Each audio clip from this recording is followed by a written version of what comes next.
To My Mother. Sally B. Davis. Contents 1. The Legacy of Slavery, Standards for a New Womanhood 2. The Anti-Slavery Movement and the Birth of Women's Rights 3. Class and Race in the Early Women's Rights Campaign 4. Racism in the Woman Suffrage Movement 5. The Meaning of Emancipation According to Black Women 6.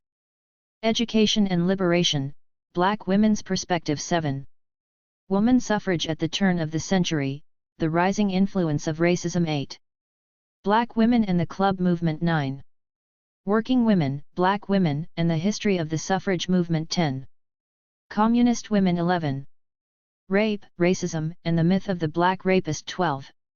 Racism, Birth Control, and Reproductive Rights 13.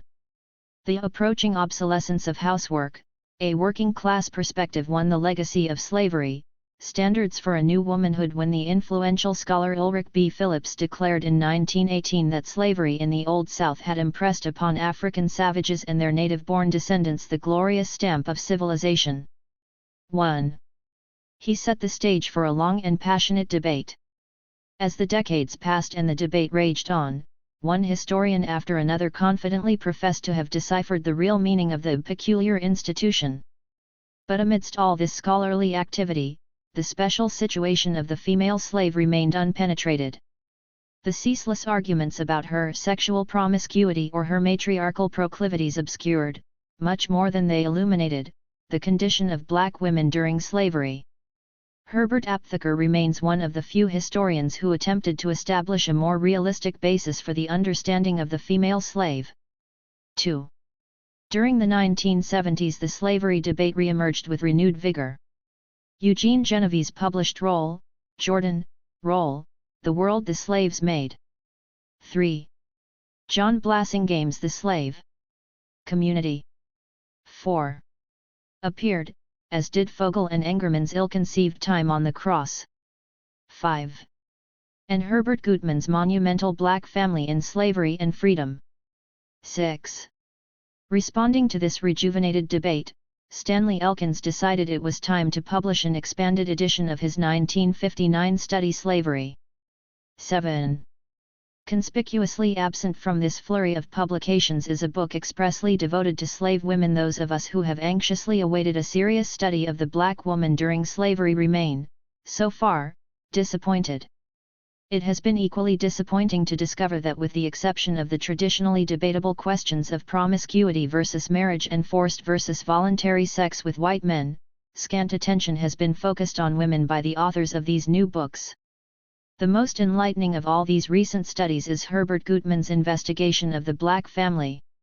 In furnishing documentary evidence that the family's vitality proved stronger than the dehumanizing rigors of slavery, Gutman has dethroned the black matriarchy thesis popularized by Daniel Moynihan et al. 8. In 1965. Yet, since his observations about slave women are generally designed to confirm their wifely propensities, the implication is easily drawn that they differed from their white counterparts only to the extent that their domestic aspirations were thwarted by the exigencies of the slave system. According to Gutman, although institutionalized slave norms accorded women a great degree of premarital sexual freedom, they eventually settled into permanent marriages and built families based as much on their husband's input as on their own. Gutman's cogent and well-documented arguments against the matriarchy thesis are extremely valuable. But how much more powerful his book might have been had he concretely explored the multidimensional role of black women within the family and within the slave community as a whole. If and when a historian sets the record straight on the experiences of enslaved black women, she will have performed an inestimable service. It is not for the sake of historical accuracy alone that such a study should be conducted, for lessons can be gleaned from the slave era which will shed light upon black women's and all women's current battle for emancipation. As a layperson, I can only propose some tentative ideas which might possibly guide a re-examination of the history of black women during slavery. Proportionately, more black women have always worked outside their homes than have their white sisters. 9. The enormous space that work occupies in black women's lives today follows a pattern established during the very earliest days of slavery.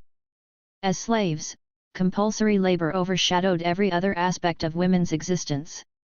It would seem, therefore, that the starting point for any exploration of black women's lives under slavery would be an appraisal of their role as workers. The slave system defined black people as chattel. Since women, no less than men, were viewed as profitable labor units, they might as well have been genderless as far as the slaveholders were concerned. In the words of one scholar, the slave woman was first a full-time worker for her owner, and only incidentally a wife, mother, and homemaker. 10. Judged by the evolving 19th-century ideology of femininity, which emphasized women's roles as nurturing mothers and gentle companions and housekeepers for their husbands, black women were practically anomalies. Though black women enjoyed few of the dubious benefits of the ideology of womanhood, it is sometimes assumed that the typical female slave was a house servant, either a cook, maid, or mammy for the children in the big house. Uncle Tom and Sambo have always found faithful companions in Aunt Jemima and the black mammy stereotypes, which presume to capture the essence of the black woman's role during slavery. As is so often the case, the reality is actually the diametrical opposite of the myth. Like the majority of slave men, slave women, for the most part, were field workers. While a significant proportion of border state slaves may have been house servants, slaves in the Deep South, the real home of the slavocracy, were predominantly agricultural workers. Around the middle of the 19th century, 7 out of 8 slaves, men and women alike, were field workers. 11. Just as the boys were sent to the fields when they came of age, so too were the girls assigned to work the soil, pick the cotton, cut the cane, harvest the tobacco. An old woman interviewed during the 1930s described her childhood initiation to field work on an Alabama cotton plantation. "We had old ragged huts made out of poles, and some of the cracks chinked up with mud and moss, and some of them wasn't. We didn't have no good beds, just scaffolds nailed up to the wall out of poles and the old ragged bedding throwed on them. That sure was hard sleeping, but even that felt good to our weary bones after them long hard days' work in the field. I tended to the children when I was a little gal and tried to clean house just like old miss tells me to. Then as soon as I was 10 years old, old master, he say, get this here nigger to that cotton patch." 12. Jenny Proctor's experience was typical. For most girls and women, as for most boys and men, it was hard labor in the fields from sunup to sundown. Where work was concerned, strength and productivity under the threat of the whip outweighed considerations of sex. In this sense, the oppression of women was identical to the oppression of men. But women suffered in different ways as well, for they were victims of sexual abuse and other barbarous mistreatment that could only be inflicted on women. Expediency governed the slaveholders' posture toward female slaves. When it was profitable to exploit them as if they were men, they were regarded, in effect, as genderless, but when they could be exploited, punished, and repressed in ways suited only for women, they were locked into their exclusively female roles. When the abolition of the international slave trade began to threaten the expansion of the young cotton-growing industry, the slave-holding class was forced to rely on natural reproduction as the surest method of replenishing and increasing the domestic slave population. Thus a premium was placed on the slave woman's reproductive capacity. During the decades preceding the Civil War, black women came to be increasingly appraised for their fertility. She who was potentially the mother of 10, 12, 14, or more became a coveted treasure indeed. This did not mean, however, that as mothers, black women enjoyed a more respected status than they enjoyed as workers. Ideological exaltation of motherhood, as popular as it was during the 19th century, did not extend to slaves. In fact, in the eyes of the slaveholders, slave women were not mothers at all, they were simply instruments guaranteeing the growth of the slave labor force. They were breeders' animals, whose monetary value could be precisely calculated in terms of their ability to multiply their numbers. Since slave women were classified as breeders as opposed to mothers, their infant children could be sold away from them like calves from cows.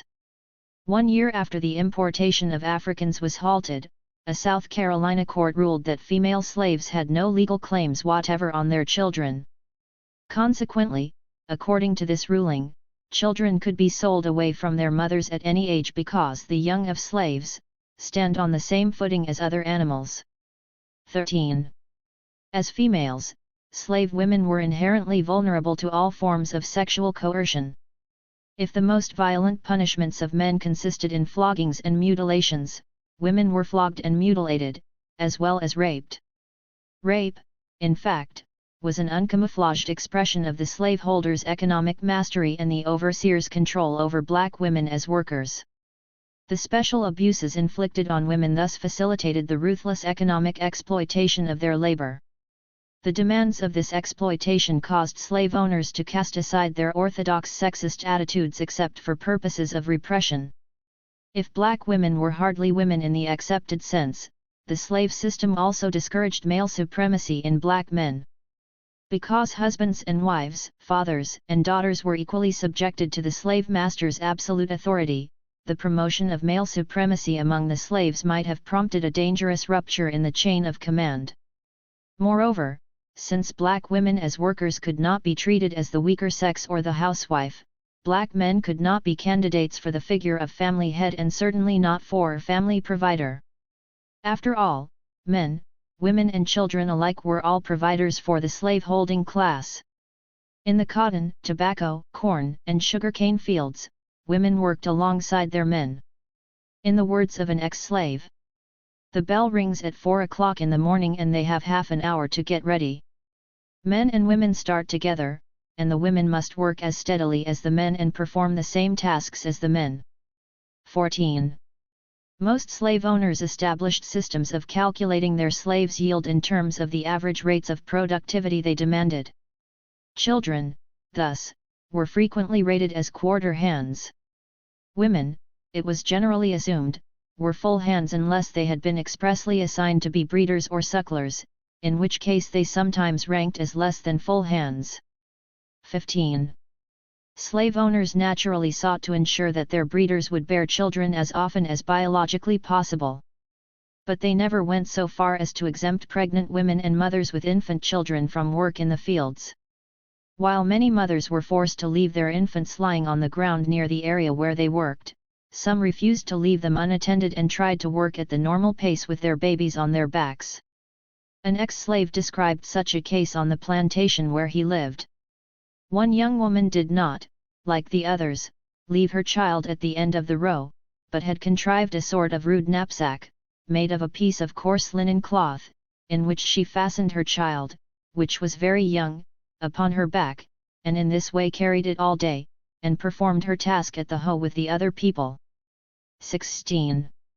On other plantations, the women left their infants in the care of small children or older slaves who were not able to perform hard labor in the fields. Unable to nurse their infants regularly, they endured the pain caused by their swollen breasts. In one of the most popular slave narratives of the period, Moses Grandy related the miserable predicament of slave mothers. On the estate I am speaking of, those women who had sucking children suffered much from their breasts becoming full of milk, the infants being left at home. They therefore could not keep up with the other hands. I have seen the overseer beat them with rawhide, so that the blood and milk flew mingled from their breasts. 17. Pregnant women were not only compelled to do the normal agricultural work, they could also expect the floggings workers normally received if they failed to fulfill their day's quota or if they impudently protested their treatment.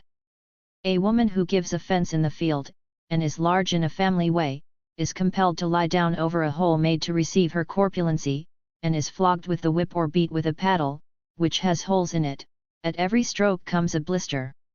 One of my sisters was so severely punished in this way, that labor was brought on, and the child was born in the field. This very overseer, Mr. Brooks, killed in this manner a girl named Mary. Her father and mother were in the field at that time. 18. On those plantations and farms where pregnant women were dealt with more leniently, it was seldom on humanitarian grounds. It was simply that slaveholders appreciated the value of a slave child born alive in the same way that they appreciated the value of a newborn calf or colt. When timid attempts at industrialization were made in the pre-Civil War South, slave labor complemented and frequently competed with free labor. Slave-owning industrialists used men, women, and children alike, and when planters and farmers hired out their slaves, they found women and children in as great demand as men. 19. Slave women and children comprised large proportions of the workforces in most slave-employing textile, hemp, and tobacco factories. Slave women and children sometimes worked at heavy industries such as sugar refining and rice milling. Other heavy industries such as transportation and lumbering used slave women and children to a considerable extent. 20. Women were not too feminine to work in coal mines, in iron foundries, or to be lumberjacks and ditch diggers. When the Santee Canal was constructed in North Carolina, slave women were a full 50% of the labor force. 21. Women also worked on the Louisiana levees, and many of the Southern railroads still in use today were constructed, in part, by female slave labor. 22. The use of slave women as substitutes for beasts of burden to pull trams in the southern mines. 23. Is reminiscent of the horrendous utilization of white female labor in England, as described in Karl Marx's Capital. In England, women are still occasionally used instead of horses for hauling canal boats, because the labor required to produce horses and machines is an accurately known quantity, while that required to maintain the women of the surplus population is below all calculation. 24. Like their British counterparts, the Southern industrialists made no secret of the reasons motivating them to employ women in their enterprises. Female slaves were a great deal more profitable than either free workers or male slaves. They cost less to capitalize and to maintain than prime males. 25. Required by the master's demands to be as masculine in the performance of their work as their men, black women must have been profoundly affected by their experiences during slavery. Some, no doubt, were broken and destroyed, yet the majority survived and, in the process, acquired qualities considered taboo by the 19th century ideology of womanhood. A traveler during that period observed a slave crew in Mississippi returning home from the fields and described the group as including 40 of the largest and strongest women I ever saw together.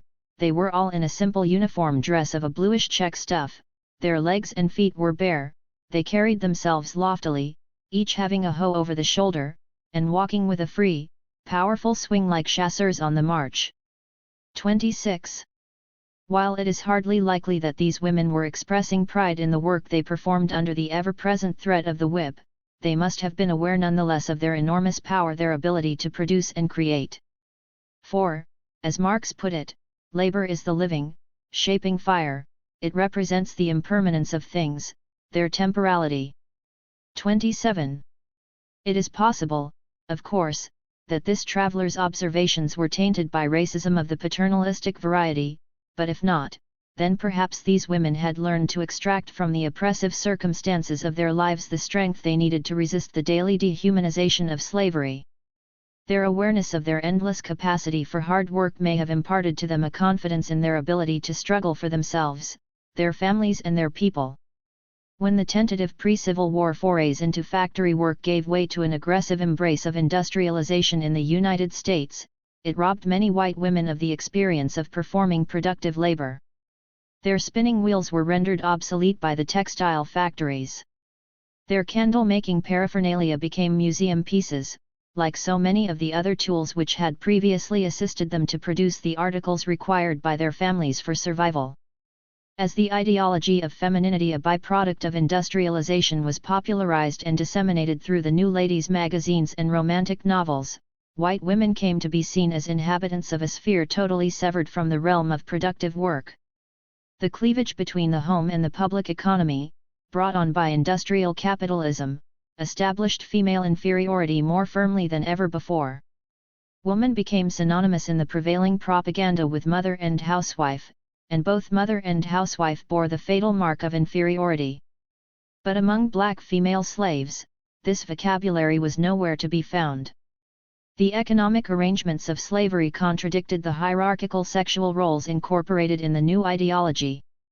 Male-female relations within the slave community could not, therefore, conform to the dominant ideological pattern.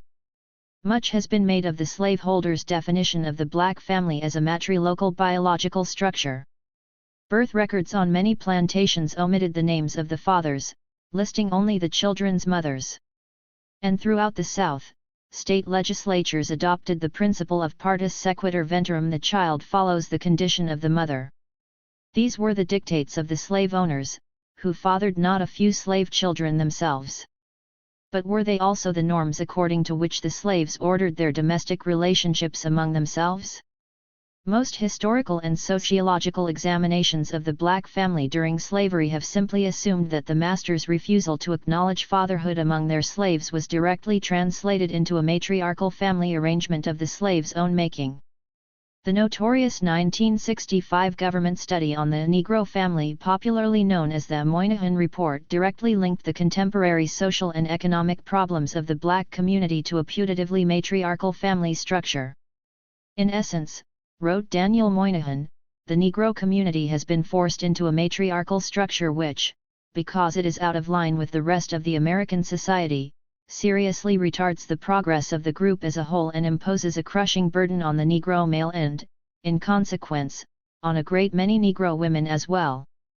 28. According to the report's thesis, the source of oppression was deeper than the racial discrimination that produced unemployment, shoddy housing, inadequate education, and substandard medical care. The root of oppression was described as a tangle of pathology created by the absence of male authority among black people. The controversial finale of the Moynihan Report was a call to introduce male authority into the black family and the community at large.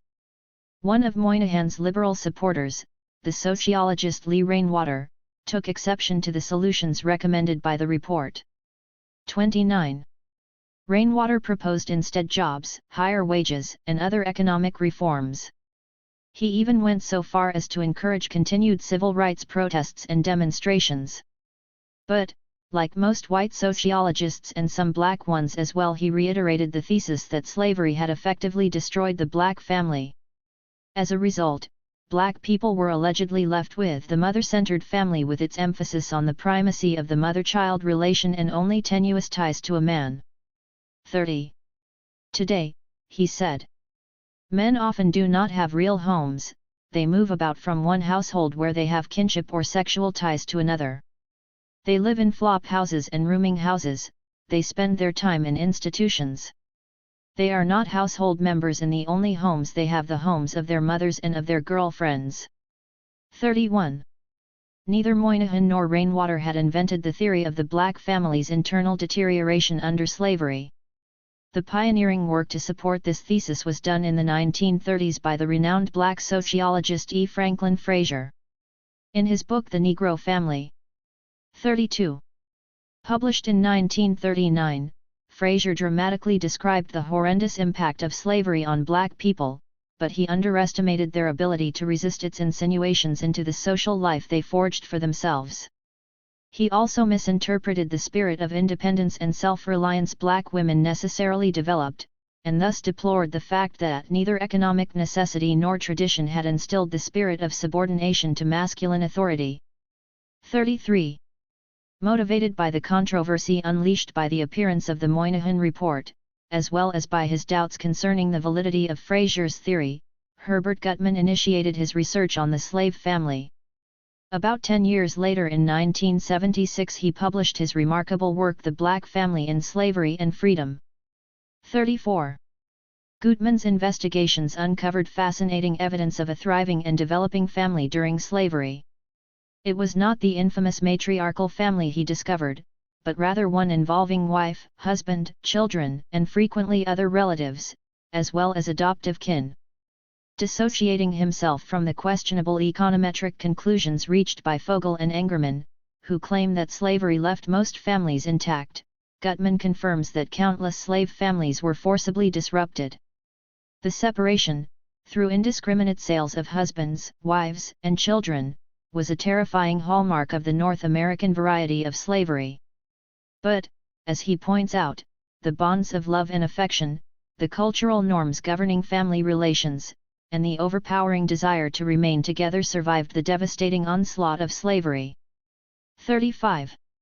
On the basis of letters and documents, such as birth records retrieved from plantations listing fathers as well as mothers, Gutman demonstrates not only that slaves adhered to strict norms regulating their familial arrangements, but that these norms differed from those governing the white family life around them. Marriage taboos, naming practices, and sexual mores which, incidentally, sanctioned premarital intercourse set slaves apart from their masters. 36. As they tried desperately and daily to maintain their family lives, enjoying as much autonomy as they could seize, slave men and women manifested irrepressible talent in humanizing an environment designed to convert them into a herd of subhuman labor units. Everyday choices made by slave men and women, such as remaining with the same spouse for many years, naming or not naming the father of a child, taking as a wife a woman who had children by unnamed fathers, giving a newborn child the name of a father, an aunt, or an uncle, or a grandparent, and dissolving an incompatible marriage contradicted in behavior, not in rhetoric, the powerful ideology that viewed the slave as a perpetual child or a repressed savage. Their domestic arrangements and kin networks, together with the enlarged communities that flowed from these primordial ties, made it clear to their children that the slaves were not non-men and non-women. 37. It is unfortunate that Gutman did not attempt to determine the actual position of women within the slave family. In demonstrating the existence of a complex family life encompassing husbands and wives alike, Gutman eliminated one of the main pillars on which the matriarchy argument has stood. However, he did not substantially challenge the complementary claim that where there were two-parent families, the woman dominated the man. Moreover, as Gutman's own research confirms, social life in the slave quarters was largely an extension of family life. Thus, women's role within the family must have defined, to a great extent, their social status within the slave community as a whole. Most scholarly studies have interpreted slave family life as elevating the women and debasing the men, even when both mother and father were present. According to Stanley Elkins, for example, the mother's role loomed far larger for the slave child than did that of the father. She controlled those few activities: household care, preparation of food, and rearing of children that were left to the slave family. 38. The systematic designation of slave men as boys by the master was a reflection, according to Elkins, of their inability to execute their fatherly responsibilities. Kenneth Stamp pursues this line of reasoning even further than Elkins. The typical slave family was matriarchal in form, for the mother's role was far more important than the father's. Insofar as the family did have significance, it involved responsibilities which traditionally belonged to women, such as cleaning house, preparing food, making clothes, and raising children. The husband was at most his wife's assistant, her companion, and her sex partner. He was often thought of as her possession, as was the cabin in which they lived. 39. It is true that domestic life took on an exaggerated importance in the social lives of slaves, for it did indeed provide them with the only space where they could truly experience themselves as human beings. Black women, for this reason and also because they were workers just like their men, were not debased by their domestic functions in the way that white women came to be. Unlike their white counterparts, they could never be treated as mere housewives. But to go further and maintain that they consequently dominated their men is to fundamentally distort the reality of slave life. In an essay I wrote in 1971. 40. Using the few resources allowed me in my jail cell, I characterized the significance of the slave woman's domestic functions in the following way: in the infinite anguish of ministering to the needs of the men and children around her, she was performing the only labor of the slave community which could not be directly and immediately claimed by the oppressor. There was no compensation for work in the fields, it served no useful purpose for the slaves. Domestic labor was the only meaningful labor for the slave community as a whole. Precisely through performing the drudgery which has long been a central expression of the socially conditioned inferiority of women, the black woman in chains could help to lay the foundation for some degree of autonomy, both for herself and her men. Even as she was suffering under her unique oppression as female, she was thrust into the center of the slave community. She was, therefore, essential to the survival of the community. I have since realized that the special character of domestic labor during slavery, its centrality to men and women in bondage, involved work that was not exclusively female. Slave men executed important domestic responsibilities and were not, therefore, as Kenneth Stamp would have it, the mere helpmates of their women, For while women cooked and sewed, for example, men did the gardening and hunting. This sexual division of domestic labor does not appear to have been hierarchical. Men's tasks were certainly not superior to and were hardly inferior to the work performed by women. They were both equally necessary. Moreover, from all indications, the division of labor between the sexes was not always so rigorous, for men would sometimes work in the cabin and women might tend the garden and perhaps even join the hunt. 41. The salient theme emerging from domestic life in the slave quarters is one of sexual equality. The labor that slaves performed for their own sake and not for the aggrandizement of their masters was carried out on terms of equality. Within the confines of their family and community life, therefore, black people managed to accomplish a magnificent feat. They transformed that negative equality which emanated from the equal oppression they suffered as slaves into a positive quality, the egalitarianism characterizing their social relations. Although Eugene Genovese's major argument in Jordan, role is, at best, problematic, he does present an insightful, though abbreviated, picture of the slave's home life. The story of the slave women as wives requires indirect examination. To deduce it from an assumption that the man was a guest in the house will not do. A review of the actual position of the men as husbands and fathers suggests that the position of the women was much more complex than usually credited. The women's attitude toward housework, especially cooking, and toward their own femininity by itself belies the conventional wisdom according to which the women unwittingly helped ruin their men by asserting themselves in the home, protecting their children, and assuming other normally masculine responsibilities. 42.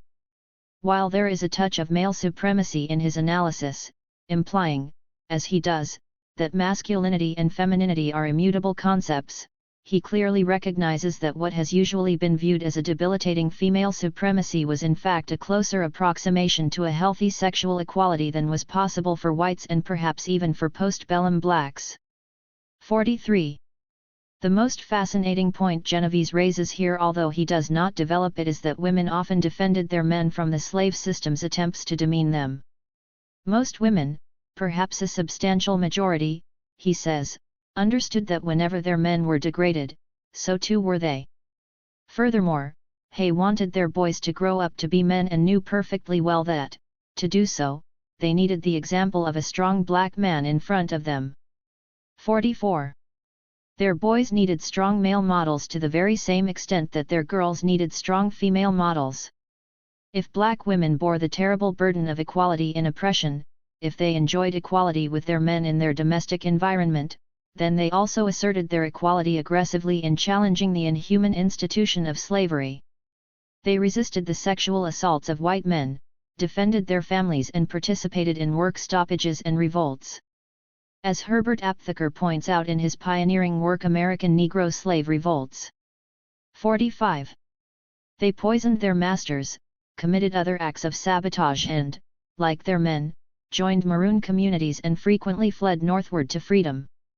From the numerous accounts of the violent repression overseers inflicted on women, it must be inferred that she who passively accepted her lot as a slave was the exception rather than the rule. When Frederick Douglass reflected on his childhood introduction to the merciless violence of slavery. 46. He recalled the floggings and torture of many rebellious women. His cousin, for example, was horribly beaten as she unsuccessfully resisted an overseer's sexual attack. 47. A woman called Aunt Esther was viciously flogged for defying her master, who insisted that she break off relations with a man she loved. 48. One of Frederick Douglass' most vivid descriptions of the ruthless punishments reserved for slaves involved a young woman named Nellie, who was whipped for the offense of impudence. There were times when she seemed likely to get the better of the brute, but he finally overpowered her and succeeded in getting her arms tied to the tree towards which he had been dragging her. The victim was now at the mercy of his merciless lash. The cries of the now helpless woman, while undergoing the terrible infliction, were mingled with the hoarse curses of the overseer and the wild cries of her distracted children. When the poor woman was untied, her back was covered with blood. She was whipped, terribly whipped, but she was not subdued and continued to denounce the overseer and to pour upon him every vile epithet of which she could think. 49. Douglas adds that he doubts whether this overseer ever attempted to whip Nellie again. Like Harriet Tubman, numerous women fled slavery for the North. Many were successful, though many more were captured. One of the most dramatic escape attempts involved a young woman, possibly a teenager, named Ann Wood, who directed a wagon load of armed boys and girls as they ran for their freedom. After setting out on Christmas Eve, 1855, they engaged in a shootout with slave catchers. 2 of them were killed, but the rest, according to all indications, made their way to the North. 50. The abolitionist Sarah Grimke described the case of a woman whose resistance was not so successful as Ann Wood's. This woman's repeated efforts to escape from the domination of her South Carolina master earned her so many floggings that a finger could not be laid between the cuts. 51. Because she seized every available opportunity to break free from the plantation, she was eventually held prisoner in a heavy iron collar, and in case she managed to break the collar, a front tooth was pulled as an identification mark. Although her owners, said Grimke, were known as a charitable and Christian family, this suffering slave, who was the seamstress of the family, was continually in presence, sitting in chamber to sew, or engaging in other household work with her lacerated and bleeding back, her mutilated mouth and heavy iron collar without, so far as appeared, exciting any feelings of compassion. 52. Women resisted and advocated challenges to slavery at every turn. Given the unceasing repression of women, no wonder, said Herbert Aptheker, the Negro woman so often urged haste in slave plottings. 53. Virginia, 1812, she said they could not rise too soon for her, as she had rather be in hell than where she was. Mississippi, 1835, she wished to God it was all over and done with, that she was tired of waiting on white folks. One may better understand now a Margaret Garner, fugitive slave, who, when trapped near Cincinnati, killed her own daughter and tried to kill herself. She rejoiced that the girl was dead, now she would never know what a woman suffers as a slave, and pleaded to be tried for murder. I will go singing to the gallows rather than be returned to slavery. 54. Maroon communities, composed of fugitive slaves and their descendants, could be found throughout the South as early as 1642 and as late as 1864. These communities were havens for fugitives, served as bases for marauding expeditions against nearby plantations, and at times supplied leadership to planned uprisings. 55. In 1816 a large and flourishing community was discovered. 300 escaped slaves, men, women, and children, had occupied a fort in Florida. When they refused to surrender themselves, the army launched a battle which lasted for 10 days and claimed the lives of more than 250 of the inhabitants. The women fought back on equal terms with the men. 56. During the course of another confrontation in Mobile, Alabama, in 1827, men and women alike were unrelenting, fighting, according to local newspapers, like Spartans. 57. Resistance was often more subtle than revolts, escapes, and sabotage. It involved, for example, the clandestine acquisition of reading and writing skills and the imparting of this knowledge to others. In Natchez, Louisiana, a slave woman ran a midnight school, teaching her people between the hours of 11 and 2 until she had graduated hundreds. 58. Undoubtedly many of them wrote their own passes and headed in the direction of freedom. In Alex Haley's Roots. 59. His fictionalized narrative of his ancestors lives. Kunta Kinte's wife, Belle, painfully taught herself to read and write. By secretly reading her master's newspapers, she stayed abreast of current political events and communicated this knowledge to her sister and brother slaves. No discussion of the part played by women in resisting slavery would be complete without paying tribute to Harriet Tubman for the extraordinary feats she performed as the conductor for over 300 people on the Underground Railroad. 60. Her early life unfolded in a manner typical of most slave women's lives. A field hand in Maryland, she learned through work that her potential as a woman was the same as any man's. Her father taught her to chop wood and split rails, and as they worked side by side, he gave her lessons which would later prove indispensable during the 19 trips she made back and forth to the south. He taught her how to walk soundlessly through the woods and how to find food and medicine among the plants, roots, and herbs. The fact that she never once suffered defeat is no doubt attributable to her father's instructions. Throughout the Civil War, Harriet Tubman continued her relentless opposition to slavery, and even today she still holds the distinction of being the only woman in the United States ever to have led troops into battle. Whatever the standards used to judge her black or white, male or female, Harriet Tubman was indeed an exceptional individual. But from another vantage point, what she did was simply to express in her own way the spirit of strength and perseverance which so many other women of her race had acquired. This bears repeating: black women were equal to their men in the oppression they suffered, they were their men's social equals within the slave community, and they resisted slavery with a passion equal to their men's.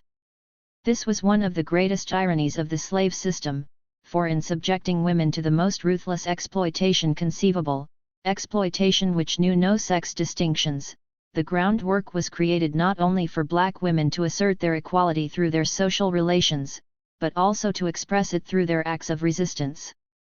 This must have been a terrifying revelation for the slave owners, for it seems that they were trying to break this chain of equality through the especially brutal repression they reserved for the women. Again, it is important to remember that the punishment inflicted on women exceeded in intensity the punishment suffered by their men, for women were not only whipped and mutilated, they were also raped. It would be a mistake to regard the institutionalized pattern of rape during slavery as an expression of white men's sexual urges, otherwise stifled by the specter of white womanhood's chastity. That would be far too simplistic an explanation. Rape was a weapon of domination, a weapon of repression, whose covert goal was to extinguish slave women's will to resist, and in the process, to demoralize their men. These observations on the role of rape during the Vietnam War could also apply to slavery. In Vietnam, the U.S. military command made rape socially acceptable. In fact, it was unwritten, but clear, policy. 61. When GIs were encouraged to rape Vietnamese women and girls, a weapon of mass political terrorism was forged. Since the Vietnamese women were distinguished by their heroic contributions to their people's liberation struggle, the military retaliation specifically suited for them was rape. While women were hardly immune to the violence inflicted on men, they were especially singled out as victims of terrorism by a sexist military force governed by the principle that war was exclusively a man's affair. I saw one case where a woman was shot by a sniper, one of our snipers, a GI said. When we got up to her, she was asking for water. And the lieutenant said to kill her. So he ripped off her clothes, they stabbed her in both breasts, they spread her eagle and shoved an e-tool up her vagina. And then they took that out and used a tree limb, and then she was shot. 63. In the same way that rape was an institutionalized ingredient of the aggression carried out against the Vietnamese people, designed to intimidate and terrorize the women, slave owners encouraged the terroristic use of rape in order to put black women in their place. If black women had achieved a sense of their own strength and a strong urge to resist, then violent sexual assaults, so the slaveholders might have reasoned, would remind the women of their essential and inalterable femaleness. In the male supremacist vision of the period, this meant passivity, acquiescence, and weakness. Virtually all the slave narratives of the 19th century contain accounts of slave women's sexual victimization at the hands of masters and overseers. Henry Bibb's master forced one slave girl to be his son's concubine, M.F. Jameson's overseer raped a pretty slave girl, and Solomon Northrop's owner forced one slave, Patsy, to be his sexual partner. 64. Despite the testimony of slaves about the high incidence of rape and sexual coercion, the issue of sexual abuse has been all but glossed over in the traditional literature on slavery. It is sometimes even assumed that slave women welcomed and encouraged the sexual attentions of white men. What happened between them, therefore, was not sexual exploitation, but rather miscegenation. In the section of role devoted to interracial sex, Genovese insists that the problem of rape pales in relation to the merciless taboos surrounding miscegenation. Many white men, the author says, who began by taking a slave girl in an act of sexual exploitation, ended by loving her and the children she bore. 65. The tragedy of miscegenation lay, as a consequence, not in its collapse into lust and sexual exploitation, but in the terrible pressure to deny the delight, affection, and love that often grew from tawdry beginnings. 66. Genovese's overall approach hinges on the issue of paternalism. Slaves, he argues, more or less accepted the paternalistic posture of their masters, and masters were compelled by their paternalism to acknowledge slaves' claims to humanity. But since, in the eyes of the masters, the slave's humanity was childlike at best, it is not surprising that Genovese believes he has discovered a kernel of that humanity in miscegenation. He fails to understand that there could hardly be a basis for delight, affection, and love as long as white men, by virtue of their economic position, had unlimited access to black women's bodies. It was as oppressors or, in the case of non-slave owners, as agents of domination that white men approached black women's bodies. Genovese would do well to read Gale Jones' Corregidora. 67. A recent novel by a young black woman which chronicles the attempts of several generations of women to preserve the evidence of the sexual crimes committed during slavery. E. Franklin Frazier thought he had discovered in miscegenation black people's most important cultural achievement during slavery. The master in his mansion and his colored mistress in her special house nearby represented the final triumph of social ritual in the presence of the deepest feelings of human solidarity. 68. At the same time, however, he could not entirely dismiss the numerous women who did not submit without a fight. That physical compulsion was necessary at times to secure submission on the part of black women, is supported by historical evidence and has been preserved in the tradition of Negro families. 69. He cites the story of a woman whose great-grandmother always described with enthusiasm the battles which had earned her the considerable scars on her body. But there was one scar she persistently refused to explain, saying, whenever she was asked about it, "White men are as low as dogs, child, stay away from them." After her death, the mystery was finally solved. She received that scar at the hands of her master's youngest son, a boy of about 18 years at the time she conceived their child, my grandmother Ellen. 70. White women who joined the abolitionist movement were especially outraged by the sexual assaults on black women. Activists in the female anti-slavery societies often related stories of brutal rapes of slave women as they appealed to white women to defend their black sisters. While these women made inestimable contributions to the anti-slavery campaign, they often failed to grasp the complexity of the slave woman's condition. Black women were women indeed, but their experiences during slavery, hard work with their men, equality within the family, resistance, floggings, and rape had encouraged them to develop certain personality traits which set them apart from most white women. One of the most popular pieces of abolitionist literature was Harriet Beecher Stowe's Uncle Tom's Cabin, a book which rallied vast numbers of people and more women than ever before to the anti-slavery cause. Abraham Lincoln once casually referred to Stowe as the woman who started the Civil War. Yet the enormous influence her book enjoyed cannot compensate for its utter distortion of slave life. The central female figure is a travesty of the black woman, a naive transposition of the mother figure, praised by the cultural propaganda of the period, from white society to the slave community. Eliza is white motherhood incarnate, but in blackface, or rather, because she is a quadroon, in just a little less than white face. It may have been Stowe's hope that the white women readers of her novel would discover themselves in Eliza. They could admire her superior Christian morality, her unfaltering maternal instincts, her gentleness and fragility, for these were the very qualities white women were being taught to cultivate in themselves. Just as Eliza's whiteness allows her to become the epitome of motherhood, her husband, George, whose ancestry is also predominantly white, comes closer than any other black man in the book to being a man in the orthodox male supremacist sense. Unlike the domestic, acquiescent, childlike Uncle Tom, George is ambitious, intelligent, literate, and most important of all, he detests slavery with an unquenchable passion. When George decides, very early in the book, to flee to Canada, Eliza, the pure, sheltered house servant, is terribly frightened by his overflowing hatred of slavery. Eliza trembled, and was silent.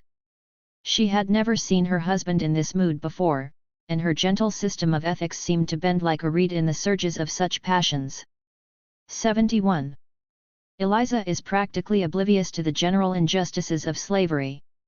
Her feminine submissiveness has prompted her to surrender herself to her fate as a slave and to the will of her good, kind master and mistress.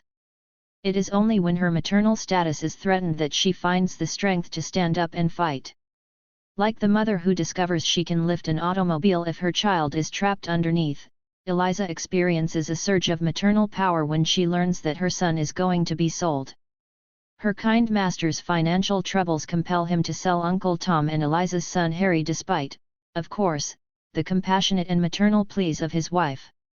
Eliza grabs Harry and instinctively runs away, for stronger than all was maternal love, wrought into a paroxysm of frenzy by the near approaches of a fearful danger. 72. Eliza's mother courage is spellbinding.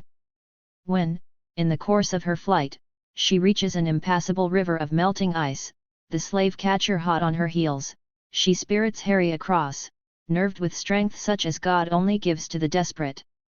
He vaulted sheer over the turbid current by the shore and onto the raft of ice beyond. With wild cries and desperate energy she leaped to another and still another cake, stumbling, leaping, slipping, springing upwards again. Her shoes are gone, her stockings cut from her feet while blood marked every step, but she saw nothing, felt nothing, till dimly, as in a dream, she saw the Ohio side, and a man helping her up the bank. 73. The implausibility of Eliza's melodramatic feat matters little to Stowe because God imparts superhuman abilities to gentle Christian mothers. The point, however, is that because she accepted wholesale 19th-century mother worship, Stowe miserably fails to capture the reality and the truth of black women's resistance to slavery. Countless acts of heroism carried out by slave mothers have been documented. These women, unlike Eliza, were driven to defend their children by their passionate abhorrence of slavery. The source of their strength was not some mystical power attached to motherhood, but rather their concrete experiences as slaves. Some, like Margaret Garner, went so far as to kill their children rather than witness their growth to adulthood under the brutal circumstances of slavery. Eliza, on the other hand, is quite unconcerned about the overall inhumanity of the slave system.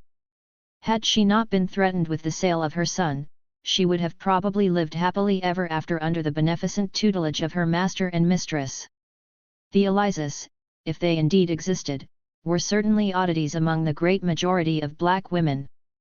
They did not, in any event, represent the accumulated experiences of all those women who toiled under the lash for their masters, worked for and protected their families, fought against slavery, and who were beaten and raped, but never subdued. It was those women who passed on to their nominally free female descendants a legacy of hard work, perseverance, and self-reliance, a legacy of tenacity, resistance, and insistence on sexual equality, in short, a legacy spelling out standards for a new womanhood.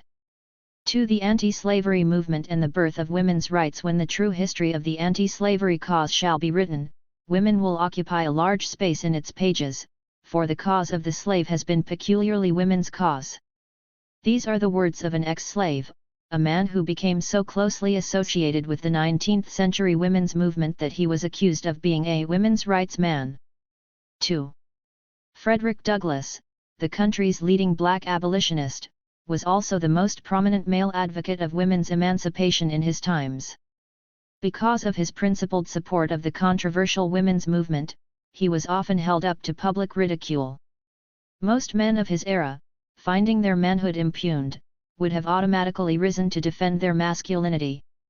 But Frederick Douglass assumed an admirably anti-sexist posture and proclaimed that he hardly felt demeaned by the label women's rights man. I am glad to say that I have never been ashamed to be thus designated. 3. Douglas' attitude toward his baiters may well have been inspired by his knowledge that white women had been called nigger lovers in an attempt to lure them out of the anti-slavery campaign. And he knew that women were indispensable within the abolitionist movement because of their numbers as well as their efficiency in pleading the cause of the slave. Why did so many women join the anti-slavery movement? Was there something special about abolitionism that attracted 19th-century white women as no other reform movement had been able to do?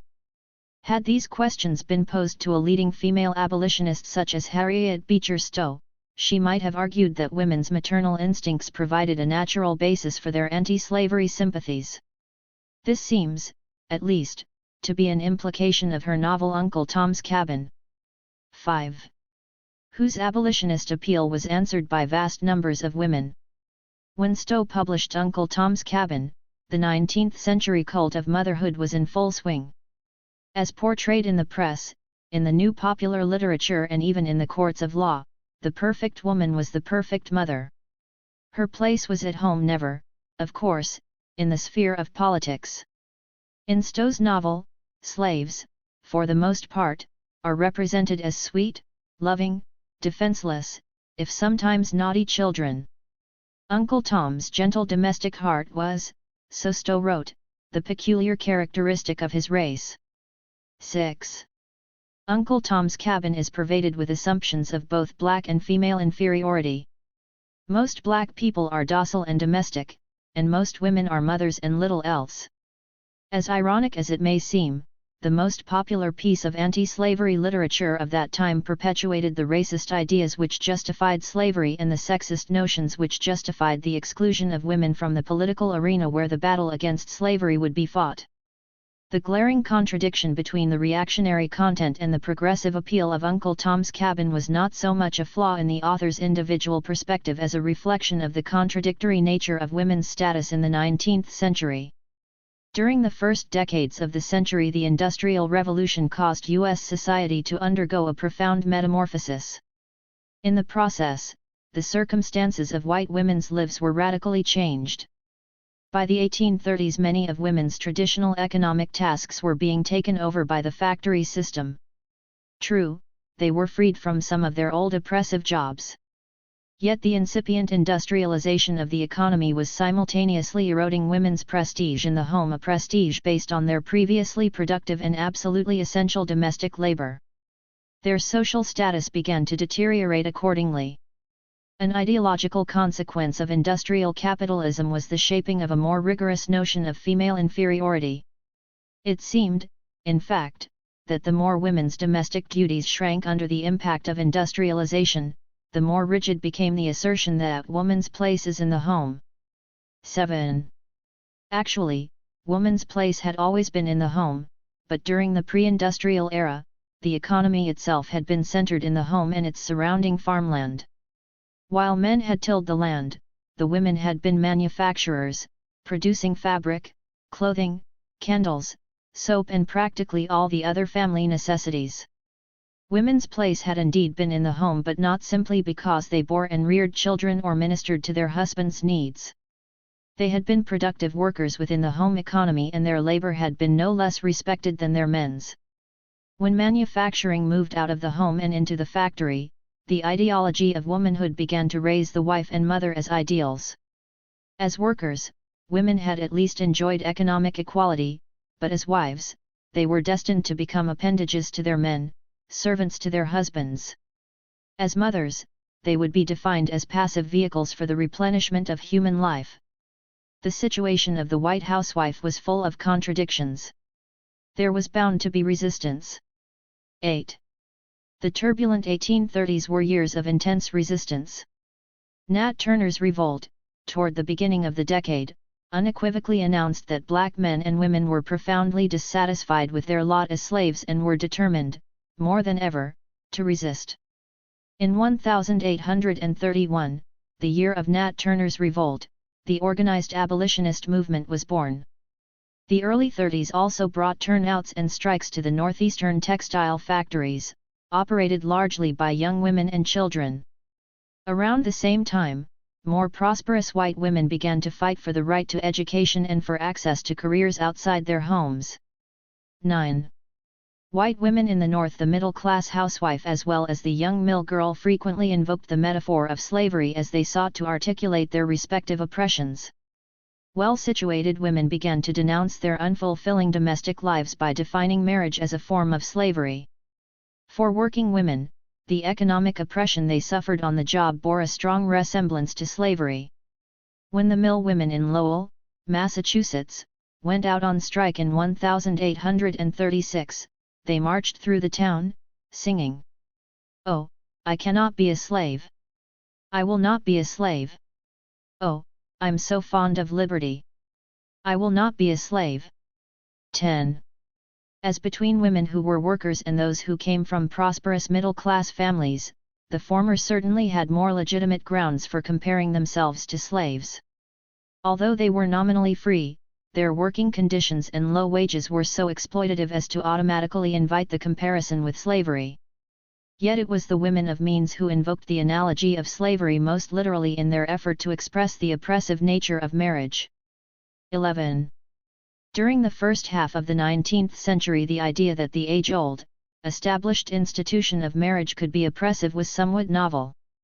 The early feminists may well have described marriage as slavery of the same sort black people suffered, primarily for the shock value of the comparison, fearing that the seriousness of their protest might otherwise be missed. They seem to have ignored, however, the fact that their identification of the two institutions also implied that slavery was really no worse than marriage. But even so, the most important implication of this comparison was that white middle-class women felt a certain affinity with black women and men, for whom slavery meant whips and chains. During the 1830s, white women, both housewives and workers, were actively drawn into the abolitionist movement. While mill women contributed money from their meager wages and organized bazaars to raise further funds, the middle-class women became agitators and organizers in the anti-slavery campaign. 12. By 1833, when the Philadelphia Female Anti-Slavery Society was born in the wake of the founding convention of the American Anti-Slavery Society, enough white women were manifesting their sympathetic attitudes toward the black people's cause to have established the basis for a bond between the two oppressed groups. 1. In a widely publicized event that year, a young white woman emerged as a dramatic model of female courage and anti-racist militancy. Prudence Crandall was a teacher who defied her white townspeople in Canterbury, Connecticut, by accepting a black girl into her school. 13. Her principled and unyielding stand throughout the entire controversy symbolized the possibility of forging a powerful alliance between the established struggle for black liberation and the embryonic battle for women's rights. The parents of the white girls attending Prudence Crandall's school expressed their unanimous opposition to the black pupils' presence by organizing a widely publicized boycott. But the Connecticut teacher refused to capitulate to their racist demands. Following the advice of Mrs. Charles Harris, a black woman she employed, Crandall decided to recruit more black girls, and if necessary, to operate an all-black school. A seasoned abolitionist, Mrs. Harris introduced Crandall to William Lloyd Garrison, who published announcements about the school in the Liberator, his anti-slavery journal. The Canterbury townspeople countered by passing a resolution in opposition to her plans, which proclaimed that the government of the United States, the nation with all its institutions of right, belonged to the white men who now possess them. 14. No doubt they did mean white men quite literally, for Prudence Crandall had not only violated their code of racial segregation, she had also defied the traditional attitudes concerning the conduct of a white lady. Despite all threats, Prudence Crandall opened the school. The Negro students stood bravely by her side. And then followed one of the most heroic and most shameful episodes in American history. The storekeepers refused to sell supplies to Miss Crandall. The village doctor would not attend ailing students. The druggist refused to give medicine. On top of such fierce inhumanity, rowdies smashed the school windows, threw manure in the well and started several fires in the building. 15.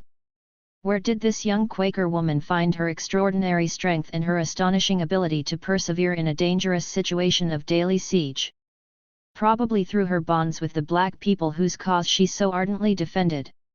Her school continued to function until Connecticut authorities ordered her arrest. 16.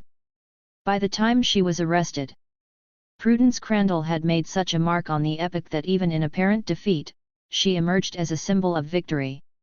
The Canterbury, Connecticut, events of 1833 erupted at the beginning of a new era. Like Nat Turner's revolt, like the birth of Garrison's Liberator and like the founding of the first national anti-slavery organization, these events announced the advent of an epoch of fierce social struggles. Prudence Crandall's unswerving defense of black people's right to learn was a dramatic example, a more powerful example than ever could have been imagined for white women who were suffering the birth pangs of political consciousness. Lucidly and eloquently, her actions spoke of vast possibilities for liberation if white women en masse would join hands with their black sisters.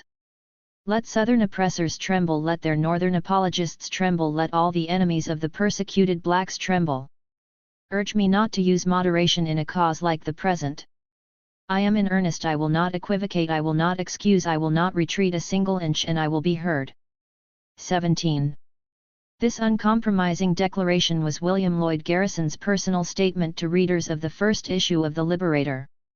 By 1833, 2 years later, this pioneering abolitionist journal had developed a significant readership, which consisted of a large group of black subscribers and increasing numbers of whites. Prudence Crandall and others like her were loyal supporters of the paper. But white working women were also among those who readily agreed with Garrison's militant anti-slavery position. Indeed, once the anti-slavery movement was organized, factory women lent decisive support to the abolitionist cause. Yet the most visible white female figures in the anti-slavery campaign were women who were not compelled to work for wages.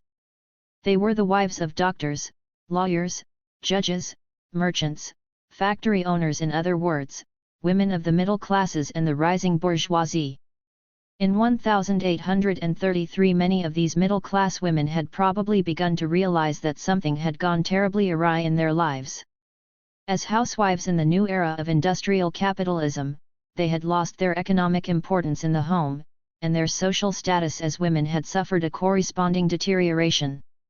In the process, however, they had acquired leisure time, which enabled them to become social reformers, active organizers of the abolitionist campaign.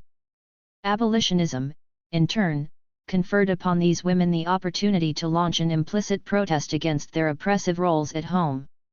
Only 4 women were invited to attend the 1833 founding convention of the American Anti-Slavery Society.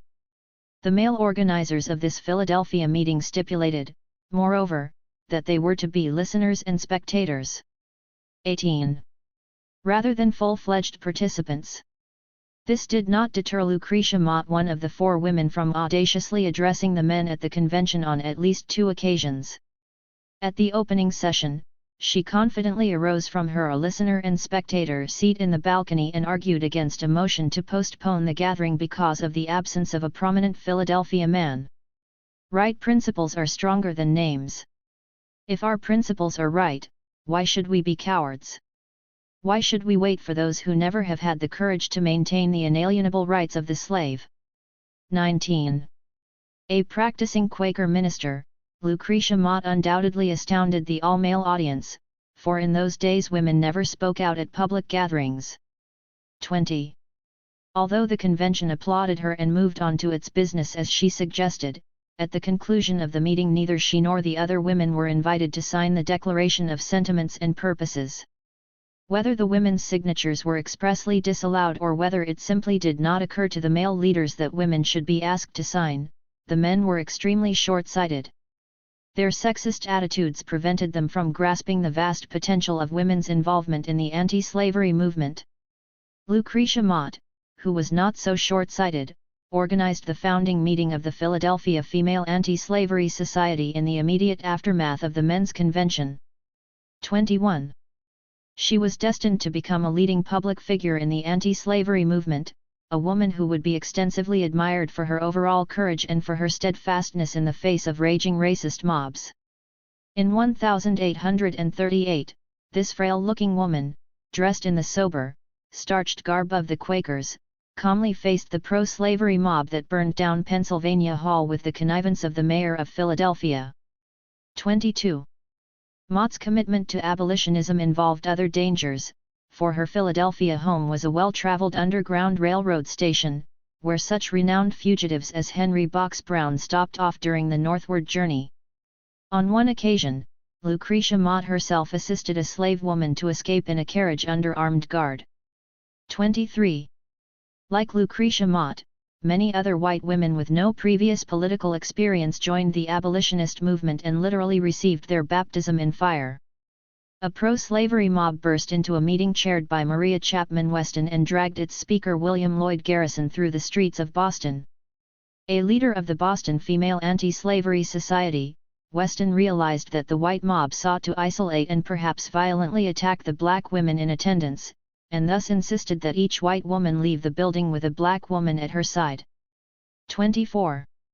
The Boston Female Anti-Slavery Society was one of the numerous women's groups that sprang up in New England immediately after Lucretia Mott founded the Philadelphia Society. If the number of women who were subsequently assaulted by racist mobs or who otherwise risked their lives could actually be determined, the figures would no doubt be astoundingly large. As they worked within the abolitionist movement, white women learned about the nature of human oppression and in the process, also learned important lessons about their own subjugation. In asserting their right to oppose slavery, they protested sometimes overtly, sometimes implicitly their own exclusion from the political arena. If they did not yet know how to present their own grievances collectively, at least they could plead the cause of a people who were also oppressed. The anti-slavery movement offered women of the middle class the opportunity to prove their worth according to standards that were not tied to their role as wives and mothers. In this sense, the abolitionist campaign was a home where they could be valued for their concrete works. Indeed, their political involvement in the battle against slavery may have been as intense, as passionate, and as total as it was because they were experiencing an exciting alternative to their domestic lives. And they were resisting an oppression which bore a certain resemblance to their own. Furthermore, they learned how to challenge male supremacy within the anti-slavery movement. They discovered that sexism, which seemed unalterable inside their marriages, could be questioned and fought in the arena of political struggle.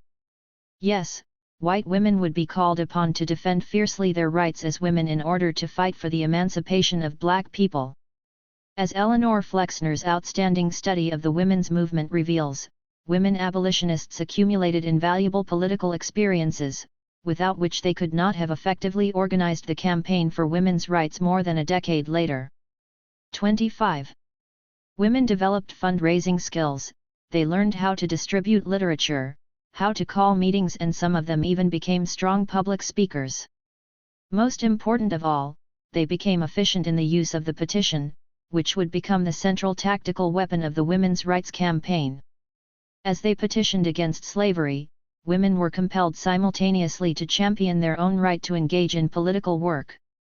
How else could they convince the government to accept the signatures of voteless women if not by aggressively disputing the validity of their traditional exile from political activity? And, as Flexner insists, it was necessary, for the average housewife, mother, or daughter to overstep the limits of decorum, disregard the frowns, or jeers, or outright commands of her menfolk and, take her first petition and walk down an unfamiliar street, knocking on doors and asking for signatures to an unpopular plea. Not only would she be going out unattended by husband or brother, but she usually encountered hostility, if not outright abuse for her unwomanly behavior. 26. Of all the pioneering women abolitionists, it was the Grimke sisters from South Carolina, Sarah and Angelina, who most consistently linked the issue of slavery to the oppression of women. From the beginning of their tumultuous lecturing career, they were compelled to defend their rights as women to be public advocates of abolition and by implication to defend the rights of all women to register publicly their opposition to slavery. Born into a South Carolina slave-holding family, the Grimke sisters developed a passionate abhorrence of the peculiar institution and decided, as adults, to move north. Joining the abolitionist effort in 1836, they began to lecture in New England about their own lives and their daily encounters with the untold evils of slavery. Although the gatherings were sponsored by the female anti-slavery societies, increasing numbers of men began to attend.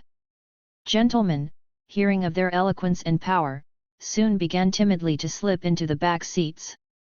27. These assemblies were unprecedented, for no other women had ever addressed mixed audiences on such a regular basis without facing derogatory cries and disruptive jeers hurled by men who felt that public speaking should be an exclusively male activity. While the men attending the Grimke's meetings were undoubtedly eager to learn from the women's experiences, the sisters were vengefully attacked by other male forces. The most devastating attack came from religious quarters. On July 28, 1837, the Council of Congregationalist Ministers of Massachusetts issued a pastoral letter severely chastising them for engaging in activities which subverted women's divinely ordained role. The power of woman is her dependence, flowing from the consciousness of that weakness which God has given her for her protection. 28. According to the ministers, the Grimke's actions had created dangers which at present threaten the female character with widespread and permanent injury. 29. Moreover, we appreciate the unostentatious prayers of woman in advancing the cause of religion. But when she assumes the place and tone of man as a public reformer, she yields the power which God has given her for her protection, and her character becomes unnatural. If the vine, whose strength and beauty is to lean on the trellis work, and half conceal its cluster, thinks to assume the independence and overshadowing nature of the elm, it will not only cease to bear fruit, but fall in shame and dishonor into the dust. 30. Framed by the largest Protestant denomination in Massachusetts, this pastoral letter had immense repercussions. If the ministers were correct, then Sarah and Angelina Grimke were committing the worst of all possible sins. They were challenging God's will. The echoes of this assault did not begin to fade until the Grimkes finally decided to terminate their lecturing career. Neither Sarah nor Angelina had originally been concerned, at least not expressly, about questioning the social inequality of women. Their main priority had been to expose the inhuman and immoral essence of the slave system and the special responsibility women bore for its perpetuation. But once the male supremacist attacks against them were unleashed, they realized that unless they defended themselves as women and the rights of women in general, they would be forever barred from the campaign to free the slaves. The more powerful orator of the two, Angelina Grimke, challenged this assault on women in her lectures. Sarah, who was the theoretical genius, began a series of letters on the equality of the sexes and the condition of women. 31. Completed in 1838, Sarah Grimke's Letters on the Equality of the Sexes contain one of the first extensive analyses of the status of women authored by a woman in the United States. Setting down her ideas 6 years before the publication of Margaret Fuller's well-known treatise on women, Sarah disputed the assumption that inequality between the sexes was commanded by God. Men and women were created equal, they are both moral and accountable human beings. 32. She directly contested the minister's charge that women who seek to give leadership to social reform movements were unnatural, insisting instead that whatever is right for man is right for woman. 33. The writings and lectures of these two outstanding sisters were enthusiastically received by many of the women who were active in the female anti-slavery movement. But some of the leading men in the abolitionist campaign claimed that the issue of women's rights would confuse and alienate those who were solely concerned about the defeat of slavery. Angelina's early response spelled out her understanding of the strong threads tying women's rights to abolitionism. We cannot push abolitionism forward with all our might until we take up the stumbling block out of the road. Oh, meet this question may appear to be turning out of the road. It is not, we must meet it and meet it now. Why, my dear brothers, can you not see the deep-laid scheme of the clergy against us as lecturers? If we surrender the right to speak in public this year, we must surrender the right to petition next year and the right to write the year after, and so on. What then can woman do for the slave, when she herself is under the feet of man and shamed into silence? 34. An entire decade before white women's mass opposition to the ideology of male supremacy received its organizational expression, the Grimke sisters urged women to resist the destiny of passivity and dependence which society had imposed upon them in order to take their rightful place in the struggle for justice and human rights. Angelina's 1837 appeal to the women of the nominally free states forcefully argues this point. It is related of Bonaparte, that he one day rebuked a French lady for busying herself with politics. "Sire," replied she, "in a country where women are put to death, it is very natural that women should wish to know the reason why.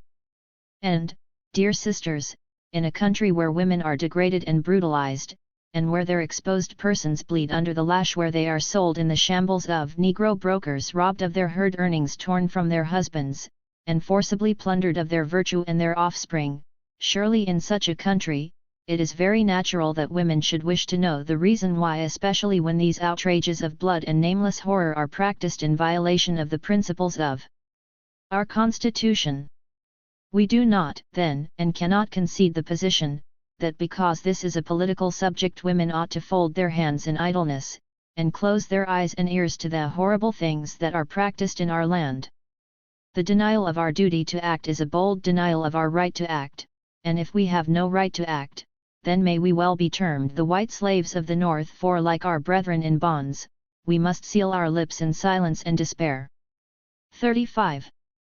The above passage is also an illustration of the Grimke sisters' insistence that white women in the North and South acknowledge the special bond linking them with black women who suffered the pain of slavery. Again, they are our countrywomen, they are our sisters, and to us, as women, they have a right to look for sympathy with their sorrows, and effort and prayer for their rescue. 36. The question of equality for women, as Eleanor Flexner put it, was not a matter of abstract justice for the Grimkes, but of enabling women to join in an urgent task. 37.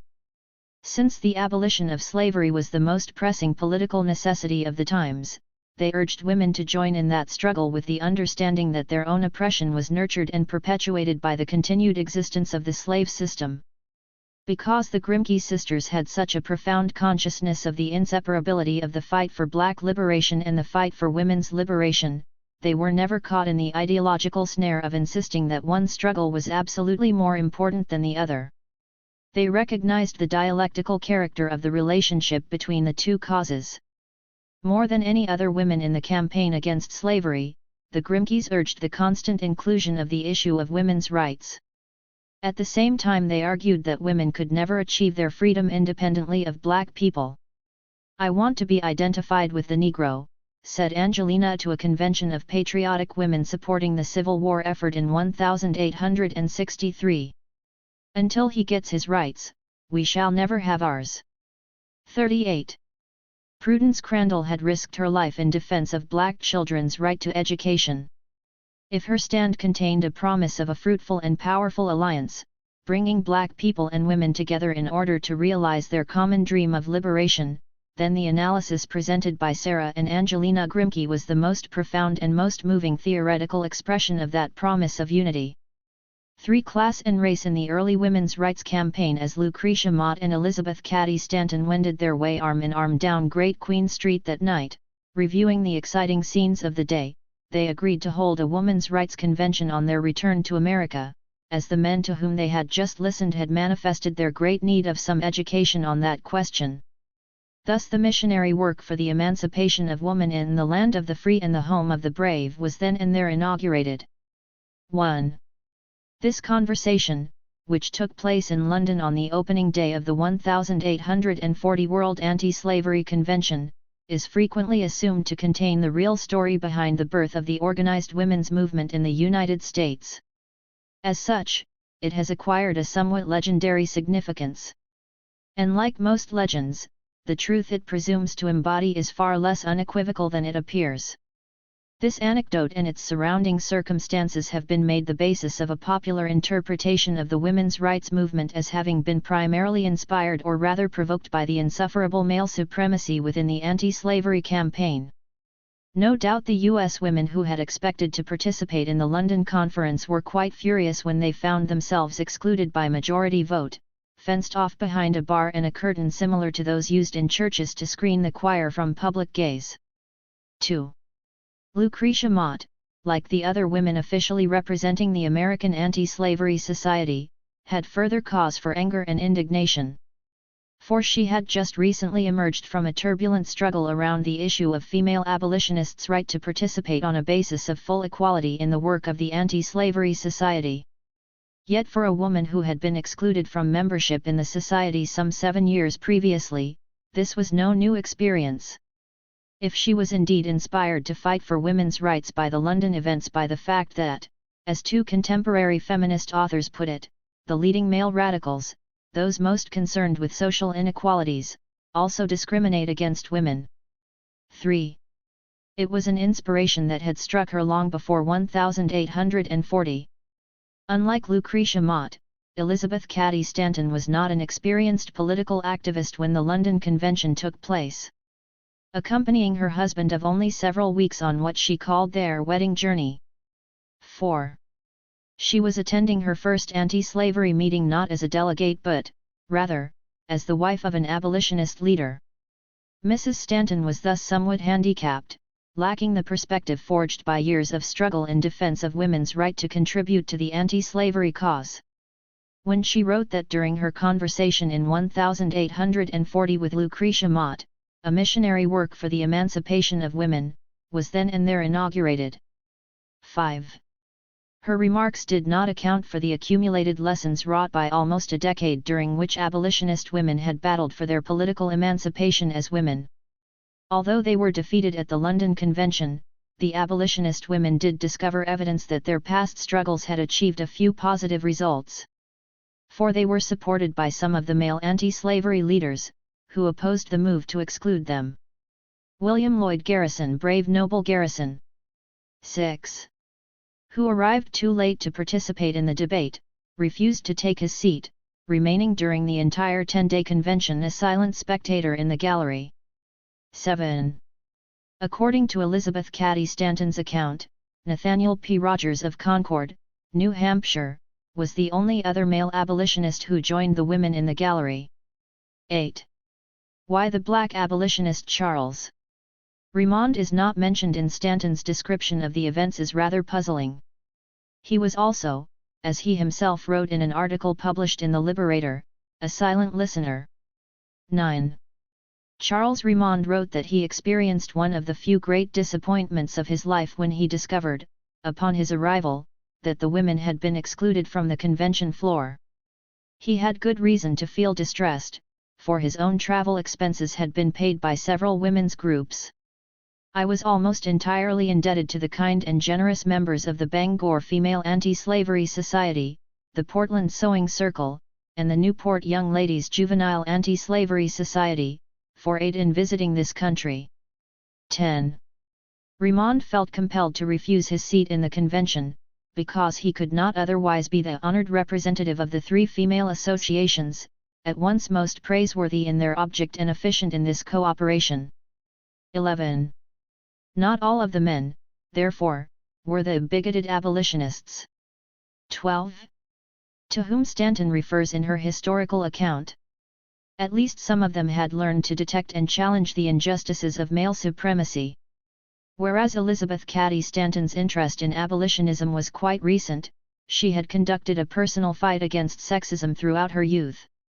Encouraged by her father, a wealthy and unabashedly conservative judge, she had defied orthodoxy in her studies as well as in her leisure activities. She studied Greek and mathematics and learned horseback riding, all of which were generally barred to girls. At age 16, Elizabeth was the only girl in her high school graduating class. 13. Before her marriage, the young Stanton passed much of her time with her father and had even begun to study the law seriously under his guidance. By 1848 Stanton was a full-time housewife and mother. Living with her husband in Seneca Falls, New York, she was often unable to hire servants because they were so scarce in that area. Her own anticlimactic and frustrating life made her especially sensitive to the middle-class white woman's predicament. In explaining her decision to contact Lucretia Mott, whom she had not seen for 8 years, she mentioned her domestic situation first among her several motives for issuing a call to a women's convention.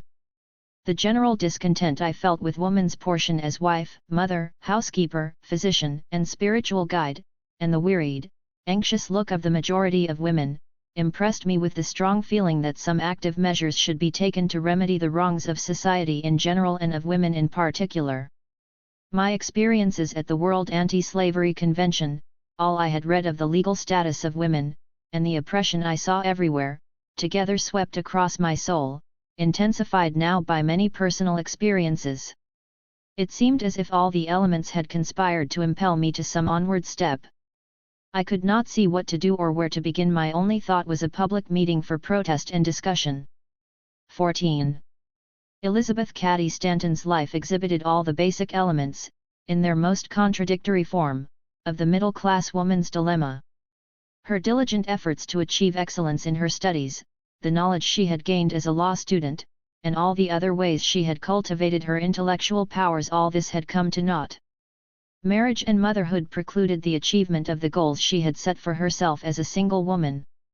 Moreover, her involvement in the abolitionist movement during the years following the London Convention had taught her that it was possible to organize a political challenge to oppression.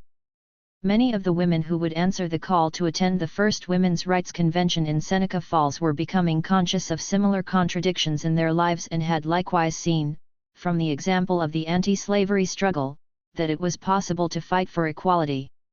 As the Seneca Falls Convention was being planned, Elizabeth Cady Stanton proposed a resolution which appeared too radical even to her CO conventioner Lucretia Mott. Although Mrs. Mott's experiences in the anti-slavery movement had certainly persuaded her that women urgently needed to exercise political power, she opposed the introduction of a resolution on woman suffrage. Such a move would be interpreted as absurd and outrageous, she thought, and would consequently undermine the importance of the meeting. Stanton's husband also opposed the raising of the suffrage issue and kept his promise to leave town if she insisted on presenting the resolution. Frederick Douglass was the only prominent figure who agreed that the convention should call for women's right to vote. Several years before the Seneca Falls meeting, Elizabeth Cady Stanton had firmly convinced Frederick Douglass that the vote should be extended to women. I could not meet her arguments except with the shallow plea of custom, natural division of duties, indelicacy of woman's taking part in politics, the common talk of woman's sphere, and the like, all of which that able woman, who was then no less logical than now, brushed away by those arguments which she has so often and effectively used since and which no man has successfully refuted. If intelligence is the only true and rational basis of government, it follows that that is the best government which draws its life and power from the largest sources of wisdom, energy, and goodness at its command. 15. Among the approximately 300 women and men attending the Seneca Falls Convention, the issue of electoral power for women was the only major point of contention. The suffrage resolution alone was not unanimously endorsed. That the controversial proposal was presented at all, however, was due to Frederick Douglass' willingness to second Stanton's motion and to employ his oratorical abilities in defense of women's right to vote. 16. During those early days when women's rights was not yet a legitimate cause, when woman suffrage was unfamiliar and unpopular as a demand, Frederick Douglass publicly agitated for the political equality of women. In the immediate aftermath of the Seneca Falls Convention, he published an editorial in his newspaper, the North Star. Entitled The Rights of Women, its content was quite radical for the times. In respect to political rights, we hold woman to be justly entitled to all we claim for men. We go further, and express our conviction that all political rights which it is expedient for men to exercise, it is equally so for woman. All that distinguishes man as an intelligent and accountable being, is equally true of woman, and if that government only is just which governs by the free consent of the governed, there can be no reason in the world for denying to woman the exercise of the elective franchise, or a hand in making and administering the law of the land. 17. Frederick Douglass was also responsible for officially introducing the issue of women's rights to the Black liberation movement, where it was enthusiastically welcomed. As S. J. Walker points out, Douglass spoke out at the National Convention of Colored Freedmen that was held in Cleveland, Ohio, around the time of the Seneca Falls meeting. He succeeded in amending a resolution defining delegates so that it would be understood to include women, an amendment that was carried with 3 cheers for women's rights. 18. Elizabeth Cady Stanton devoted expressions of praise to Douglass for his steadfast defense of the Seneca Falls Convention in face of the widespread ridicule voiced in the press. So pronounced was the popular voice against us, in the parlor, press, and pulpit, that most of the ladies who had attended the convention and signed the declaration, one by one withdrew their names and influence and joined our persecutors. Our friends gave us the cold shoulder and felt themselves disgraced by the whole proceeding. 19. The uproar did not dissuade Douglas, nor did it achieve its goal of nipping the battle for women's rights in the bud. Parlor, press, and pulpit, try as they might, could not reverse this trend. Only 1 month passed before another convention took place in Rochester, New York, whose daring innovation and precedent for future meetings was a female presiding officer. 20. Frederick Douglass again manifested his loyalty to his sisters by arguing once more for the suffrage resolution, which passed in Rochester by a much larger margin than at Seneca Falls. 21. The advocacy of women's rights could not be forbidden. Not yet acceptable to the makers of public opinion, the issue of women's equality, now embodied in an embryonic movement, supported by black people who were fighting for their own freedom, established itself as an indelible element of public life in the United States. But what was it all about? How was the question of women's equality defined other than by the suffrage issue which had prompted the derogatory publicity about the Seneca Falls Convention? Were the grievances outlined in the Declaration of Sentiments and the demands put forth in the resolutions truly reflective of the problems and needs of the women of the United States? The emphatic focus of the Seneca Falls Declaration was the institution of marriage and its many injurious effects on women. Marriage robbed women of their property rights, making wives economically as well as morally dependent on their husbands. Demanding absolute obedience from wives, the institution of marriage gave husbands the right to punish their wives, and what is more, the laws of separation and divorce were almost entirely based on male supremacy. 22. As a result of women's inferior status within marriage, the Seneca Falls Declaration argued, they suffered inequalities in educational institutions as well as in the professions. Profitable employments and all avenues to wealth and distinction were absolutely inaccessible to women. 23. The Declaration concludes its list of grievances with an evocation of women's mental and psychological dependence, which has left them with little confidence and self-respect. 24. The inestimable importance of the Seneca Falls Declaration was its role as the articulated consciousness of women's rights at mid-century. It was the theoretical culmination of years of unsure, often silent, challenges aimed at a political, social, domestic, and religious condition which was contradictory, frustrating and downright oppressive for women of the bourgeoisie and the rising middle classes. However, as a rigorous consummation of the consciousness of white middle-class women's dilemma, the Declaration all but ignored the predicament of white working-class women, as it ignored the condition of black women in the South and North alike. In other words, the Seneca Falls Declaration proposed an analysis of the female condition which disregarded the circumstances of women outside the social class of the document's framers. But what about those women who worked for a living, the white women, for example, who operated the textile mills in the Northeast? In 1831, when the textile industry was still the major focus of the new Industrial Revolution, women comprised the undisputed majority of industrial workers. In the textile mills, scattered throughout New England, there were 38,927 women workers as compared to 18,539 men. 25. The pioneering mill girls had been recruited from local farm families. The profit-seeking mill owners represented life in the mills as an attractive and instructive prelude to married life. Both the Waltham and Lowell systems were portrayed as surrogate families where the young farm women would be rigorously supervised by matrons in an atmosphere akin to the finishing school. But what was the reality of mill life? Incredibly long hours, 12, 14, or even 16 hours daily, atrocious working conditions, inhumanly crowded living quarters, and so little time was allowed for meals, 1/2 hour at noon for dinner, that the women raced from the hot, humid weaving room several blocks to their boarding houses, gulped down their main meal of the day, and ran back to the mill in terror of being fined if they were late. In winter they dared not stop to button their coats and often ate without taking them off. This was pneumonia season. In summer, spoiled food and poor sanitation led to dysentery. Tuberculosis was with them in every season. 26. The mill women fought back.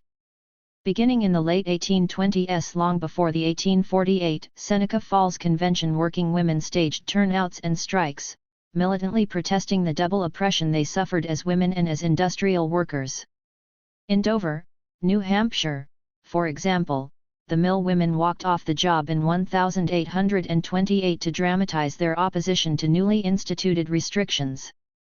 They shocked the community by parading with banners and flags, shooting off gunpowder. 27. By the summer of 1848, when the Seneca Falls Convention took place, conditions in the mills hardly ideal to begin with had deteriorated to such an extent that the New England farmers' daughters were fast becoming a minority in the textile labor force. Replacing the women from well-born, Yankee backgrounds were immigrant women who, like their fathers, brothers, and husbands, were becoming the industrial proletariat of the nation. These women, unlike their predecessors, whose families owned land, had nothing to rely upon but their labor power. When they resisted, they were fighting for their right to survive. They fought so passionately that in the 1840s, women workers were in the leadership of labor militancy in the United States. 28. Campaigning for the 10-hour day, the Lowell Female Labor Reform Association presented petitions to the Massachusetts state legislature in 1843 and 1844.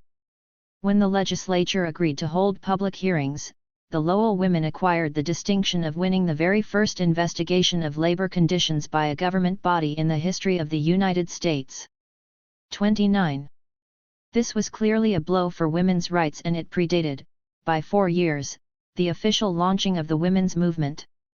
Judging from the struggles conducted by white working women, their relentless defense of their dignity as workers and as women, their conscious as well as implicit challenges to the sexist ideology of womanhood, they had more than earned the right to be lauded as pioneers of the women's movement. But their trailblazing role was all but ignored by the leading initiators of the new movement, who did not comprehend that women workers experienced and challenged male supremacy in their own special way. As if to drive this point home, history has imparted a final irony to the movement initiated in 1848. Of all the women attending the Seneca Falls Convention, the only one to live long enough to actually exercise her right to vote over 70 years later was a working woman by the name of Charlotte Woodward. 30. Charlotte Woodward's motives for signing the Seneca Falls Declaration were hardly identical to those of the more prosperous women. Her purpose for attending the convention was to seek advice on improving her status as a worker. As a glove maker, her occupation was not yet industrialized. She worked at home, receiving wages legally controlled by the men in her family. Describing the circumstances of her work, she expressed that spirit of rebellion which had brought her to Seneca Falls.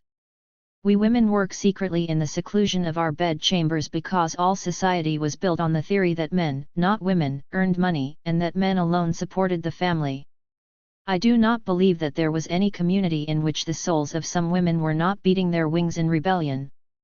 For my own obscure self, I can say that every fiber of my being rebelled, although silently, all the hours that I sat and sewed gloves for a miserable pittance which, as it was earned, could never be mine. I wanted to work, but I wanted to choose my task and I wanted to collect my wages. That was my form of rebellion against the life into which I was born. 31. Charlotte Woodward and the several other working women present at the convention were serious. They were more serious about women's rights than about anything else in their lives. At the last session of the convention, Lucretia Mott proposed a final resolution calling both for the overthrow of the pulpit and for the securing to women an equal participation with men in the various trades, professions, and commerce. 32. Was this a mere afterthought? A charitable gesture toward Charlotte Woodward and her working-class sisters? Or did the small contingent of working-class women protest the exclusion of their interests from the original resolutions, causing Lucretia Mott, the longtime anti-slavery activist, to stand up on their behalf? If Sarah Grimke had been present, she might have insisted, as she said on another occasion. There are in the poorer classes many strong honest hearts weary of being slaves and tools who are worthy of freedom and who will use it worthily. 33. If the recognition accorded working women at the Seneca Falls meeting was all but negligible, there was not even a cursory mention of the rights of another group of women who also rebelled against the lives into which they were born. 34. In the South they rebelled against slavery and in the North against a dubious condition of freedom called racism. While at least one black man was present among the Seneca Falls conferees, there was not a single black woman in attendance. Nor did the convention's documents make even a passing reference to black women. In light of the organizers' abolitionist involvement, it would seem puzzling that slave women were entirely disregarded. But this problem was not a new one. The Grimke sisters had previously criticized a number of female anti-slavery societies for ignoring the condition of black women and for sometimes manifesting blatantly racist prejudices. During the preparations for the founding convention of the National Female Anti-Slavery Society, Angelina Grimke had to take the initiative to guarantee more than a token presence of black women. Moreover, she suggested that a special address be delivered at that convention to the free black people of the North. Since no one, not even Lucretia Mott, would prepare the address, Angelina's sister Sarah had to deliver the speech. 35. As early as 1837, the Grimke sisters chastised the New York Female Anti-Slavery Society for failing to involve black women in their work. On account of their strong aristocratical feelings, Angelina regretfully said, they were most exceedingly inefficient. We have had serious thought of forming an anti-slavery society among our colored sisters and getting them to invite their white friends to join them. In this way we think we could get the most efficient white females in the city to join them. 36. The absence of black women at the Seneca Falls Convention was all the more conspicuous in light of their previous contributions to the fight for women's rights. More than a decade before this meeting, Maria Stuart had responded to attacks on her right to deliver public lectures by emphatically asking, "What if I am a woman?" 37. This black woman was the first native-born female lecturer who addressed audiences of both men and women. 38. And in 1827, Freedom's Journal, the first black newspaper in this country, published a black woman's letter on women's rights. Matilda, as she identified herself, demanded education for black women at a time when schooling for women was a controversial and quite unpopular issue. Her letter appeared in this pioneering New York journal the year before the Scottish-born Frances Wright began to lecture on equal education for women. I would address myself to all mothers, and say to them, that while it is necessary to possess a knowledge of pudding making, something more is requisite. It is their bounden duty to store their daughters' minds with useful learning. They should be made to devote their leisure time to reading books, whence they would derive valuable information, which could never be taken from them. 39. Long before the first women's convention, middle-class white women had struggled for the right to education. Matilda's comments, later confirmed by the ease with which Prudence Crandall recruited black girls for her besieged school in Connecticut, demonstrated that white and black women were indeed united in their desire for education. Unfortunately, this connection was not acknowledged during the convention at Seneca Falls. The failure to recognize the potential for an integrated women's movement, particularly against sexism in education, was dramatically revealed in an episode occurring during the crucial summer of 1848. Ironically, it involved the daughter of Frederick Douglass. After her official admission to a girls' seminary in Rochester, New York, Douglass' daughter was formally prohibited from attending classes with the white girls. The principal who issued the order was an abolitionist woman. When Douglass and his wife protested this segregationist policy, the principal asked each white girl to vote on the issue, indicating that one objection would suffice to continue the exclusion. After the white girls voted in favor of integrating the classroom, the principal approached the girls' parents, using the one resulting objection as an excuse to exclude Douglass' daughter. 40. That a white woman associated with the anti-slavery movement could assume a racist posture toward a black girl in the North reflected a major weakness in the abolitionist campaign: its failure to promote a broad anti-racist consciousness. This serious shortcoming, abundantly criticized by the Grimke sisters and others, was unfortunately carried over into the organized movement for women's rights. However oblivious the early women's rights activists may have been to the plight of their black sisters, the echoes of the new women's movement were felt throughout the organized black liberation struggle. As mentioned above, the National Convention of Colored Freedmen passed a resolution on the equality of women in 1848. 41. Upon Frederick Douglass' initiative, this Cleveland gathering had resolved that women should be elected delegates on an equal basis with men.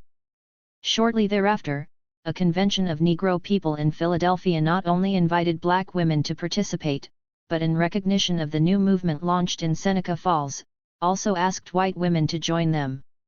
Lucretia Mott described her decision to attend in a letter to Elizabeth Cady Stanton: "We are now in the midst of a convention of the colored people of the city. Douglas and Delaney Remond and Garnett are here, all taking an active part, and as they include women and white women too, I can do no less, with the interest I feel in the cause of the slave, as well as of woman, than be present and take a little part. So yesterday, in a pouring rain, Sarah Pugh and self walked down there and expect to do the same today." 42. 2 years after the Seneca Falls Convention, the first National Convention on Women's Rights was held in Worcester, Massachusetts. Whether she was actually invited or came on her own initiative, Sojourner Truth was among the participants. Her presence there and the speeches she delivered at subsequent women's rights meetings symbolized black women's solidarity with the new cause. They aspired to be free not only from racist oppression but also from sexist domination. "Ain't I a woman?" 43. The refrain of the speech Sojourner Truth delivered at an 1851 Women's Convention in Akron, Ohio remains one of the most frequently quoted slogans of the 19th century women's movement. Sojourner Truth single-handedly rescued the Akron women's meeting from the disruptive jeers of hostile men. Of all the women attending the gathering, she alone was able to answer aggressively the male supremacist arguments of the boisterous provocateurs. Possessing an undeniable charisma and powerful oratorical abilities, Sojourner Truth tore down the claims that female weakness was incompatible with suffrage, and she did this with irrefutable logic. The leader of the provocateurs had argued that it was ridiculous for women to desire the vote, since they could not even walk over a puddle or get into a carriage without the help of a man. Sojourner Truth pointed out with compelling simplicity that she herself had never been helped over mud puddles or into carriages. "And ain't I a woman?" with a voice like rolling thunder. 44. She said, "Look at me.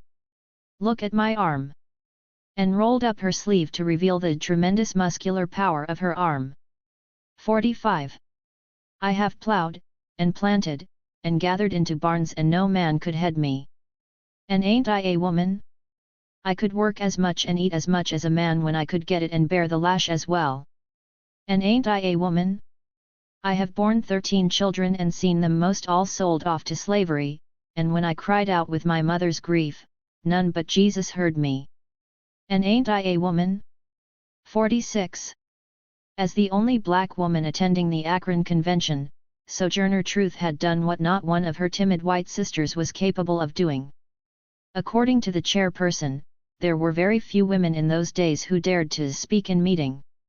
Having powerfully pleaded the cause of her sex, having commanded the attention of the white women as well as their disruptive male adversaries, Sojourner Truth was spontaneously applauded as the hero of the day. She had not only dealt a crushing defeat to the men's weaker sex argument, but had also refuted their thesis that male supremacy was a Christian principle, since Christ himself was a man. "That little man in black there, he says women can't have as much rights as men, because Christ wasn't a woman. Where did Christ come from?" 47. According to the presiding officer, rolling thunder couldn't have stilled that crowd, as did those deep, wonderful tones, as she stood there with outstretched arms and eyes of fire. 48. Where did your Christ come from? From God and a woman. Man had nothing to do with him. 49. As for the horrendous sin committed by Eve, this was hardly an argument against women's capabilities. On the contrary, it was an enormous plus. If the first woman God ever made was strong enough to turn the world upside down all alone, these women together ought to be able to get it right side up again. And now they are asking to do it, the men better let them. 50. The men's belligerence was quieted and the women were bursting with pride, their hearts beating with gratitude, and more than one of us with streaming eyes. 51. Frances Dana Gage, the presiding officer of the Akron Convention, continued her description of the impact of Sojourner Truth's speech. she had taken us up in her strong arms and carried us safely over the slough of difficulty, turning the whole tide in our favor. I have never in my life seen anything like the magical influence that subdued the mobbish spirit of the day, and turned the sneers and jeers of an excited crowd into notes of respect and admiration. 52. Sojourner Truth's Ain't I a Woman address had deeper implications, for it was also, it seems, a comment on the racist attitudes of the same white women who later praised their black sister. Not a few of the Akron women had been initially opposed to a black woman having a voice in their convention, and the anti-women's writers had tried to take advantage of this racism. In the words of Frances Dana Gage, the leaders of the movement trembled on seeing a tall, gaunt black woman in a grey dress and white turban, surmounted with an uncouth sunbonnet, march deliberately into the church, walk with the air of a queen up the aisle, and take her seat upon the pulpit steps. A buzz of disapprobation was heard all over the house, and there fell on the listening ear, an abolition affair. I told you so. Go it, darky. 53. On the second day of the convention, when Sojourner Truth rose to answer the male supremacist assault, leading white women attempted to persuade Gage to prevent her from speaking. Don't let her speak, gasped half a dozen in my ear. She moved slowly and solemnly to the front, laid her old bonnet at her feet, and turned her great speaking eyes to me. There was a hissing sound of disapprobation above and below. I rose and announced Sojourner Truth, and begged the audience to keep silence for a few moments. 54. Fortunately for the Ohio women, for the women's movement in general for whom Sojourner Truth's speech established a militant fighting spirit and for us today who still receive inspiration from her words, Frances Dana Gage did not succumb to these racist pressures of her comrades. When this black woman did rise to speak, her answer to the male supremacists also contained a profound lesson for the white women. In repeating her question, "Ain't I a woman?" no less than 4 times, she exposed the class bias and racism of the new women's movement. All women were not white and all women did not enjoy the material comfort of the middle classes and the bourgeoisie. Sojourner Truth herself was black, she was an ex-slave, but she was no less a woman than any of her white sisters at the convention. That her race and her economic condition were different from theirs did not annul her womanhood. And as a black woman, her claim to equal rights was no less legitimate than that of white middle-class women. At a national women's convention 2 years later, she was still fighting efforts to prevent her from speaking. I know that it feels a kind of hissing and tickling like to see a colored woman get up and tell you about things and women's rights. We have all been thrown down so low that nobody thought we'd ever get up again, but we have been long enough trodden now, we will come up again, and now I am here. 55. Throughout the 1850s, local and national conventions attracted increasing numbers of women to the campaign for equality. It was never an unusual occurrence for Sojourner Truth to appear at these meetings, and despite inevitable hostility, to rise and have her say. In representing her black sisters, both slave and free, she imparted a fighting spirit to the campaign for women's rights. This was Sojourner Truth's unique historical contribution. And in case white women tended to forget that black women were no less women than they, her presence in her speeches served as a constant reminder. Black women were also going to get their rights. Meanwhile, large numbers of black women were manifesting their commitment to freedom and equality in ways that were less closely connected with the newly organized women's movement. The Underground Railroad claimed the energies of numerous northern black women. Jane Lewis, for example, a resident of New Lebanon, Ohio, regularly rowed her boat across the Ohio River, rescuing many a fugitive slave. 56.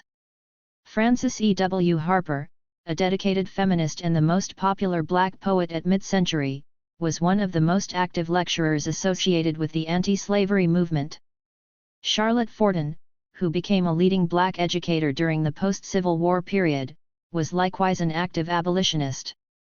Sarah Remond, who lectured against slavery in England, Ireland, and Scotland, exercised a vast influence on public opinion, and according to one historian, kept the Tories from intervening on the side of the Confederacy. 57. Even the most radical white abolitionists, basing their opposition to slavery on moral and humanitarian grounds, failed to understand that the rapidly developing capitalism of the North was also an oppressive system. They viewed slavery as a detestable and inhuman institution, an archaic transgression of justice. But they did not recognize that the white worker in the North, his or her status as free laborer notwithstanding, was no different from the enslaved worker in the South. Both were victims of economic exploitation. As militant as William Lloyd Garrison is supposed to have been, he was vehemently against wage laborers' right to organize. The inaugural issue of The Liberator included an article denouncing the efforts of Boston workers to form a political party. An attempt has been made, it is still in the making, we regret to say, to inflame the minds of our working classes against the more opulent, and to persuade men that they are condemned and oppressed by a wealthy aristocracy. It is in the highest degree criminal, therefore, to exasperate our mechanics to deeds of violence or to array them under a party banner. 58. As a rule, white abolitionists either defended the industrial capitalists or expressed no conscious class loyalty at all. This unquestioning acceptance of the capitalist economic system was evident in the program of the women's rights movement as well.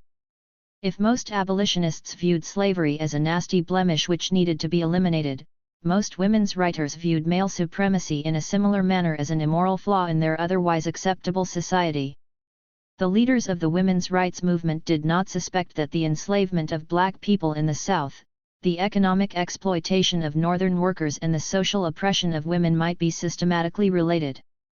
Within the early women's movement, little was said about white working people, not even about white women workers. Though many of the women were supporters of the abolitionist campaign, they failed to integrate their anti-slavery consciousness into their analysis of women's oppression. At the outbreak of the Civil War, the women's rights leaders were persuaded to redirect their energies toward a defense of the Union cause. But in suspending their agitation for sexual equality, they learned how deeply racism had planted itself in the soil of U.S. society.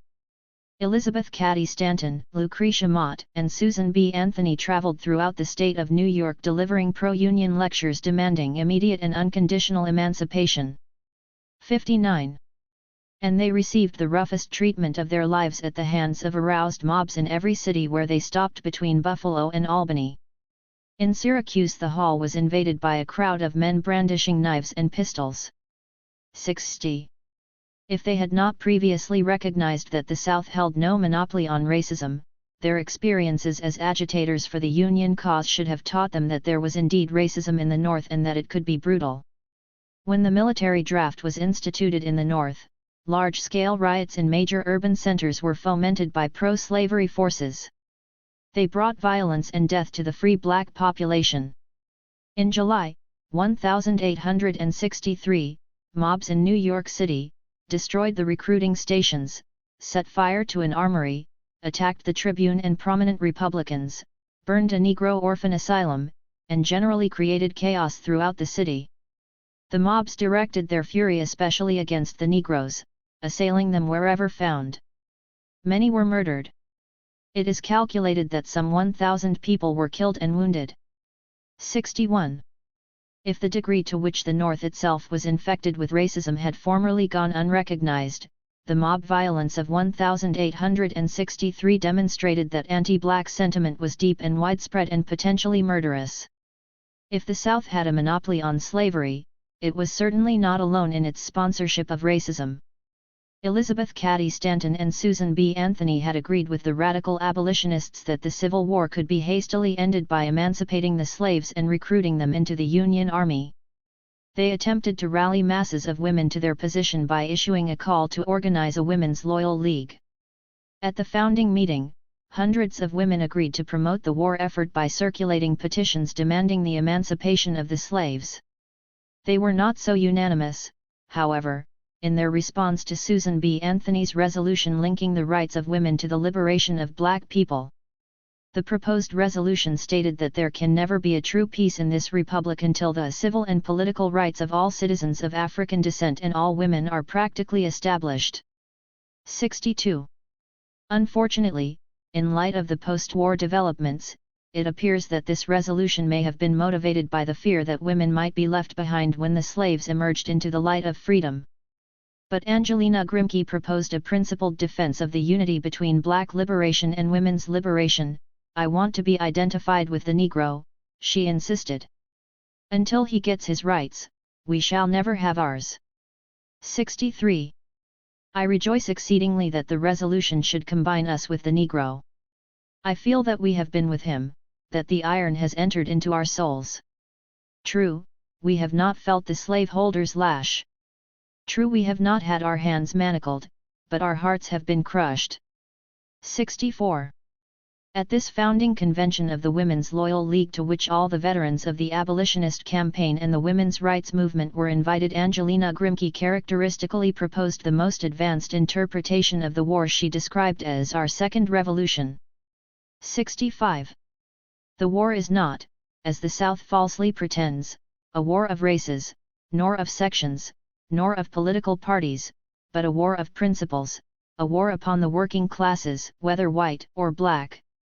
In this war, the black man was the first victim, the working man of whatever color the next, and now all who contend for the rights of labor, for free speech, free schools, free suffrage, and a free government, are driven to do battle in defense of these, or to fall with them, victims of the same violence that for 2 centuries has held the black man a prisoner of war. While the South has waged this war against human rights, the North has stood by holding the garments of those who were stoning liberty to death. The nation is in a death struggle. It must either become one vast slavocracy of petty tyrants, or wholly the land of the free. 66. Angelina Grimke's brilliant address to the soldiers of our second revolution demonstrated that her political consciousness was far more advanced than most of her contemporaries. In her speech she proposed a radical theory and practice which could have been realized through an alliance embracing labor, black people, and women.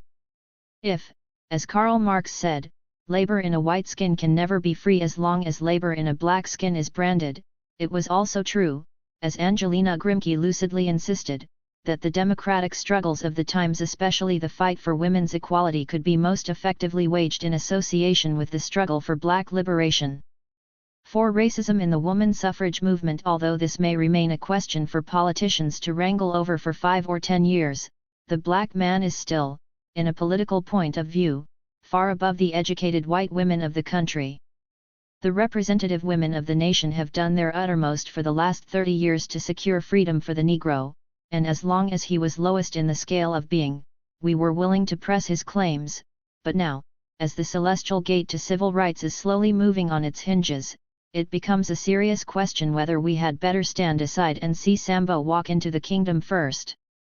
As self-preservation is the first law of nature, would it not be wiser to keep our lamps trimmed and burning, and when the constitutional door is open, avail ourselves of the strong arm and blue uniform of the black soldier to walk in by his side, and thus make the gap so wide that no privileged class could ever again close it against the humblest citizen of the Republic?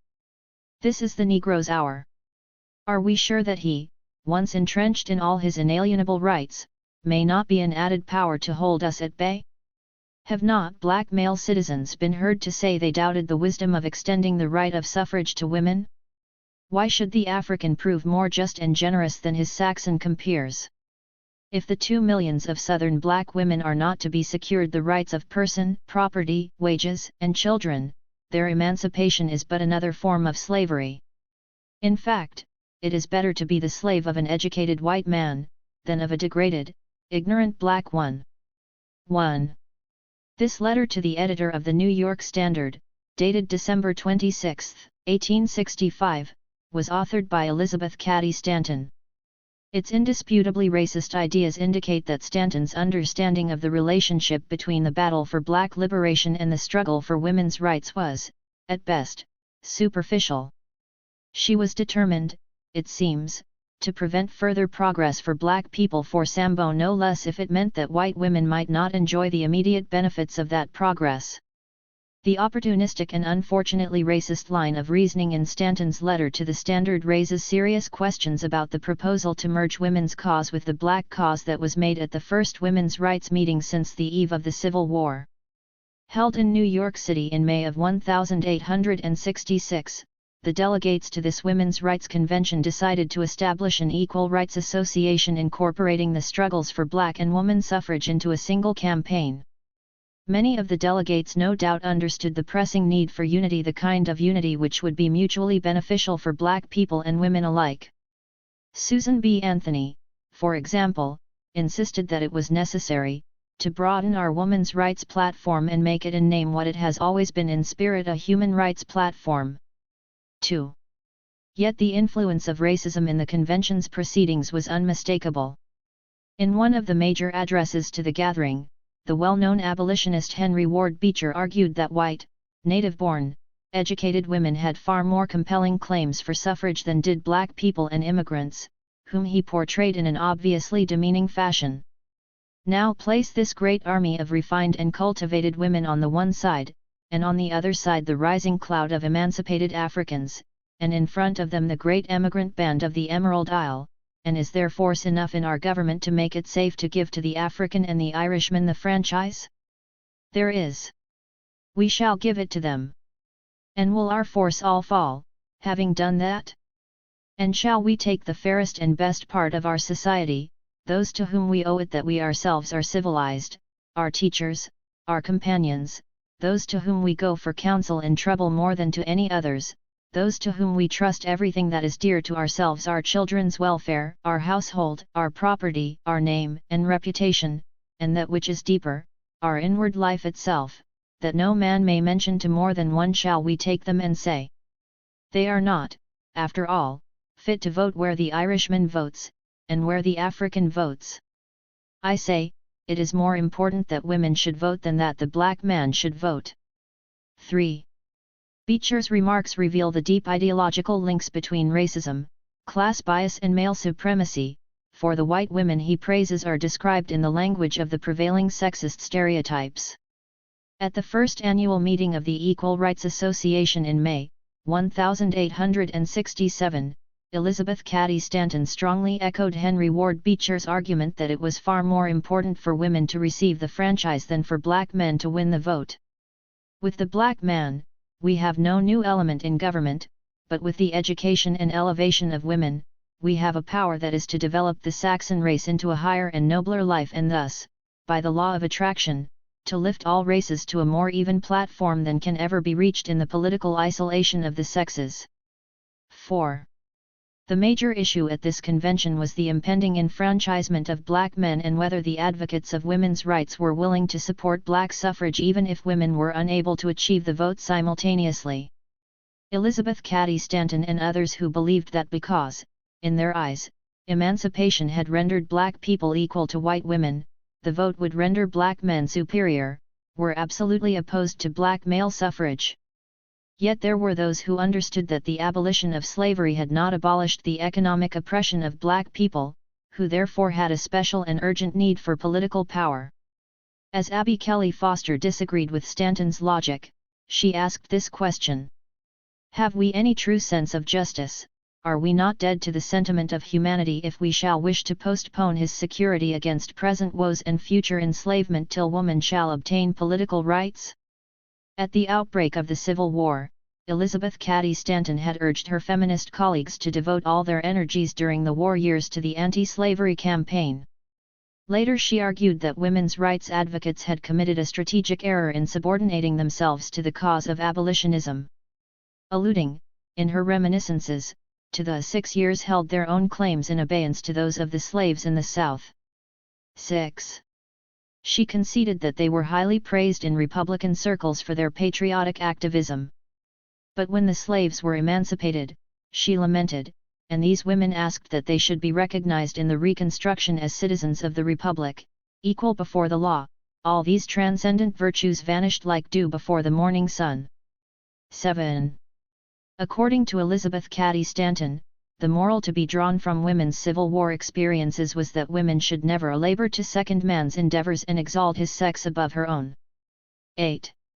There was a strong element of political naivete in Stanton's analysis of the conditions prevailing at the war's end, which meant that she was more vulnerable than ever to racist ideology. As soon as the Union Army triumphed over their Confederate opponents, she and her co-workers insisted that the Republican Party reward them for their wartime efforts. The reward they demanded was woman suffrage, as if a deal had been made, as if women's rights proponents had fought for the defeat of slavery with the understanding that their prize would be the vote. Of course, the Republicans did not lend their support to woman suffrage after the Union victory was won. But it was not so much because they were men, it was rather because, as politicians, they were beholden to the dominant economic interests of the period. Insofar as the military contest between the North and the South was a war to overthrow the Southern slaveholding class, it was a war which had been basically conducted in the interests of the Northern bourgeoisie, i.e., the young and enthusiastic industrial capitalists who found their political voice in the Republican Party. The Northern capitalists sought economic control over the entire nation. Their struggle against the Southern slavocracy did not therefore mean that they supported the liberation of black men or women as human beings. If woman suffrage was not to be included in the post-war agenda of the Republican Party, neither were the innate political rights of black people of any real concern to these triumphant politicians. That they conceded the necessity of extending the vote to newly emancipated black men in the South did not imply that they favored black males over white females.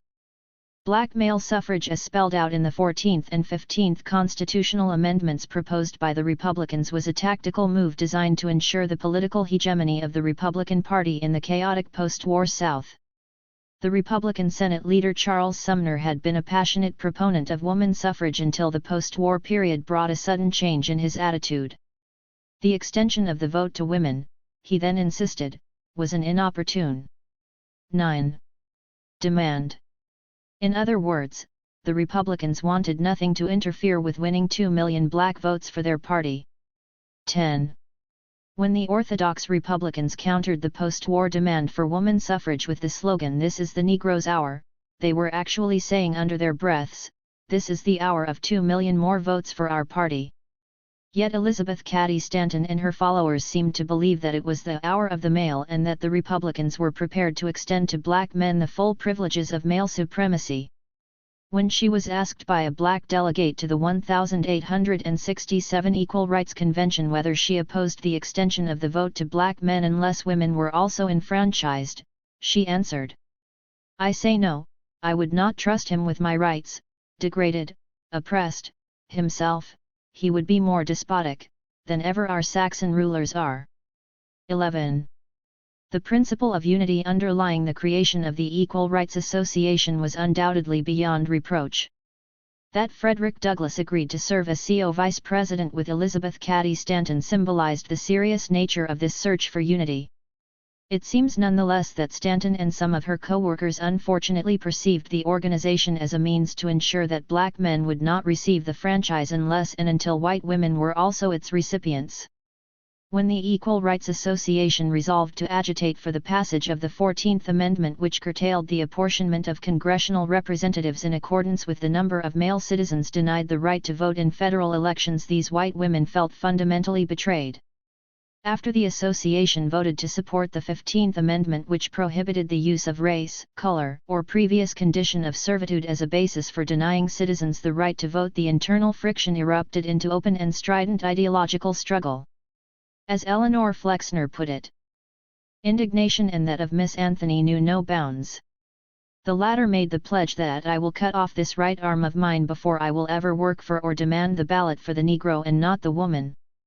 Mrs. Stanton made derogatory references to Sambo, and the enfranchisement of Africans, Chinese, and all the ignorant foreigners the moment they touch our shores. She warned that the Republicans' advocacy of manhood suffrage creates an antagonism between black men and all women that will culminate in fearful outrages on womanhood, especially in the southern states. 12. Whether the criticism of the 14th and 15th Amendments expressed by the leaders of the women's rights movement was justifiable or not is still being debated. But one thing seems clear: their defense of their own interests as white middle-class women in a frequently egotistical and elitist fashion exposed the tenuous and superficial nature of their relationship to the post-war campaign for black equality. Granted, the two amendments excluded women from the new process of enfranchisement and were thus interpreted by them as detrimental to their political aims. Granted, they felt they had as powerful a case for suffrage as black men. Yet in articulating their opposition with arguments invoking the privileges of white supremacy, they revealed how defenseless they remained even after years of involvement in progressive causes to the pernicious ideological influence of racism. Both Elizabeth Cady Stanton and Susan B. Anthony interpreted the Union victory as the real emancipation of the millions of black people who had been the victims of the Southern slaveocracy. They assumed that the abolition of the slave system elevated black people to a position in U.S. society that was comparable in almost every respect to that of middle-class white women. The Act of Emancipation and the Civil Rights Bill, the Negro and woman now had the same civil and political status, alike needing only the ballot. 13. The assumption that emancipation had rendered the former slaves equal to white women, both groups equally requiring the vote for the completion of their social equality, ignored the utter precariousness of black people's newly won freedom during the post-Civil War era. While the chains of slavery had been broken, black people still suffered the pain of economic deprivation, and they faced the terrorist violence of racist mobs in a form whose intensity was unmatched even by slavery. In the opinion of Frederick Douglass, the abolition of slavery had been accomplished in name alone. The daily lives of black people in the South still reeked of slavery. There was only one way, so Douglass argued, to consolidate and secure the new free status of Southern blacks. Slavery is not abolished until the black man has the ballot. 14. This was the basis for his insistence that the struggle for black suffrage ought to take strategic priority, at that particular historical moment, over the effort to achieve the vote for women. Frederick Douglass viewed the franchise as an indispensable weapon which could complete the unfinished process of liquidating slavery. When he argued that woman suffrage was momentarily less urgent than the extension of the ballot to black men, he was definitely not defending black male superiority. Although Douglass was by no means entirely free of the influence of male supremacist ideology, and while the polemical formulations of his arguments often leave something to be desired, the essence of his theory that black suffrage was a strategic priority was not in the least anti-woman. Frederick Douglass argued that without the vote, black people in the South would be unable to achieve any economic progress at all. Without the elective franchise, the Negro will still be practically a slave. Individual ownership has been abolished, but if we restore the Southern states without this measure, we shall establish an ownership of the blacks by the community among which they live. 15. The need to defeat the continued economic oppression of the post-war era was not the only reason for black people's especially urgent claim for the vote. Unabashed violence perpetuated by mobs encouraged by those who sought to profit from the labor of the former slaves would undoubtedly continue unless black people achieved political power. In one of the first debates between Frederick Douglass and the woman suffrage proponents inside the Equal Rights Association, Douglass insisted that black suffrage took precedence because with us disfranchisement means New Orleans, it means Memphis, it means New York mobs. 16. The Memphis and New Orleans riots took place in May and July of 1866, less than a year before the debate between Douglass and the white women took place. A U.S. congressional committee heard this testimony from a newly freed black woman who was a victim of the Memphis violence. "I saw them kill my husband. He was shot in the head while he was in bed, sick. There were between 20 and 30 men who came to the house. They made him get up and go out of doors. They asked him if he had been a soldier. Then one stepped back, put the pistol to his head and shot him 3 times. When my husband fell, he scuffled about a little, and looked as if he tried to get back into the house. Then they told him if he did not make haste and die, they would shoot him again." 17. In both Memphis and New Orleans, black people and some white radicals had been killed and wounded. During both massacres, the mobs who burned schools, churches, and black dwellings also raped, singly and in groups, the black women whose paths they crossed. These two Southern riots had been foreshadowed by the New York violence of 1863, which had been instigated by pro-slavery, anti-draft forces in the North and had claimed the lives of some 1,000 people. 18. In light of the widespread violence and terror suffered by black people in the South, Frederick Douglass' insistence that black people's need for electoral power was more urgent than that of middle-class white women was logical and compelling. The former slave population was still locked in a struggle to defend their lives, and in Douglass' eyes, only the ballot could ensure their victory. By contrast, the white middle-class women, whose interests were represented by Elizabeth Cady Stanton and Susan B. Anthony, could not claim that their lives were in physical jeopardy. They were not, like black men and women in the South, engaged in an actual war for liberation. And indeed, for Southern blacks, the Union victory did not really mean that the violence of war had been entirely halted. As W.E.B. Du Bois observed, "It is always difficult to stop war, and doubly difficult to stop civil war. Inevitably, when men have long been trained to violence and murder, the habit projects itself onto civil life after peace, and there is crime and disorder and social upheaval." 19. According to Du Bois, many observers of the post-war situation felt that Southern people seemed to have transferred their wrath at the federal government to the colored people.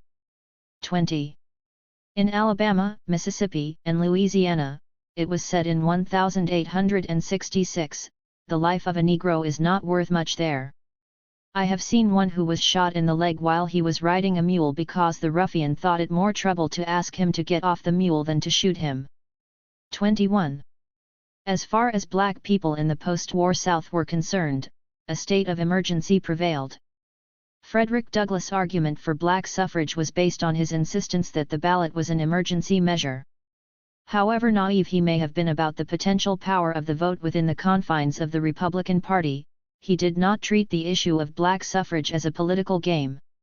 For Douglass, the ballot was not a means of ensuring Republican Party hegemony in the South. It was basically a survival measure, a means of guaranteeing the survival of the masses of his people. The women's rights leaders of the post-Civil War era tended to view the vote as an end in itself. Already in 1866, it seemed that whoever furthered the cause of woman suffrage, however racist their motives, was a worthwhile recruit for the women's campaign. Even Susan B. Anthony detected no apparent contradiction in the advocacy of woman suffrage by a congressman who was a self-avowed white supremacist. To the great dismay of Frederick Douglass, Anthony publicly praised Congressman James Brooks, who was a former editor of a pro-slavery newspaper. 22. Although his support of woman suffrage was clearly a tactical move to counter the Republicans' sponsorship of black suffrage, Brooks was enthusiastically lauded by Susan Anthony and her colleagues. In representing the interests of the former slave-holding class, the Democratic Party sought to prevent the enfranchisement of the black male population in the South. Thus many Democratic leaders defended woman suffrage as a calculated measure against their Republican opponents. Expediency was the watchword of these Democrats, whose concern for women's equality was imbued with the same dishonesty as the Republicans' announced support for black male suffrage. If Elizabeth Cady Stanton and Susan B. Anthony had more carefully analyzed the political situation of the post-Civil War period, they might have been less willing to associate their suffrage campaign with the notorious George Francis train. "Woman first and Negro last is my program." 23. Was the slogan of this unabashedly racist Democrat. When Stanton and Anthony met Train during their 1867 Kansas campaign, he offered to cover all the expenses of an extensive speaking tour for himself and the two women. "Most of our friends thought it a grave blunder," wrote Elizabeth Cady Stanton, "but the result proved otherwise. Mr. Train was then in his prime, a gentleman in dress and manner, neither smoking, chewing, drinking, nor gormandizing. He was an effective speaker and actor." 24. George Francis Train was also described as a crack-brained harlequin and semi-lunatic. 25. As Stanton acknowledges in her reminiscences, "He is as destitute of principle as he is of sense. He may be of use in drawing an audience, but so would a kangaroo, a gorilla, or a hippopotamus." 26.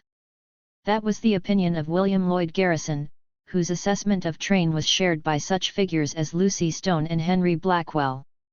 But Stanton and Anthony were hurting for support, and since Train was willing to assist them, they welcomed him with open arms. With his financial backing, they founded a journal which at his insistence was called Revolution.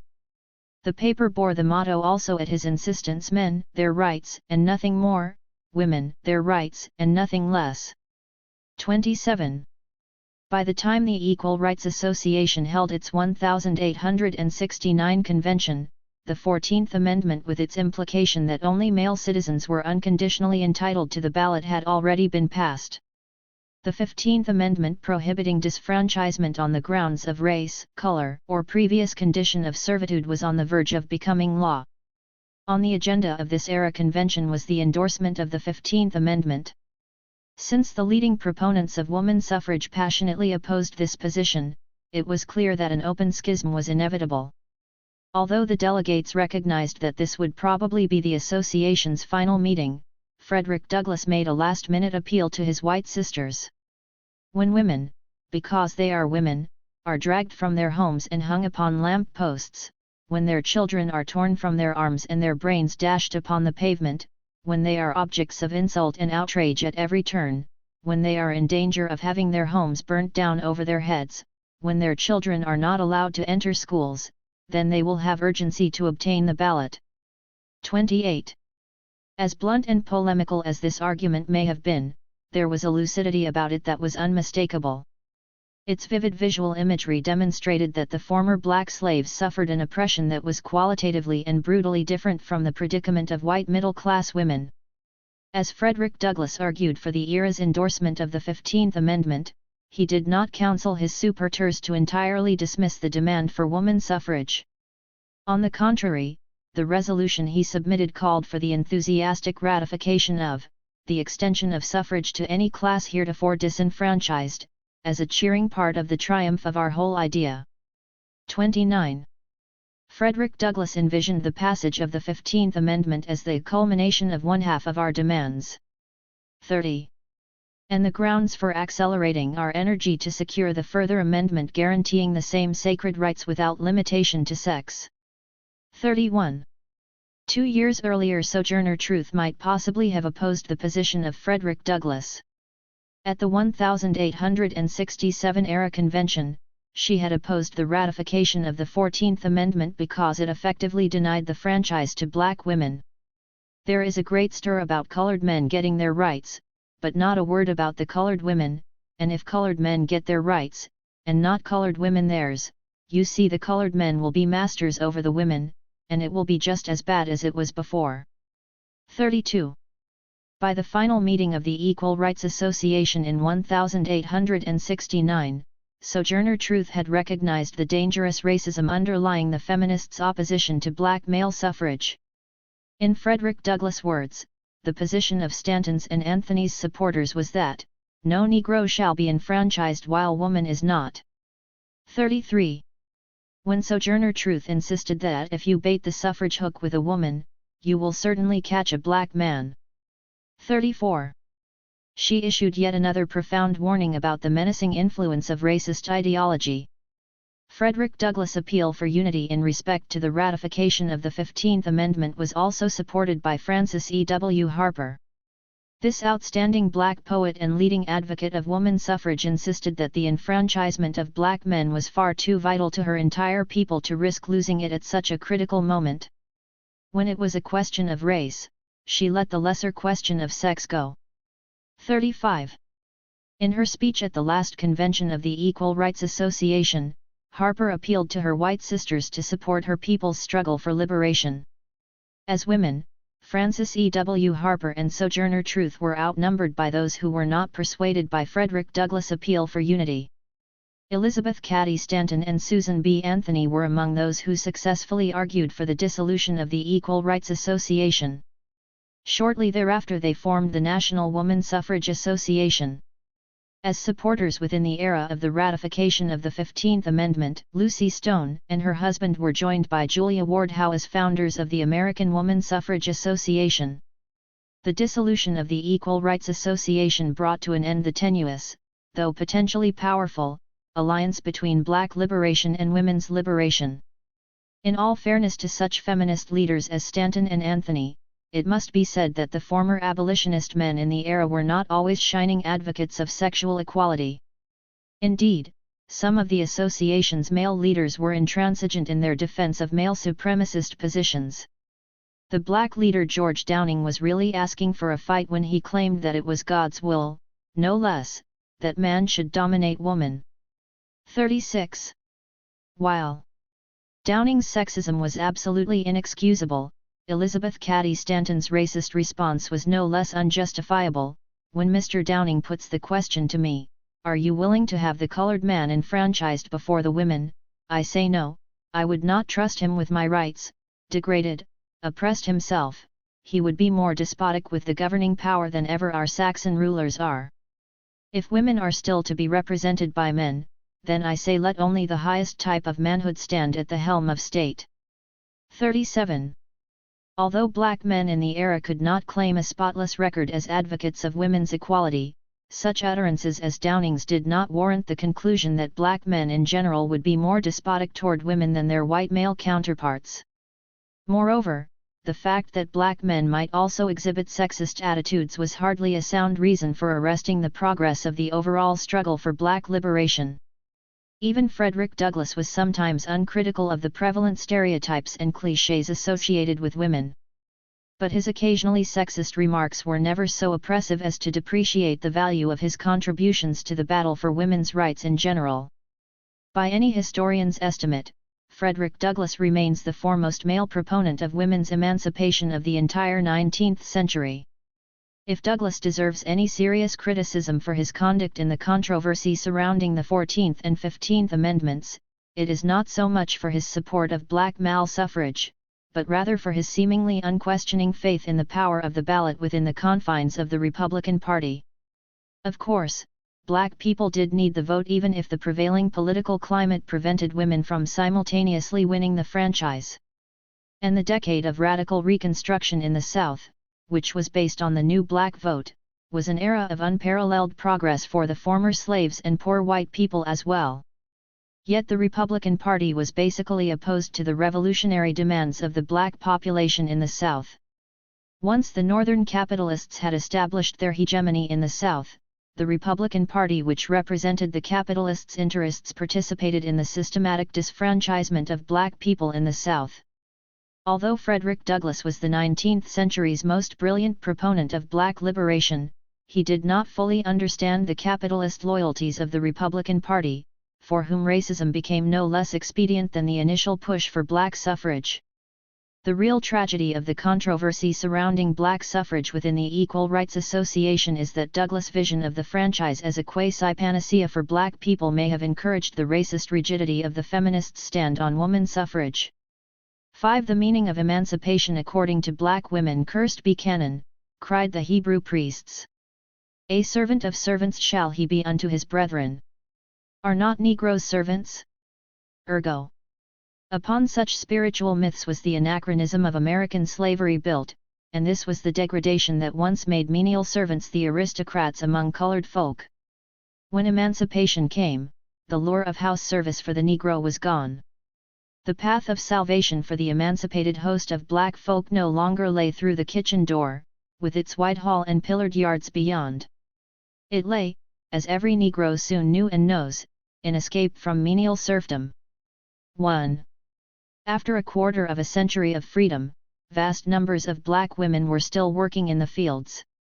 Those who had made it into the big house found the door toward new opportunities sealed shut unless they preferred, for example, to wash clothes at home for a medley of white families as opposed to performing a medley of household jobs for a single white family. Only an infinitesimal number of black women had managed to escape from the fields, from the kitchen or from the washroom. According to the 1890 census, there were 2.7 million black girls and women over the age of 10. More than 1 million of them worked for wages, 38.7% in agriculture, 30.8% in household domestic service, 15.6% in laundry work, and a negligible 2.8% in manufacturing. 2. The few who found jobs in industry usually performed the dirtiest and lowest paid work. And they had not really made a significant breakthrough, for their slave mothers had also worked in the southern cotton mills, in the sugar refineries and even in the mines. For black women in 1890, freedom must have appeared to be even more remote in the future than it had been at the end of the Civil War. As during slavery, black women who worked in agriculture as sharecroppers, tenant farmers, or farm workers were no less oppressed than the men alongside whom they labored the day long. They were often compelled to sign contracts with landowners who wanted to reduplicate the antebellum conditions. The contract's expiration date was frequently a mere formality, since landlords could claim that workers owed them more than the equivalent of the prescribed labor period. In the aftermath of emancipation, the masses of black people, men and women alike, found themselves in an indefinite state of peonage. Sharecroppers, who ostensibly owned the products of their labor, were no better off than the outright peons. Those who rented land immediately after emancipation rarely possessed money to meet the rent payments, or to purchase other necessities before they harvested their first crop. Demanding as much as 30% in interest, landowners and merchants alike held mortgages on the crops. Of course, the farmers could pay no such interest, and the end of the first year found them in debt. The second year they tried again, but there was the old debt and the new interest to pay, and in this way, the mortgage system has gotten a hold on everything that it seems impossible to shake off. 3. Through the convict lease system, black people were forced to play the same old roles carved out for them by slavery. Men and women alike were arrested and imprisoned at the slightest pretext in order to be leased out by the authorities as convict laborers. Whereas the slaveholders had recognized limits to the cruelty with which they exploited their valuable human property, no such cautions were necessary for the post-war planters who rented black convicts for relatively short terms. In many cases, sick convicts are made to toil until they drop dead in their tracks. 4. Using slavery as its model, the convict lease system did not discriminate between male and female labor. Men and women were frequently housed together in the same stockade and were yoked together during the workday. In a resolution passed by the 1883 Texas State Convention of Negroes, the practice of yoking or chaining male and female convicts together was strongly condemned. 5. Likewise, at the founding convention of the Afro-American League in 1890, one of the 7 reasons motivating the creation of this organization was the odious and demoralizing penitentiary system of the South, its chain gangs, convict leases, and indiscriminate mixing of males and females. 6. As W.E.B. Du Bois observed, the profit potential of the convict lease system persuaded many Southern planters to rely exclusively on convict labor, some employing a labor force of hundreds of black prisoners. 7. As a result, both employers and state authorities acquired a compelling economic interest in increasing the prison population. Since 1876, Du Bois points out, Negroes have been arrested on the slightest provocation and given long sentences or fines which they were compelled to work out. 8. This perversion of the criminal justice system was oppressive to the ex-slave population as a whole. But the women were especially susceptible to the brutal assaults of the judicial system. The sexual abuse they had routinely suffered during the era of slavery was not arrested by the advent of emancipation. As a matter of fact, it was still true that colored women were looked upon as the legitimate prey of white men. 9. And if they resisted white men's sexual attacks, they were frequently thrown into prison to be further victimized by a system which was a return to another form of slavery. 10. During the post-slavery period, most black women workers who did not toil in the fields were compelled to become domestic servants. Their predicament, no less than that of their sisters who were sharecroppers or convict laborers, bore the familiar stamp of slavery. Indeed, slavery itself had been euphemistically called the domestic institution, and slaves had been designated as innocuous domestic servants. In the eyes of the former slaveholders, domestic service must have been a courteous term for a contemptible occupation not a half step away from slavery. While black women worked as cooks, nursemaids, chambermaids, and all-purpose domestics, white women in the South unanimously rejected this line of work. Outside the South, white women who worked as domestics were generally European immigrants who, like their ex-slave sisters, were compelled to take whatever employment they could find. The occupational equation of black women with domestic service was not, however, a simple vestige of slavery destined to disappear with the passage of time. For almost a century they would be unable to escape domestic work in any significant numbers. A Georgia domestic worker's story, recorded by a New York journalist in 1912. 11. reflected black women's economic predicament of previous decades as well as for many years to come. More than two-thirds of the black women in her town were forced to hire themselves out as cooks, nursemaids, washerwomen, chambermaids, hucksters, and yanni-tresses, and were caught up in conditions, just as bad as, if not worse than, it was during slavery. 12. For more than 30 years this black woman had involuntarily lived in all the households where she was employed. Working as many as 14 hours a day, she was generally allowed an afternoon visit with her own family only once every 2 weeks. She was, in her own words, the slave, body and soul. 13.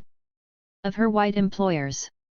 She was always called by her first name, never Mrs., and was not infrequently referred to as their nigger, in other words, their slave. 14. One of the most humiliating aspects of domestic service in the South, another affirmation of its affinity with slavery, was the temporary revocation of Jim Crow laws as long as the black servant was in the presence of a white person. I have gone on the streetcars or the railroad trains with the white children, and I could sit anywhere I desired, front or back. If a white man happened to ask some other white man, "What is that nigger doing in here?" and was told, "Oh, she's the nurse of those white children in front of her," immediately there was the hush of peace. Everything was all right, as long as I was in the white man's part of the streetcar or in the white man's coach as a servant, a slave, but as soon as I did not present myself as a menial, by my not having the white children with me, I would be forthwith assigned to the nigger seats or the colored people's coach. 15. From Reconstruction to the present, black women household workers have considered sexual abuse perpetrated by the man of the house as one of their major occupational hazards. Time after time they have been victims of extortion on the job, compelled to choose between sexual submission and absolute poverty for themselves and their families. The Georgia woman lost one of her live-in jobs because I refused to let the madam's husband kiss me. 16. And after I was installed as cook, he walked up to me, threw his arms around me, and was in the act of kissing me, when I demanded to know what he meant, and shoved him away. I was young then, and newly married, and didn't know then what has been a burden to my mind and heart ever since, that a colored woman's virtue in this part of the country has no protection. 17. As during slavery times, the black man who protested such treatment of his sister, daughter, or wife could always expect to be punished for his efforts. When my husband went to the man who had insulted me, the man cursed him, and slapped him, and had him arrested. The police fined my husband $25. 18. After she testified under oath in court, the old judge looked up and said, "This court will never take the word of a nigger against the word of a white man." 19. In 1919, when the Southern leaders of the National Association of Colored Women drew up their grievances, the conditions of domestic service were first on their list. It was with good reason that they protested what they politely termed exposure to moral temptations. 20. On the job. Undoubtedly, the domestic worker from Georgia would have expressed unqualified agreement with the association's protests. In her words, "I believe nearly all white men take, and expect to take, undue liberties with their colored female servants, not only the fathers, but in many cases the sons also. Those servants who rebel against such familiarity must either leave or expect a mighty hard time, if they stay." 21. Since slavery, the vulnerable condition of the household worker has continued to nourish many of the lingering myths about the immorality of black women.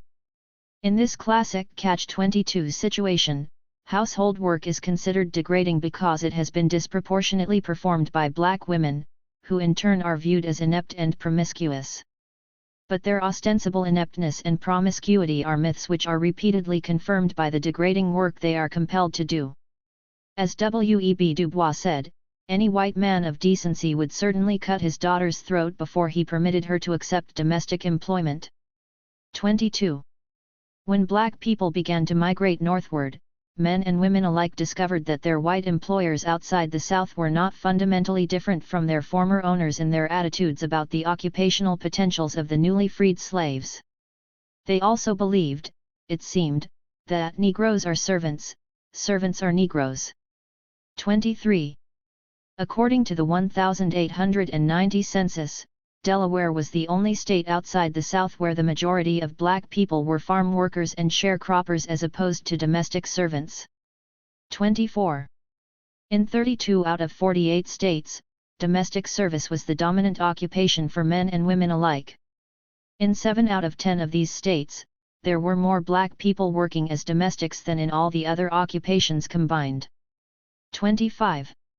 The census report was proof that Negroes are servants, servants are Negroes. Isabel Eden's companion essay on domestic service, published in Dubois' 1899 study The Philadelphia Negro, reveals that 60% of all black workers in the state of Pennsylvania were engaged in some form of domestic work. 26. The predicament of women was even worse, for all but 9% 14,297 out of 15,704 of black women workers were employed as domestics. 27. When they had traveled north seeking to escape the old slavery, they had discovered that there were simply no other occupations open to them. In researching her study, Eden interviewed several women who had previously taught school, but had been fired because of prejudice. 28. Expelled from the classroom, they were compelled to work in the washroom and the kitchen. Of the 55 employers interviewed by Eden, only one preferred white servants over black ones. 29. In the words of one woman, I think the colored people are much maligned in regard to honesty, cleanliness, and trustworthiness. My experience of them is that they are immaculate in every way, and they are perfectly honest. Indeed, I can't say enough about them. 30. Racism works in convoluted ways. The employers who thought they were complimenting black people by stating their preference for them over whites were arguing, in reality, that menial servants, slaves, to be frank, were what black people were destined to be. Another employer described her cook as very industrious and careful, painstaking. She is a good, faithful creature, and very grateful. 31. Of course, the good servant is always faithful, trustworthy and grateful. U.S. literature and the popular media in this country furnish numerous stereotypes of the black woman as faithful, enduring servant. The Dileys, the Berenices, and the Aunt Jemimas of commercial fame have become stock characters of U.S. culture. Thus the one woman interviewed by Eden who did prefer white servants confessed that she actually employed black help, because they looked more like servants. 32. The tautological definition of black people as servants is indeed one of the essential props of racist ideology. Racism and sexism frequently converge, and the condition of white women workers is often tied to the oppressive predicament of women of color. Thus the wages received by white women domestics have always been fixed by the racist criteria used to calculate the wages of black women servants. Immigrant women compelled to accept household employment earned little more than their black counterparts. As far as their wage earning potential was concerned, they were closer, by far, to their black sisters than to their white brothers who worked for a living. 33. If white women never resorted to domestic work unless they were certain of finding nothing better, black women were trapped in these occupations until the advent of World War II. Even in the 1940s, there were street corner markets in New York and other large cities, modern versions of slavery's auction block, inviting white women to take their pick from the crowds of black women seeking work. Every morning, rain or shine, groups of women with brown paper bags or cheap suitcases stand on street corners in the Bronx and Brooklyn waiting for a chance to get some work. Once hired on the slave market, the women often find after a day's back-breaking toil, that they worked longer than was arranged, got less than was promised, were forced to accept clothing instead of cash, and were exploited beyond human endurance. Only the urgent need for money makes them submit to this routine daily. 34. New York could claim about 200 of these slave markets, many of them located in the Bronx, where almost any corner above 167th Street was a gathering point for black women seeking work. 35. In a 1938 article published in The Nation, our feudal housewives, as the piece was entitled, were said to work some 72 hours a week, receiving the lowest wages of all occupations. 36. The The least fulfilling of all employment, domestic work has also been the most difficult to unionize. As early as 1881, domestic workers were among the women who joined the locals of the Knights of Labor when it rescinded its ban on female membership. 37. But many decades later, union organizers seeking to unite domestic workers confronted the very same obstacles as their predecessors. Dora Jones founded and led the New York Domestic Workers Union during the 1930s. 38. By 1939, 5 years after the union was founded, only 350 out of 100,000 domestics in the state had been recruited. Given the enormous difficulties of organizing domestics, however, this was hardly a small accomplishment. White women feminists included have revealed a historical reluctance to acknowledge the struggles of household workers. They have rarely been involved in the Sisyphean task of ameliorating the conditions of domestic service. The convenient omission of household workers' problems from the programs of middle-class feminists past and present has often turned out to be a veiled justification, at least on the part of the affluent women, of their own exploitative treatment of their maids. In 1902, the author of an article entitled "A 9-Hour Day for Domestic Servants" described a conversation with a feminist friend who had asked her to sign a petition urging employers to furnish seats for women clerks. "The girls," she said, "have to stand on their feet 10 hours a day, and it makes my heart ache to see their tired faces." "Mrs. Jones," said I, "how many hours a day does your maid stand upon her feet?"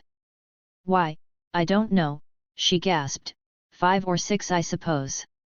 "At what time does she rise?" "At 6. "And at what hour does she finish at night?" "Oh, about 8, I think, generally." "That makes 14 hours. He can often sit down at her work." "At what work?" "Washing? Ironing? Sweeping? Making beds? Cooking? Washing dishes?" "Perhaps she sits for 2 hours at her meals and preparing vegetables, and 4 days in the week she has an hour in the afternoon." "According to that, your maid is on her feet at least 11 hours a day, with a score of stair climbings included. It seems to me that her case is more pitiable than that of the store clerk." My caller rose with red cheeks and flashing eyes. "My maid always has Sunday after dinner," she said. "Yes, but the clerk has all day Sunday." "Please don't go until I have signed that petition. No one would be more thankful than I to see the clerks have a chance to sit." 39. This feminist activist was perpetrating the very oppression she protested. Yet her contradictory behavior and her inordinate insensitivity are not without explanation, for people who work as servants are generally viewed as less than human beings. "Inherent in the dynamic of the master-servant relationship," said the philosopher Hegel, "is the constant striving to annihilate the consciousness of the servant." The clerk referred to in the conversation was a wage laborer, a human being possessing at least a modicum of independence from her employer and her work. The servant, on the other hand, labored solely for the purpose of satisfying her mistress' needs. Probably viewing her servant as a mere extension of herself, the feminist could hardly be conscious of her own active role as an oppressor. As Angelina Grimke had declared in her appeal to the Christian women of the South, white women who did not challenge the institution of slavery bore a heavy responsibility for its inhumanity. In the same vein, the Domestic Workers Union exposed the role of middle-class housewives in the oppression of black domestic workers. The housewife stands condemned as the worst employer in the country. The housewives of the United States make their 1.5 million employees work an average of 72 hours a week and pay them whatever they can squeeze out of their budget after the grocer, the butcher, have been paid. 40. Black women's desperate economic situation. They perform the worst of all jobs and are ignored to boot. Did not show signs of change until the outbreak of World War II. On the eve of the war, according to the 1940 census, 59.5% of employed black women were domestic workers and another 10.4% worked in non-domestic service occupations. 41. Since approximately 16% still worked in the fields, scarcely 1 out of 10 black women workers had really begun to escape the old grip of slavery. Even those who managed to enter industry and professional work had little to boast about, for they were consigned, as a rule, to the worst-paid jobs in these occupations. When the United States stepped into World War II and female labor kept the war economy rolling, more than 400,000 black women said goodbye to their domestic jobs. At the war's peak, they had more than doubled their numbers in industry. But even so, and this qualification is inevitable, as late as 1960 at least one-third of black women workers remained chained to the same old household jobs, and an additional one-fifth were non-domestic service workers. 42. In a fiercely critical essay entitled The Servant in the House, W.E.B. Du Bois argued that as long as domestic service was the rule for black people, emancipation would always remain a conceptual abstraction. He Negro, Du Bois insisted, will not approach freedom until this hateful badge of slavery and medievalism has been reduced to less than 10%. 43. The changes prompted by the Second World War provided only a hint of progress. After 8 long decades of emancipation, the signs of freedom were shadows so vague and so distant that one strained and squinted to get a glimpse of them. 6. Education and liberation. Black women's perspective. Millions of black people, and especially the women, were convinced that emancipation was the coming of the Lord. 1. This was the fulfillment of prophecy and legend. It was the golden dawn, after chains of 1,000 years.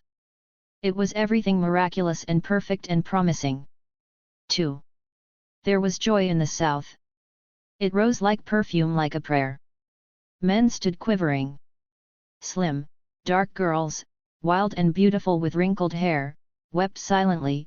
Young women, black, tawny, white and golden, lifted shivering hands, and old and broken mothers, black and grey, raised great voices and shouted to God across the fields and up to the rocks and the mountains. 3. A great song arose, the loveliest thing born this side of the seas.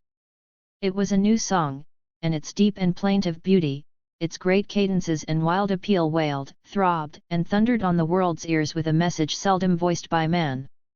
It swelled and blossomed like incense, improvised and born anew out of an age long past, and weaving into its texture the old and new melodies in word and in thought. 4. Black people were hardly celebrating the abstract principles of freedom when they hailed the advent of emancipation. As that great human sob shrieked in the wind and tossed its tears upon the sea, free, free, free. 5. Black people were not giving vent to religious frenzy. They knew exactly what they wanted. The women and the men alike wanted land, they wanted the ballot, and they were consumed with desire for schools. Like the young slave child Frederick Douglass, many of the 4 million people who celebrated emancipation had long since realized that knowledge unfits a child to be a slave. 7. And like Douglass' master, the former slaveholders realized that, if you give a nigger an inch, he will take an ell. Learning will spoil the best nigger in the world. 8. Master. Hugh's proscription notwithstanding, Frederick Douglass secretly continued his pursuit of knowledge. Soon he could write all the words from Webster's spelling book, further perfecting his skill by examining the family Bible and other books in the clandestinity of the night. Of course, Frederick Douglass was an exceptional human being who became a brilliant thinker, writer, and orator. But his desire for knowledge was by no means exceptional among black people, who had always manifested a deep-seated urge to acquire knowledge. Great numbers of slaves also wanted to be unfit for the harrowing existence they led. A former slave interviewed during the 1930s, Jenny Proctor, recalled the Webster's spelling book which she and her friends had surreptitiously studied. None of us was loath to see a book or try to learn. They say we get smarter than they was if we learn anything, but we slips around and gets hold of that Webster's old blueback speller and we hides it till way in the night, and then we lights a little pine torch, and studies that spelling book. We learn it too. I can read some now and write a little too. 9. Black people learned that emancipation's 40 acres and a mule was a malicious rumor. They would have to fight for land, they would have to fight for political power. And after centuries of educational deprivation, they would zealously assert their right to satisfy their profound craving for learning. Thus, like their sisters and brothers all over the South, the newly liberated black people of Memphis assembled and resolved that education was their first priority. On the first anniversary of the Emancipation Proclamation, they urged the northern teachers to make haste and, to bring their tents with them, ready for erection in the field, by the roadside, or in the fort, and not to wait for magnificent houses to be erected in time of war. 10. The mystifying powers of racism often emanate from its irrational, topsy-turvy logic. According to the prevailing ideology, black people were allegedly incapable of intellectual advancement. After all, they had been chattel, naturally inferior as compared to the white epitomes of humankind. But if they really were biologically inferior, they would have manifested neither the desire nor the capability to acquire knowledge. Ergo, no prohibition of learning would have been necessary. In reality, of course, black people had always exhibited a furious impatience as regards the acquisition of education. The yearning for knowledge had always been there. As early as 1787, black people petitioned the state of Massachusetts for the right to attend Boston's free schools. 11. After the petition was rejected, Prince Hall, who was the leader of this initiative, established a school in his own home. 12. Perhaps the most stunning illustration of this early demand for education was the work of an African-born woman who was a former slave. In 1793, Lucy Terry Prince boldly demanded an audience before the trustees of the newly established Williams College for Men, who had refused to admit her son into the school. Unfortunately, the racist prejudices were so strong that Lucy Prince's logic and eloquence could not sway the trustees of this Vermont institution. Yet she aggressively defended her people's desire for and right to education. 2 years later, Lucy Terry Prince successfully defended a land claim before the highest court of the land, and according to surviving records, she remains the first woman to have addressed the Supreme Court of the United States. 13. 1793 was also the year an ex-slave woman, who had purchased her freedom, established a school in the city of New York which was known as Katie Ferguson's School for the Poor. Her pupils, whom she recruited from the poorhouse, were both black and white. 14. And were quite possibly both boys and girls. 40 years later, the young white teacher Prudence Crandall steadfastly defended black girls' right to attend her Canterbury, Connecticut, school. Crandall persistently taught her black pupils until she was dragged off to jail for refusing to shut down her school. 15. Margaret Douglas was another white woman who was imprisoned in Norfolk, Virginia, for operating a school for black children. 16. The most outstanding examples of white women's sisterly solidarity with black women are associated with black people's historical struggle for education. Like Prudence Crandall and Margaret Douglas, Myrtilla Minor literally risked her life as she sought to impart knowledge to young black women. 17. In 1851, when she initiated her project to establish a black teachers' college in Washington, D.C., she had already instructed black children in Mississippi, a state where education for blacks was a criminal offense. After Myrtilla Minor's death, Frederick Douglass described his own incredulousness when she first announced her plans to him. During their first meeting, he wondered about her seriousness in the beginning, but then he realized that the fire of enthusiasm lighted in her eye and that the true martyr spirit flamed in her soul. My feelings were those of mingled joy and sadness. Here I thought is another enterprise wild, dangerous, desperate, and impracticable, and destined only to bring failure and suffering. Yet I was deeply moved with admiration by the heroic purpose of the delicate and fragile person who stood or rather moved to and fro before me. 18. It was not long before Douglass recognized that none of the warnings he issued to her and not even the stories of the attacks on Prudence Crandall and Margaret Douglas could shake her determination to found a college for black women teachers.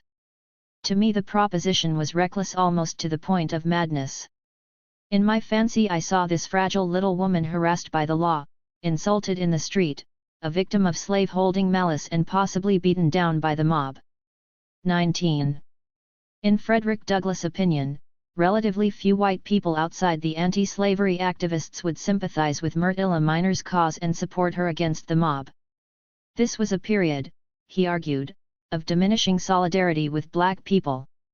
Moreover, the District of Columbia, the very citadel of slavery, the place most watched and guarded by the slave power and where humane tendencies were more speedily detected and sternly opposed. 20. In retrospect, however, Douglas confessed that he did not really understand the depth of this white woman's individual courage. Despite the grave risks, Myrtilla Minor opened her school in the fall of 1851, and within a few months her initial 6 students had grown to 40. She taught her black students passionately over the next 8 years, simultaneously raising money and urging congressmen to support her efforts. She even acted as a mother to the orphan girls whom she brought into her home so that they might attend the school. 21. As Myrtilla Minor struggled to teach and as her pupils struggled to learn, they all fought evictions, arson attempts, and the other misdeeds of racist stone-throwing mobs. They were supported by the young women's families and abolitionists such as Harriet Beecher Stowe, who donated a portion of the royalties she received from the sale of Uncle Tom's Cabin. 22. Myrtilla Minor may have been frail, as Frederick Douglass observed, but she was definitely formidable, and was always able, at lesson time, to discover the eye of that racist storm. Early one morning, however, she was abruptly awakened by the odor of smoke and raging flames, which soon consumed her schoolhouse. Although her school was destroyed, the inspiration she provided lived on, and eventually Minors Teachers College became a part of the District of Columbia public educational system. 23. I never passed the minor normal school for colored girls, so Frederick Douglass confessed in 1883, without a feeling of self-reproach that I could have said aught to quench the zeal, shake the faith, and quail the courage of the noble woman by whom it was founded and whose name it bears. 24. Sisterhood between black and white women was indeed possible, and as long as it stood on a firm foundation as with this remarkable woman and her friends and students it could give birth to earth-shaking accomplishments. Myrtilla Minor kept the candle burning that others before her, like the Grimke sisters and Prudence Crandall, had left as a powerful legacy. It could not have been a mere historical coincidence that so many of the white women who defended their black sisters in the most dangerous of situations were involved in the struggle for education. They must have understood how urgently black women needed to acquire knowledge, a lamp unto their people's feet and a light unto the path toward freedom. Black people who did receive academic instruction inevitably associated their knowledge with their people's collective battle for freedom. As the first year of black schooling in Cincinnati drew to a close, pupils who were asked, "What do you think most about?" furnished these answers. First, we are going to be good boys, and when we get a man to get the poor slaves from bondage. And I am sorrow to hear that the boat of Tuscolwa went down with 200 poor slaves, it grieves my heart so that I could faint in 1 minute. 2nd. What we are studying for is to try to get the yoke of slavery broke and the chains parted asunder and slave-holding cease forever. 3rd. Bless the cause of abolition. My mother and stepfather, my sister and myself were all born in slavery. The Lord did let the oppressed go free. Roll on the happy period that all nations shall know the Lord. We thank Him for His many blessings. 4th. This is to inform you that I have 2 cousins in slavery who are entitled to their freedom. They have done everything that the wool requires and now they won't let them go. They talk of selling them down the river. If this was your case, what would you do? 25. The last surviving answer came from a 16-year-old attending this new Cincinnati school. It is an extremely fascinating example of the way the students gleaned a contemporary meaning from world history that was as close to home as the desire to be free. 5th. Let us look back and see the state in which the Britons and Saxons and Germans lived. They had no learning and had not a knowledge of letters. But not look, some of them are our first men. Look at King Alfred and see what a great man he was. He at one time did not know his ABC, but before his death he commanded armies and nations. He was never discouraged but always looked forward and studied the harder. I think if the colored people study like King Alfred they will soon do away the evil of slavery. I can't see how the Americans can call this a land of freedom where so much slavery is. 26. As far as black people's faith in knowledge was concerned, this 16-year-old child said it all. This unquenchable thirst for knowledge was as powerful among the slaves in the South as among their free sisters and brothers in the North. Needless to say, the anti-literacy restrictions of the slave states were far more rigid than in the North. After the Nat Turner Revolt in 1831, legislation prohibiting the education of slaves was strengthened throughout the South. In the words of one slave code, teaching slaves to read and write tends to dissatisfaction in their minds, and to produce insurrection and rebellion. 27. With the exception of Maryland and Kentucky, every southern state absolutely prohibited the education of slaves. 28. Throughout the South, slaveholders resorted to the lash and the whipping post in order to counter their slaves' irrepressible will to learn. Black people wanted to be educated. The poignancy of the slaves' struggle for learning appeared everywhere. Frederica Bremer found a young woman desperately trying to read the Bible. "Oh, this book," she cried out to Miss Bremer. "I turn and turn over its leaves and I wish I understood what is on them. I try and try, I should be so happy if I could read, but I cannot." 29. Susie King Taylor was a nurse and teacher in the 1st Black Regiment of the Civil War. In her autobiography she described her persistent efforts to educate herself during slavery. White children, sympathetic adults, as well as her grandmother, assisted her to acquire the skills of reading and writing. 30. Like Susie King's grandmother, numerous slave women ran great risks as they imparted to their sisters and brothers the academic skills they had secretly procured. Even when they were compelled to convene their schools during the late hours of the night, women who had managed to acquire some knowledge attempted to share it with their people.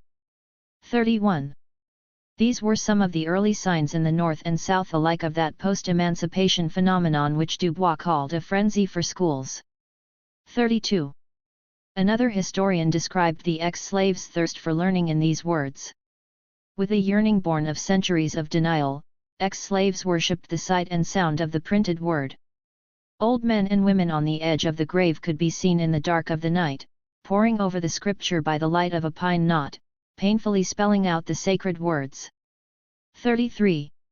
According to yet another historian, any educators reported that they found a keener desire to learn among the Negro children of the Reconstruction South than among white children in the North.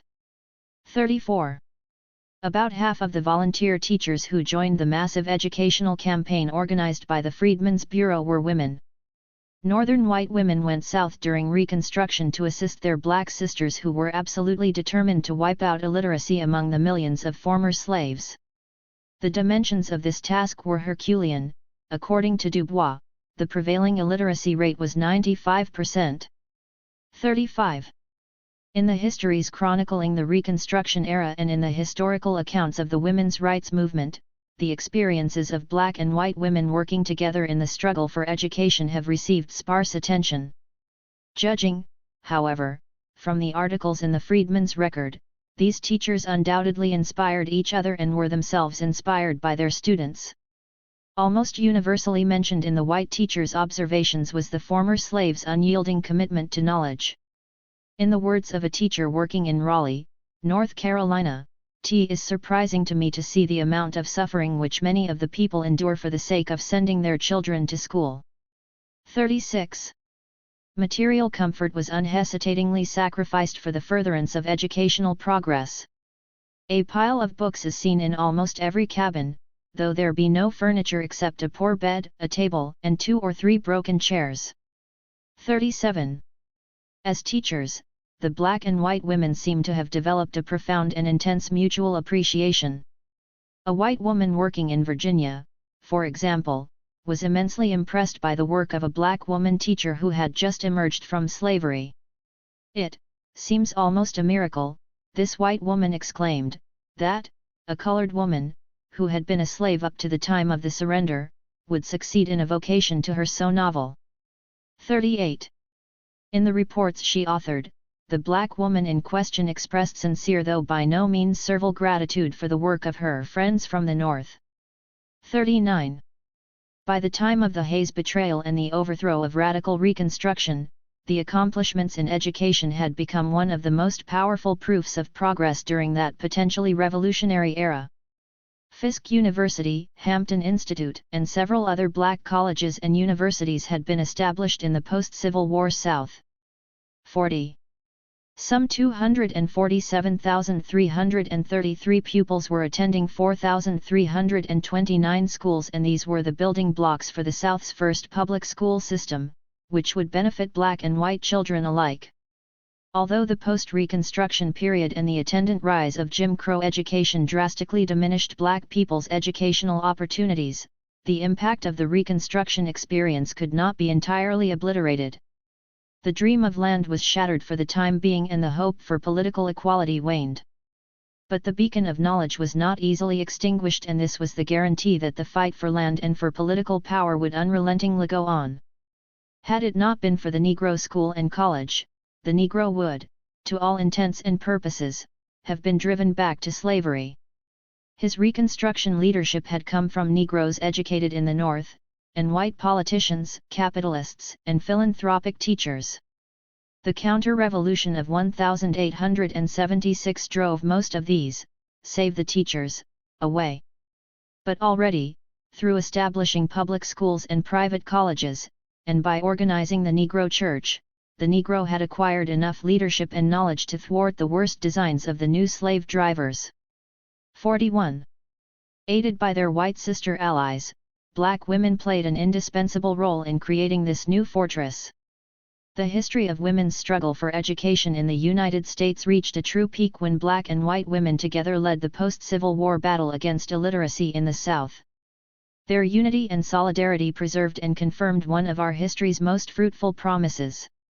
7. Woman suffrage. At the turn of the century, the rising influence of racism one morning had engagements in the city which would prevent her from using the stenographer whom she had engaged. She remarked at the breakfast table that I could use the stenographer to help me with my correspondence, since she had to be away all the morning, and that she would tell her when she went upstairs to come in and let me dictate some letters to her.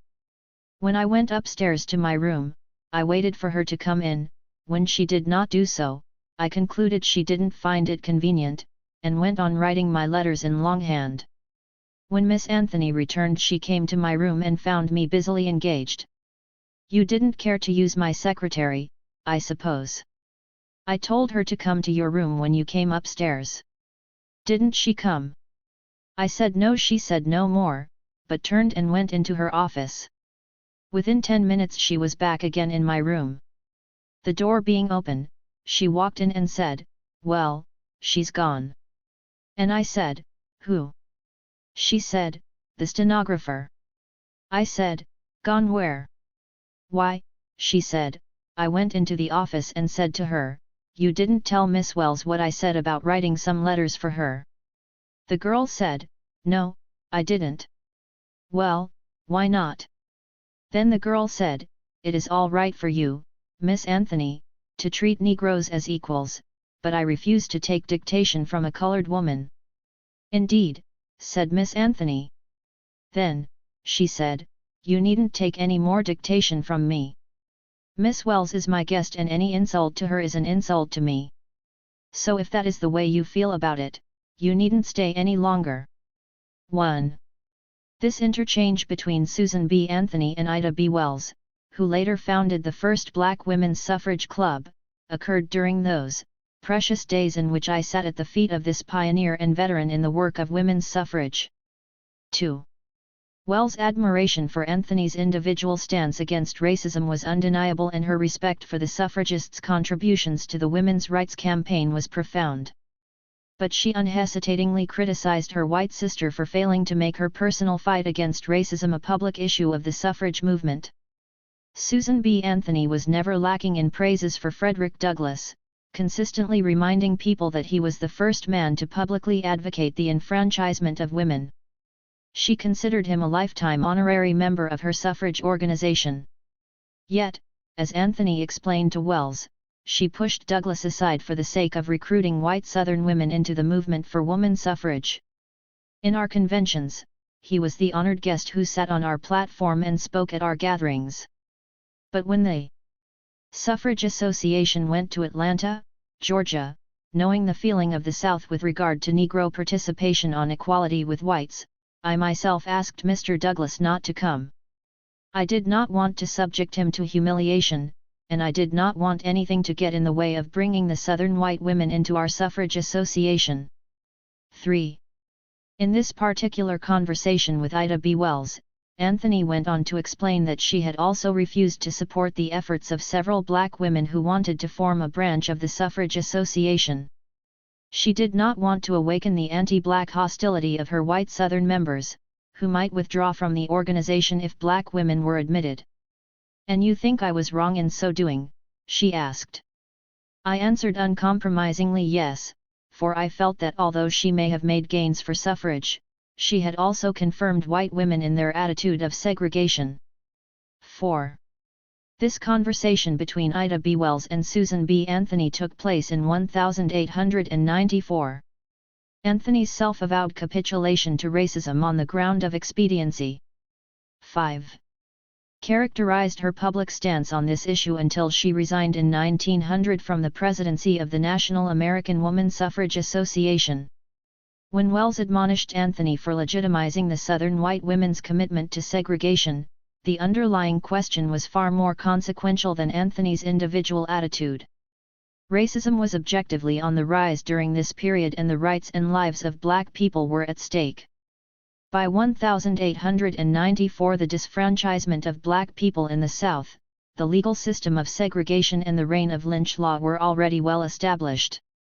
More than at any other time since the Civil War, this was an era demanding consistent and principled protests against racism. The increasingly influential expediency argument proposed by Anthony and her colleagues was a feeble justification for the suffragists' indifference to the pressing requirements of the times. In 1888, Mississippi enacted a series of statutes legalizing racial segregation, and by 1890 that state had ratified a new constitution which robbed black people of the vote. 6. Following Mississippi's example, other Southern states framed new constitutions which guaranteed the disfranchisement of black men. South Carolina's constitution was adopted in 1898, followed by North Carolina and Alabama in 1901 and Virginia, Georgia, and Oklahoma in 1902, 1908 and 1918, respectively. 7. Ida B. Wells' uncompromising criticism of Susan B. Anthony's public indifference toward racism was certainly justified by the prevailing social conditions, but something far deeper than historical evidence was involved. Just 2 years before the two women's debate on suffrage and racism, Wells had suffered a traumatic first-hand encounter with racist mob violence. The 3 victims of Memphis' first lynching since the riots of 1866 were personal friends of hers. The horrible incident itself inspired Wells to investigate and expose the accelerating pattern of mob murders throughout the southern states. Traveling in England in 1893, seeking support for her crusade against lynching, she vigorously decried the silence with which hundreds and thousands of mob murders had been received. In the past 10 years, over 1,000 black men and women and children have met this violent death at the hands of a white mob.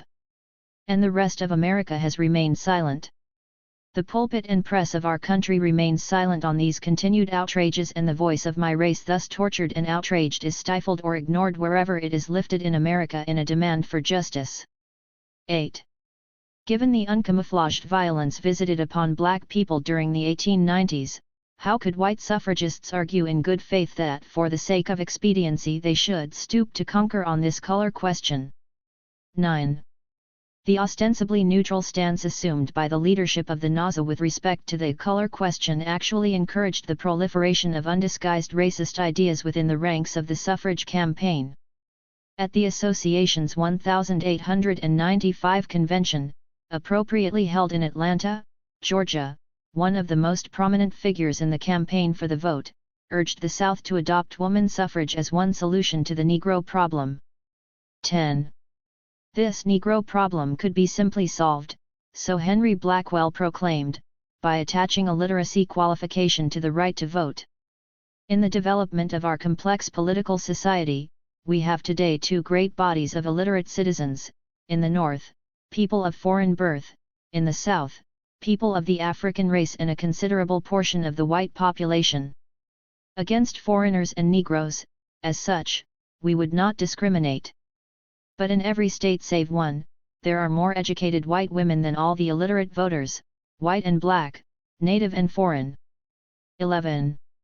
Ironically, this argument, designed to persuade white Southerners that woman suffrage held great advantages for white supremacy, was initially proposed by Henry Blackwell when he announced his support for the 14th and 15th Amendments. Already in 1867 he had addressed an appeal to the legislatures of the Southern states urging them to take note of the fact that female enfranchisement could potentially eliminate the black population's impending political power. Consider the result from the Southern standpoint. Your 4 million of Southern white women will counterbalance your 4 million of Negro men and women, and thus the political supremacy of your white race will remain unchanged. 12. This renowned abolitionist assured the Southern politicians at that time that woman suffrage could reconcile the North and the South. Capital and population would flow, like the Mississippi, toward the Gulf and, as for black people, they would gravitate, by the law of nature toward the tropics. 13. The very element which has destroyed slavery would side with the victorious South, and out of the nettle danger you would pluck the flower safety. 14. Blackwell and his wife, Lucy Stone, assisted Elizabeth Cady Stanton and Susan B. Anthony during their 1867 Kansas campaign.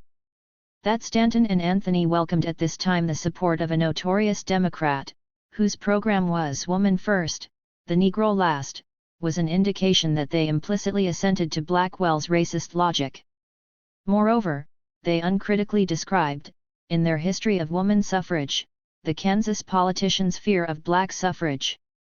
The men of Kansas in their speeches would say, if Negro suffrage passes, we will be flooded with ignorant, impoverished blacks from every state of the Union.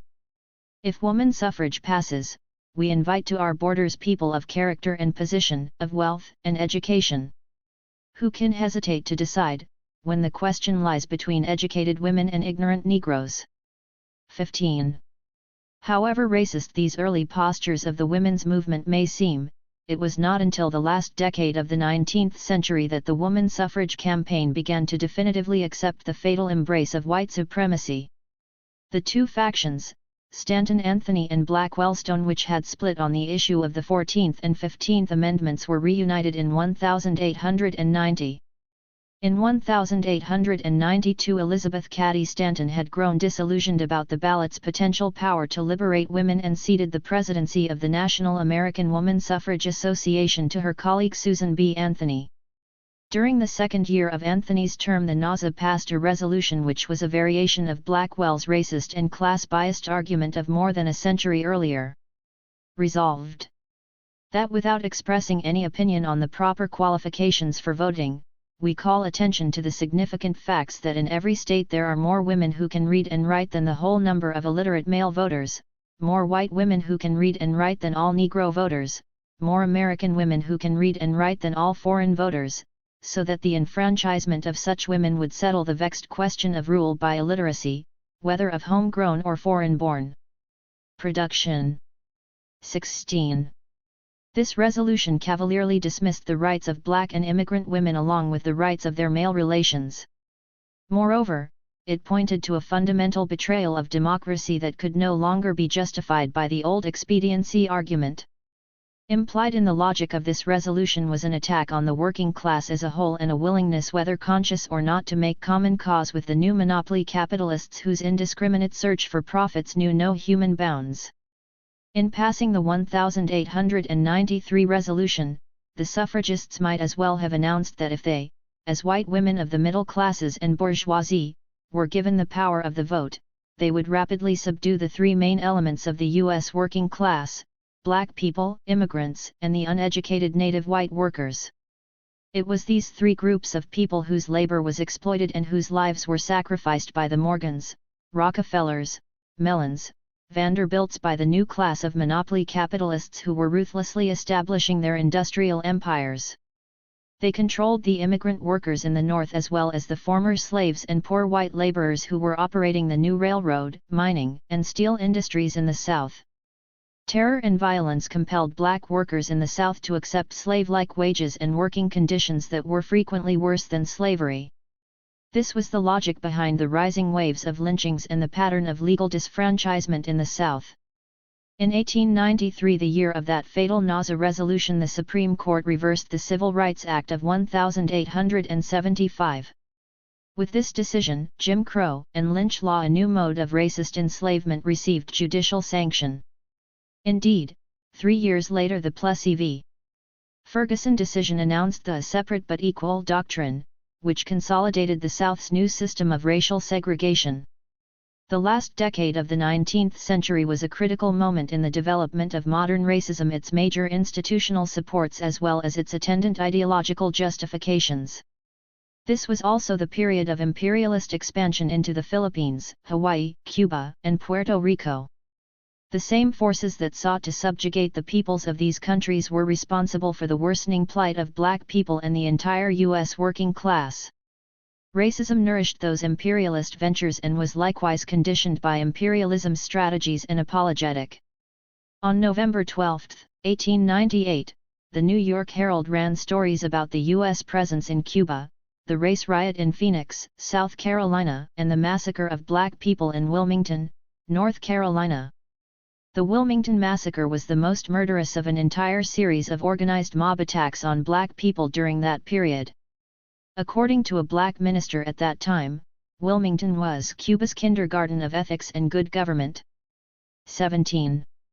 As it was also proof of the profound hypocrisy of U.S. foreign policy in the Philippines. In 1899, the suffragists were quick to furnish evidence of their consistent loyalty to the avaricious monopoly capitalists. As the dictates of racism and chauvinism had shaped the Nazis' policy toward the domestic working class, they accepted without question the new feats of U.S. imperialism. At their convention that year, Anna Garland Spencer delivered an address entitled "Duty to the Women of Our New Possessions." 18. Our New Possessions? During the discussion, Susan B. Anthony did not attempt to conceal her anger, but, as it turned out, she was not angry about the seizures themselves. She had been overflowing with wrath ever since the proposal was made to engraft our half-barbaric form of government on Hawaii and our other new possessions. 19. Anthony consequently advanced the demand with all the force of her wrath, that the ballot be given to the women of our new possessions upon the same terms as to the men. 20. As if women in Hawaii and Puerto Rico should demand the right to be victimized by U.S. imperialism on an equal basis with their men. During this 1899 convention of the Naza, a revealing contradiction emerged. While the suffragists invoked their duty to the women of our possessions, a black woman's appeal for a resolution against Jim Crow went entirely unheeded. The black suffragist Lottie Wilson Jackson was admitted to the convention because the host state was Michigan, one of the few chapters welcoming black women into the suffrage association. During her train trip to the convention, Lottie Jackson had suffered the indignities of the railroad's segregationist policies. Her resolution was very simple, that colored women ought not to be compelled to ride in smoking cars, and that suitable accommodations should be provided for them. 21. As the convention's presiding officer, Susan B. Anthony brought the discussion on the black woman's resolution to a close. Her comments assured the overwhelming defeat of the resolution. We women are a helpless, disfranchised class. Our hands are tied. While we are in this condition, it is not for us to go passing resolutions against railroad corporations or anybody else. 22. The meaning of this incident was far deeper than the issue of whether or not to send an official letter protesting a railroad company's racist policies. In refusing to defend their black sister, the Nazis symbolically abandoned the entire black people at the moment of their most intense suffering since emancipation. This gesture definitively established the Suffrage Association as a potentially reactionary political force which would cater to the demands of white supremacy. The Nazis' evasion of the issue of racism posed by Lottie Jackson's resolution would indeed encourage the expression of anti-black prejudices within the organization. Objectively, an open invitation had been extended to Southern women who were not about to relinquish their commitment to white supremacy.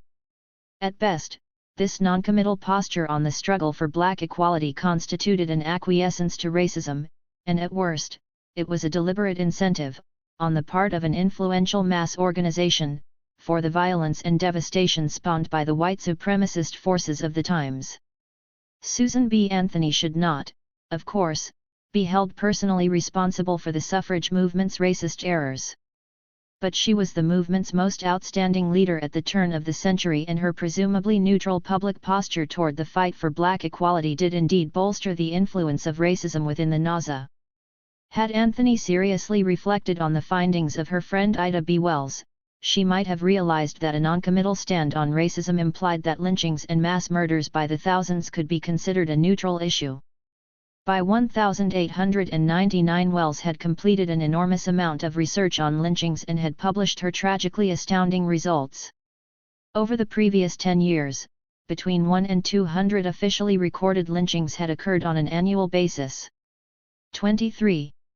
In 1898, Wells created something of a public stir by directly demanding that President McKinley order federal intervention in the lynching case of a South Carolina postmaster.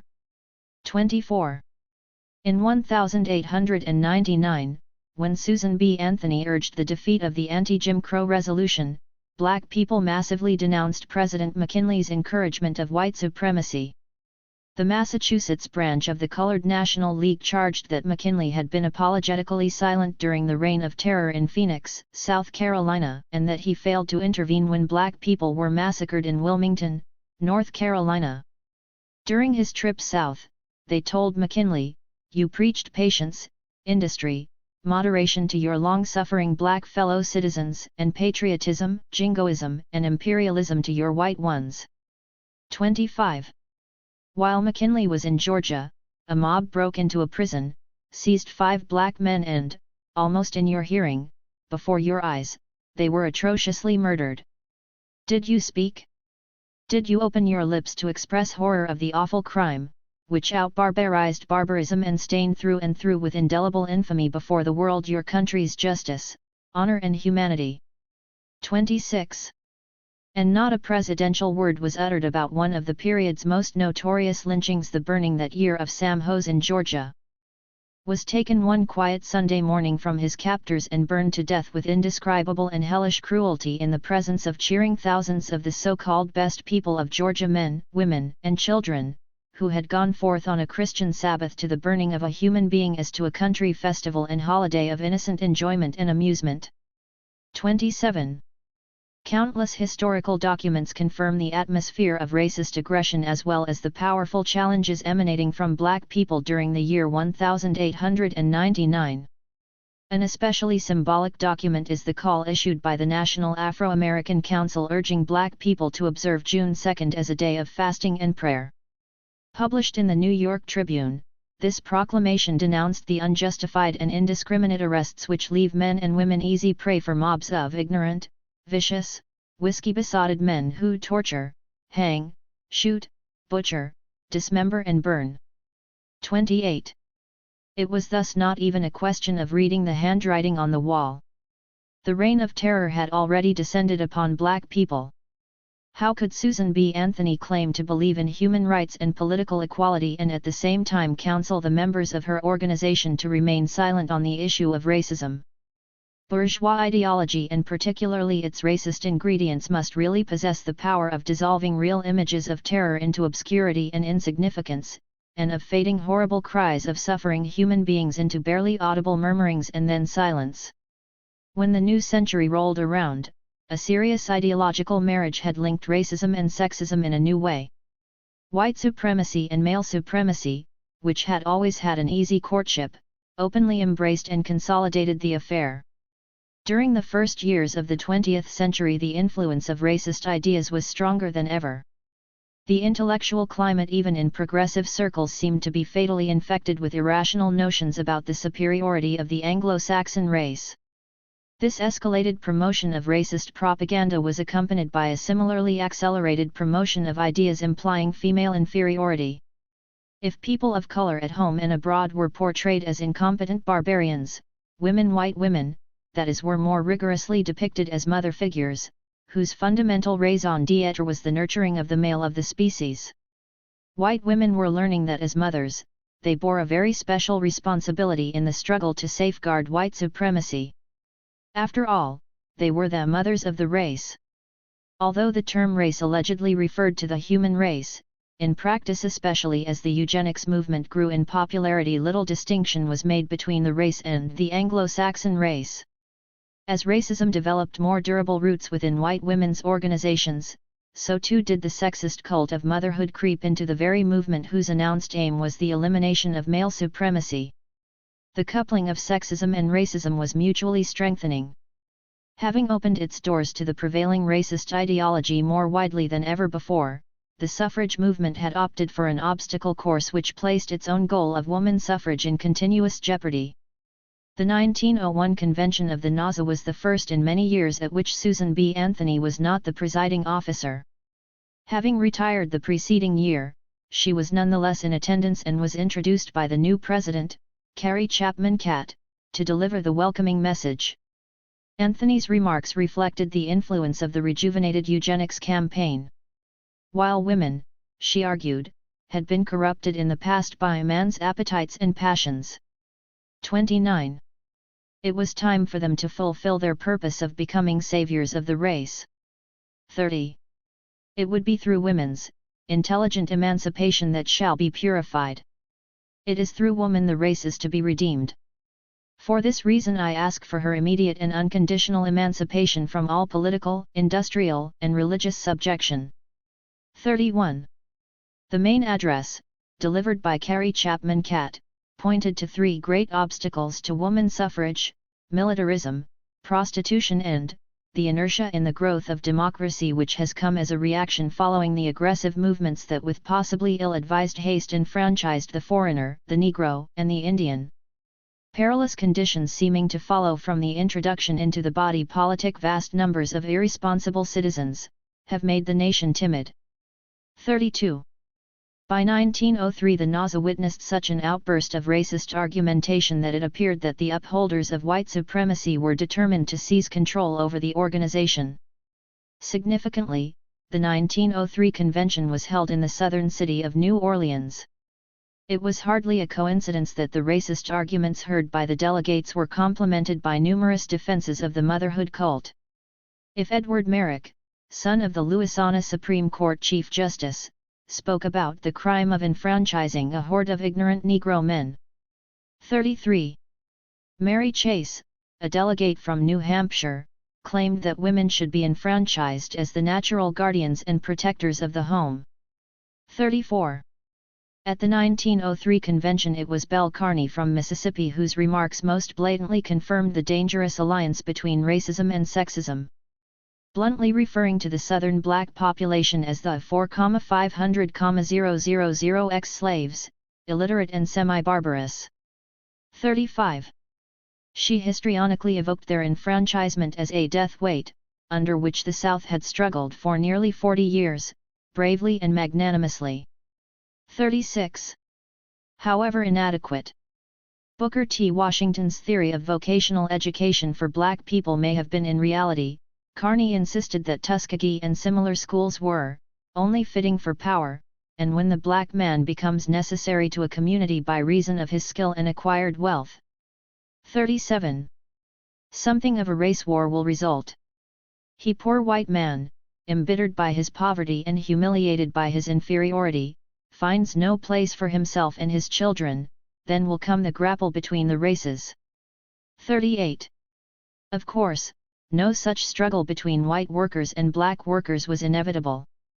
The apologists of the new monopoly capitalist class were, however, determined to provoke these racist divisions. Around the same time that Carney spoke before the New Orleans Convention, an identical alarm was issued to the U.S. Senate. On February 24, 1903, Senator Ben Tillman from South Carolina warned that the colleges and schools for black people in the South would lead inexorably to racial conflict. Designed to equip these people who, in his eyes, were the nearest to the missing link with the monkey to compete with their white neighbors, these schools would create an antagonism between the poorer classes of our citizens and these people upon whose level they are in the labor market. 39. Moreover, there has been no contribution to elevate the white people in the South, to aid and assist the Anglo-Saxon Americans, the men who are descended from the people who fought with Marion and Dumter. They are allowed to struggle in poverty and in ignorance and to do everything they can to get along, and they see Northern people pouring in thousands and thousands to help build up an African domination. 40. Contrary to Kearney's and Tillman's logic, racial conflict did not emerge spontaneously, but rather was consciously planned by the representatives of the economically ascendant class. They needed to impede working class unity so as to facilitate their own exploitative designs. The forthcoming race riots Atlanta, Brownsville, Texas, Springfield, Ohio, like the 1,898 massacres in Wilmington and Phoenix, South Carolina, were orchestrated precisely in order to heighten the tensions and antagonism within the multiracial working class. Belle Kearney informed her sisters at the New Orleans Convention that she had discovered a sure way of containing the racial antagonisms within manageable limits. She claimed she knew exactly how to prevent the otherwise inevitable race war. To avoid this unspeakable culmination, the enfranchisement of women will have to be effected, and an educational and property qualification for the ballot be made to apply. The enfranchisement of women would ensure immediate and durable white supremacy, honestly attained, for, upon unquestionable authority, it is stated that in every Southern state but one, there are more educated women than all the illiterate voters, white and black, native and foreign, combined. 41. The utterly horrifying tone of Kearney's address should not conceal the fact that she invoked theories which had become quite familiar within the woman suffrage movement. The statistical argument and the call for a literacy requirement had been heard many times before by delegates to previous NASA conventions.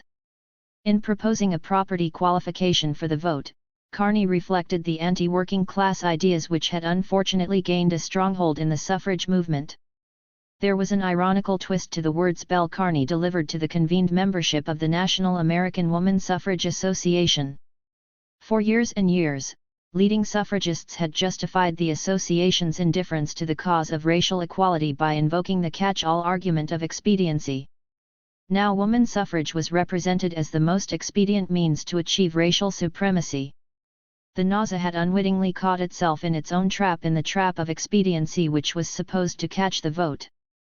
Once the pattern of capitulation to racism had taken hold, and especially at that historical juncture when the new and ruthless monopolist expansion required more intense forms of racism, it was inevitable that the suffragists would eventually be hurt by its backfire.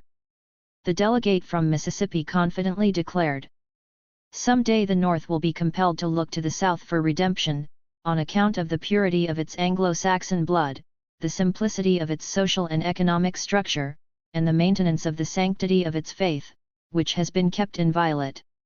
42. Not an ounce of sisterly solidarity could be detected here, and there was not a word about the defeat of male supremacy or about women eventually coming into their own. It was not women's rights or women's political equality but, rather, the reigning racial superiority of white people which had to be preserved at all cost. Just as surely as the North will be forced to turn to the South for the nation's salvation, just so surely will the South be compelled to look to its Anglo-Saxon women as the medium through which to retain the supremacy of the white race over the African. 43. "Thank God the black man was freed," she exclaimed with deliberately racist arrogance. "I wish for him all possible happiness and all possible progress, but not in encroachments upon the holy of holies of the Anglo-Saxon race." 44.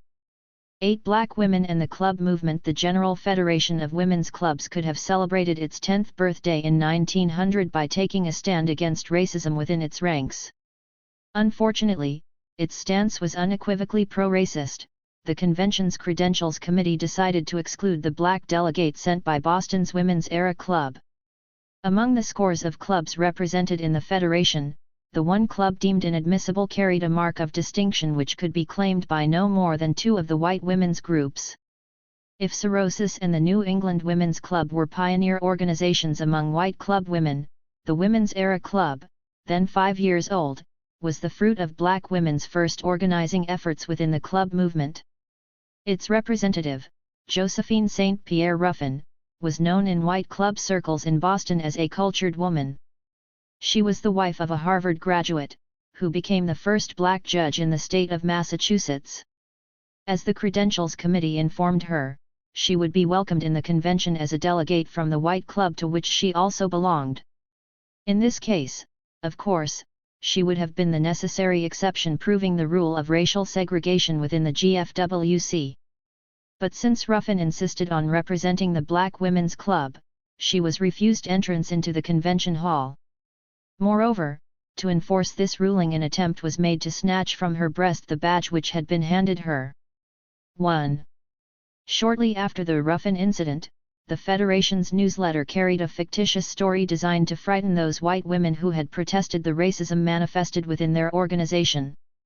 According to Ida B. Wells' account, the article was entitled "The Rushing In of Fools." 2. And it described the pitfalls of integrated club life in a certain unnamed city. The president of the unidentified club had invited a black woman, whom she had befriended, to become a member of her group. But alas, the white woman's daughter fell in love and married the black woman's son, who, like his mother, was so light-complexioned as to be hardly recognizable as black. Yet, the article confided, he had that invisible drop of black blood, and when the young white wife gave birth to a jet black baby, the shock was so great that turned her face to the wall and died. 3. While any black person would realize that the story was contrived, the newspapers picked it up and widely disseminated the message that integrated women's clubs would result in the defilement of white womanhood. The first national convention called by black women had taken place 5 years after the 1890 founding meeting of the General Federation of Women's Clubs. Black women's organizational experiences could be traced back to the pre-Civil War era, and like their white sisters, they had participated in literary societies and benevolent organizations. Their main efforts during that period were associated with the anti-slavery cause. Unlike white women, however, who had also flocked into the abolitionist campaign, black women had been motivated less by considerations of charity or by general moral principles than by the palpable demands of their people's survival. The 1890s were the most difficult years for black people since the abolition of slavery, and women naturally felt obligated to join their people's resistance struggle. It was in response to the unchecked wave of lynchings and the indiscriminate sexual abuse of black women that the first Black Women's Club was organized. According to the accepted interpretations, the origins of the White Women's General Federation go back to the immediate post-war period, when the exclusion of women from the New York Press Club resulted in the organization of a women's club in 1868. 4. After the founding of Cirrhosis in New York, Boston women established the New England Women's Clubs. Thus the trend was set for such a proliferation of clubs in the two leading cities of the Northeast that by 1890 a national federation could be founded. 5. In the brief span of 2 years, the General Federation of Women's Clubs had acquired 190 affiliates and over 20,000 members. 6. One student of feminist history explains in this way the seemingly magnetic attraction these clubs held for white women. Subjectively, clubs met the need of middle-class, middle-aged women for leisure activities outside of, but related to, their traditional sphere. There were, it soon became clear, literally millions of women whose lives were not filled up by domestic and religious pursuits. Poorly educated for the most part, unwilling or unable to secure paid employment, they found in club life a solution to their personal dilemma. Black women, North and South, worked outside their homes to a far greater extent than their white counterparts. In 1890, of the 4 million women in the labor force, almost 1 million were black. 8. Not nearly as many black women were confronted with the domestic void which plagued their white middle-class sisters. Even so, the leadership of the Black Club movement did not come from the masses of working women. Josephine St. Pierre Ruffin, for example, was the wife of a Massachusetts judge. What set such women apart from the white club leaders was their consciousness of the need to challenge racism.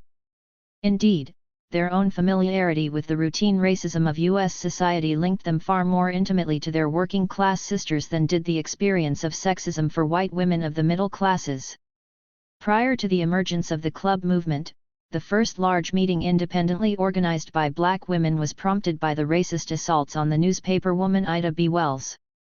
After her newspaper offices in Memphis were destroyed by a mob of racists who opposed her anti-lynching work, Wells decided to take up permanent residence in New York. As she relates in her autobiography, 2 women were deeply moved upon reading her articles in the New York Age about the lynching of 3 of her friends and the destruction of her paper. Colored women remarked on my revelations during a visit with each other and said they thought that the women of New York and Brooklyn should do something to show appreciation of my work and to protest the treatment which I had received. 9.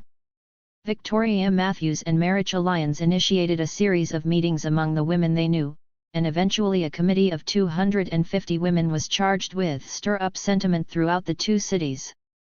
10.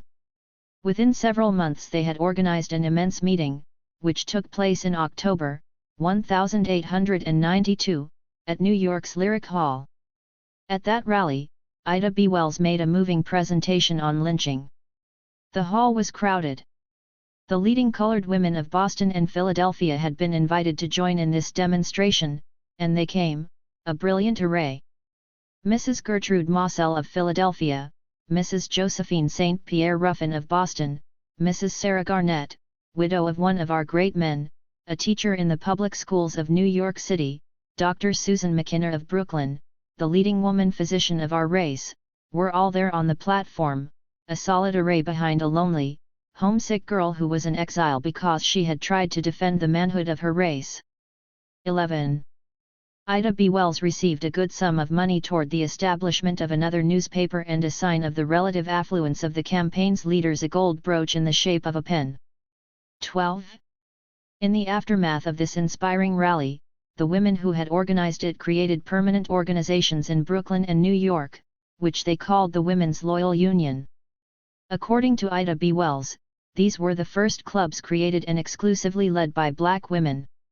T was the real beginning of the club movement among the colored women in this country. 13. Boston's Women's Era Club, subsequently banned by the GFWC, was an outgrowth of a meeting called by Josephine St. Pierre Ruffin on the occasion of Ida B. Wells' visit to Boston. 14. Similar meetings addressed by Wells led to permanent clubs in New Bedford, Providence, and Newport, and later in New Haven. 15. In 1893 an anti-lynching speech delivered by Wells in Washington occasioned one of the first public appearances of Mary Church Terrell, who later became the founding president of the National Association of Colored Women's Clubs. 16. Ida B. Wells was much more than a drawing card for black women who were recruited into the club movement. She was also an active organizer, initiating and serving as president of the first Black Women's Club in Chicago. After her first anti-lynching tour abroad, she assisted Frederick Douglass in organizing a protest against the 1893 World's Fair. Due to her efforts, a women's committee was organized to raise money for the publication of a brochure to be distributed at the fair entitled "The Reason Why the Colored American is Not in the World's Columbian Exposition." 17. In the aftermath of the Chicago World's Fair, Wells persuaded the women to create a permanent club as black women in the northeastern cities had done. 18. Some of the women recruited by Wells came from Chicago's most affluent black families.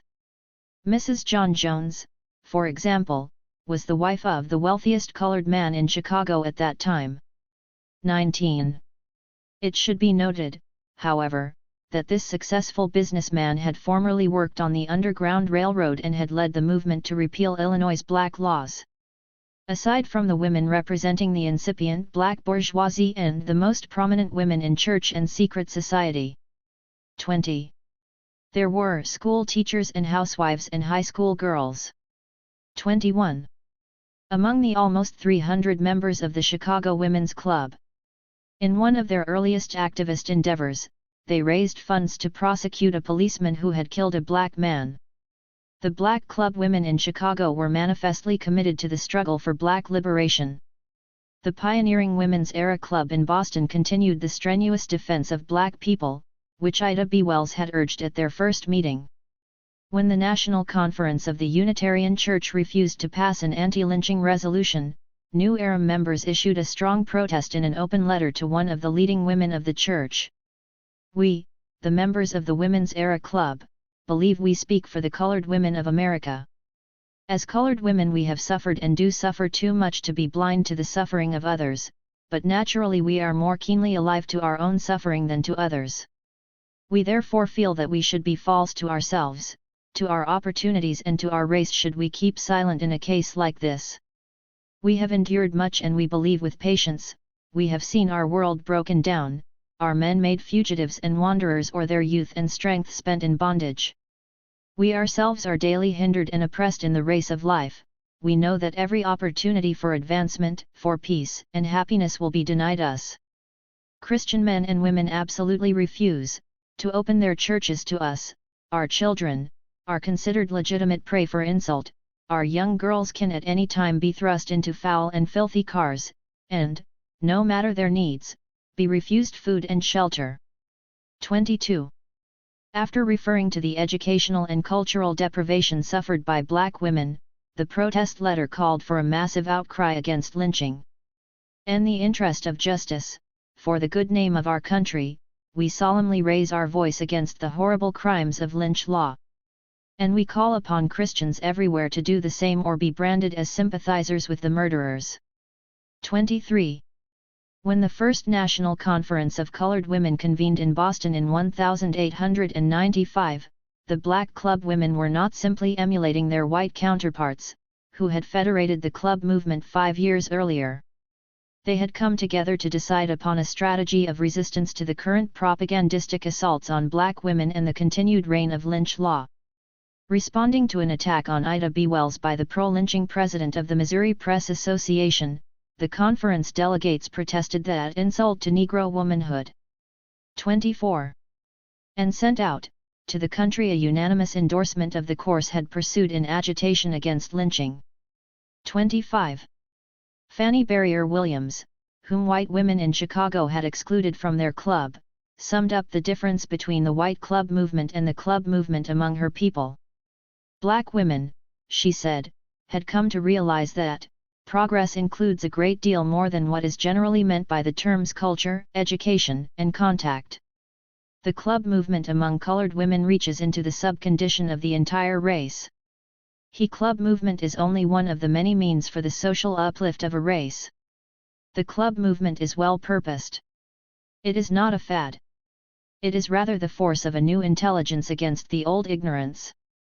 The struggle of an enlightened conscience against the whole brood of social miseries, born out of the stress and pain of a hated past. 26. While the Black Women's Club movement was emphatically committed to the struggle for Black liberation, its middle-class leaders were sometimes unfortunately elitist in their attitudes toward the masses of their people. Fanny Barrier Williams, for example, envisioned the club women as the new intelligence, the enlightened conscience. 27. Of the race. Among white women, clubs mean the forward movement of the best women in the interest of the best womanhood. Among colored women the club is the effort of the few competent in behalf of the many incompetent. 28. Prior to the definitive establishment of a national Black Women's Club organization, there was apparently some unfortunate competition among leading club women. Based on the 1895 Boston Conference called by Josephine St. Pierre Ruffin, the National Federation of Afro-American Women was founded the same year, electing Margaret Murray Washington as its president. 29. It brought together over 30 clubs, which were active in 12 states. In 1896 the National League of Colored Women was founded in Washington, D.C., with Mary Church Terrell as its president. The competing organizations soon merged, however, forming the National Association of Colored Women's Clubs, which elected Terrell to its highest office. Over the next several years Mary Church Terrell and Ida B. Wells would express a mutual hostility within the National Black Club movement. In her autobiography, Wells claims that Terrell was personally responsible for her exclusion from the 1899 convention of the National Association of Colored Women's Clubs that was held in Chicago. 30. According to Wells, Terrell's fears about her own re-election as president caused her to exclude the former newspaper woman and to minimize, during the convention, the struggle against lynching which her rival had come to personify. 31. Mary Church Terrell was the daughter of a slave who had received, after the emancipation, a considerable inheritance from his slave master father. Because of her family's wealth, she enjoyed unique educational opportunities. After 4 years at Oberlin College, Terrell became the third black woman college graduate in the country. 32. And she went on to study at several institutions of higher learning abroad. A high school teacher and later a university professor, Mary Church Terrell became the first black woman appointed to the Board of Education in the District of Columbia. Had she sought personal wealth and fulfillment through a political or academic career, she would undoubtedly have succeeded. But her concern for the collective liberation of her people led her to devote her entire adult life to the struggle for black liberation. More than anyone else, Mary Church Terrell was the driving force that molded the Black Women's Club movement into a powerful political group. While Ida B. Wells was one of Terrell's severest critics, she acknowledged the importance of her role in the club movement. As she pointed out, Mrs. Terrell was by all odds the best educated woman among us. 33. Like Mary Church Terrell, Ida B. Wells was born into a family of ex-slaves. When an epidemic of yellow fever claimed the lives of her parents, Wells was still a teenager, with 5 younger sisters and brothers to support. She embarked upon a teaching career as a direct response to this enormous burden. But her personal hardships were not so overwhelming as to prevent her from pursuing a path of anti-racist activism. At the young age of 22, she challenged the racial discrimination she suffered as a railroad traveler by filing suit against the railroad in court. 10 years later, Ida B. Wells was publishing her own newspaper in Memphis, Tennessee, and after 3 of her friends were murdered by a racist mob, turned the paper into a powerful weapon against lynching. Forced into exile when the racists threatened her life and destroyed her newspaper offices, Wells launched her astoundingly effective crusade against lynching. Calling upon black and white alike to massively oppose the reign of lynch law, she traveled from city to city and town to town all over the United States. Her tours abroad encouraged Europeans to organize solidarity campaigns against the lynching of black people in the United States. 2 decades later, at the age of 57, Ida B. Wells rushed to the scene of the East St. Louis riot. When she was 63 years old, she conducted an investigation into a mob attack by racists in Arkansas. And on the eve of her death, she was as militant as ever, leading a black women's demonstration against the segregationist policies of a major Chicago hotel. In her protracted crusade against lynching, Ida B. Wells had become an expert at agitation-confrontation tactics. But few could equal Mary Church Terrell as an advocate of black liberation through the written and spoken word. She sought freedom for her people through logic and persuasion. An eloquent writer, a powerful orator and a master at the art of debate, Terrell waged persistent and principled defenses of black equality and woman suffrage, as well as the rights of working people. Like Ida B. Wells, she was active up to the year of her death at the age of 90. In one of her last defiant gestures against racism, she marched in a Washington, D.C., picket line when she was 89 years old. Ida B. Wells and Mary Church Terrell were unquestionably the 2 outstanding black women of their era. Their personal feud, which spanned several decades, was a tragic thread within the history of the Black Women's Club movement. While their separate accomplishments were monumental, their united efforts could have really moved mountains for their sisters and for their people as a whole. 9 Working Women, Black Women, and the History of the Suffrage Movement in January, 1868, when Susan B. Anthony published the first issue of Revolution, working women, whose ranks in the labor force had recently expanded, had begun to defend their rights conspicuously. During the Civil War, more white women than ever before had gone to work outside their homes. In 1870, while 70% of women workers were domestics, 1/4 of all non-farm workers in general were female. 1. Within the garment industry, they had already become the majority. At this time the labor movement was a rapidly expanding economic force, comprising no less than 30 nationally organized unions. 2. Inside the labor movement, however, the influence of male supremacy was so powerful that only the cigar makers and printers had opened their doors to women. But some women workers had attempted to organize themselves. During the Civil War and in its immediate aftermath, the sewing women constituted the largest group of women working outside their homes. When they began to organize, the spirit of unionization spread from New York to Boston and Philadelphia and to all the major cities where the garment industry flourished. When the National Labor Union was founded in 1866, its delegates were compelled to acknowledge the sewing women's efforts. At the initiative of William Silvis, the convention resolved to support not only the daughters of toil in the land. 3. As the sewing women were called, but the general unionization of women and their full equality with respect to wages. 4.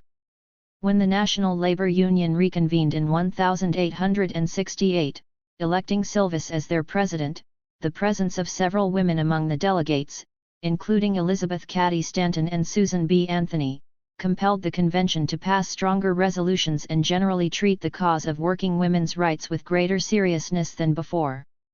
Women were welcomed at the 1869 founding convention of the National Colored Labor Union. As the black workers explained in one resolution, they did not want to commit the mistakes heretofore made by our white fellow citizens in omitting women. 5.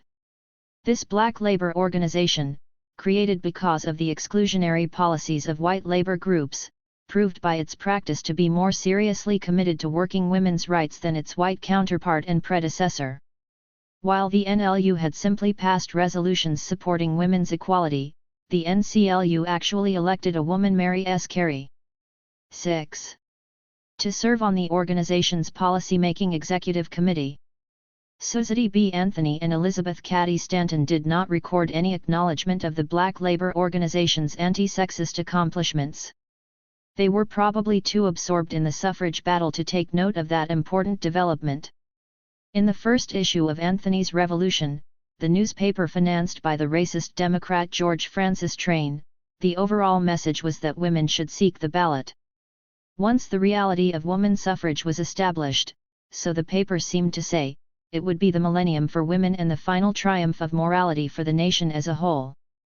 We shall show that the ballot will secure for woman equal place and equal wages in the world of work, that it will open to her the schools, colleges, professions, and all the opportunities and advantages of life, that in her hand it will be a moral power to stay the tide of crime and misery on every side. 7. Though its vision was often too narrowly focused on the ballot, Revolution played an important role in the struggles of working women during the 2 years it was published. The demand for the 8-hour day was repeatedly raised within the pages of the paper, as was the anti-sexist slogan "Equal pay for equal work." From 1868 to 1870, working women especially in New York could rely upon Revolution to publicize their grievances as well as their strikes, their strategies, and their goals. Anthony's involvement in women's labor struggles of the post-war period was not restricted to journalistic solidarity. During the first year of her paper's publication, she and Stanton used the Revolution's offices to organize printers into the Working Women's Association. Shortly thereafter, the National Typographers became the second union to admit women, and in the Revolution's offices, the Women's Typographical Union, Local No. 1, was established. 8. Thanks to Susan B. Anthony's initiative, a second Working Women's Association was later organized among the sewing women. Although Susan B. Anthony, Elizabeth Cady Stanton and their colleagues on the paper made important contributions to the cause of working women, they never really accepted the principle of trade unionism. As they had been previously unwilling to concede that black liberation might claim momentary priority over their own interests as white women, they did not fully embrace the fundamental principles of unity and class solidarity, without which the labor movement would remain powerless. In the eyes of the suffragists, woman was the ultimate test. If the cause of woman could be furthered, it was not wrong for women to function as scabs when male workers in their trade were on strike. Susan B. Anthony was excluded from the 1869 convention of the National Labor Union because she had urged women printers to go to work as scabs. 9. In defending herself at this convention, Anthony proclaimed that, men have great wrongs in the world between the existence of labor and capital, but these wrongs as compared to the wrongs of women, in whose faces the doors of the trades and vocations are slammed shut, are not as a grain of sand on the seashore. 10. Anthony's and Stanton's postures during this episode were astonishingly similar to the suffragists' anti-black position within the Equal Rights Association. As Anthony and Stanton attacked black men when they realized that the ex-slaves might receive the vote before white women, so they lashed out in a parallel fashion against the men of the working class.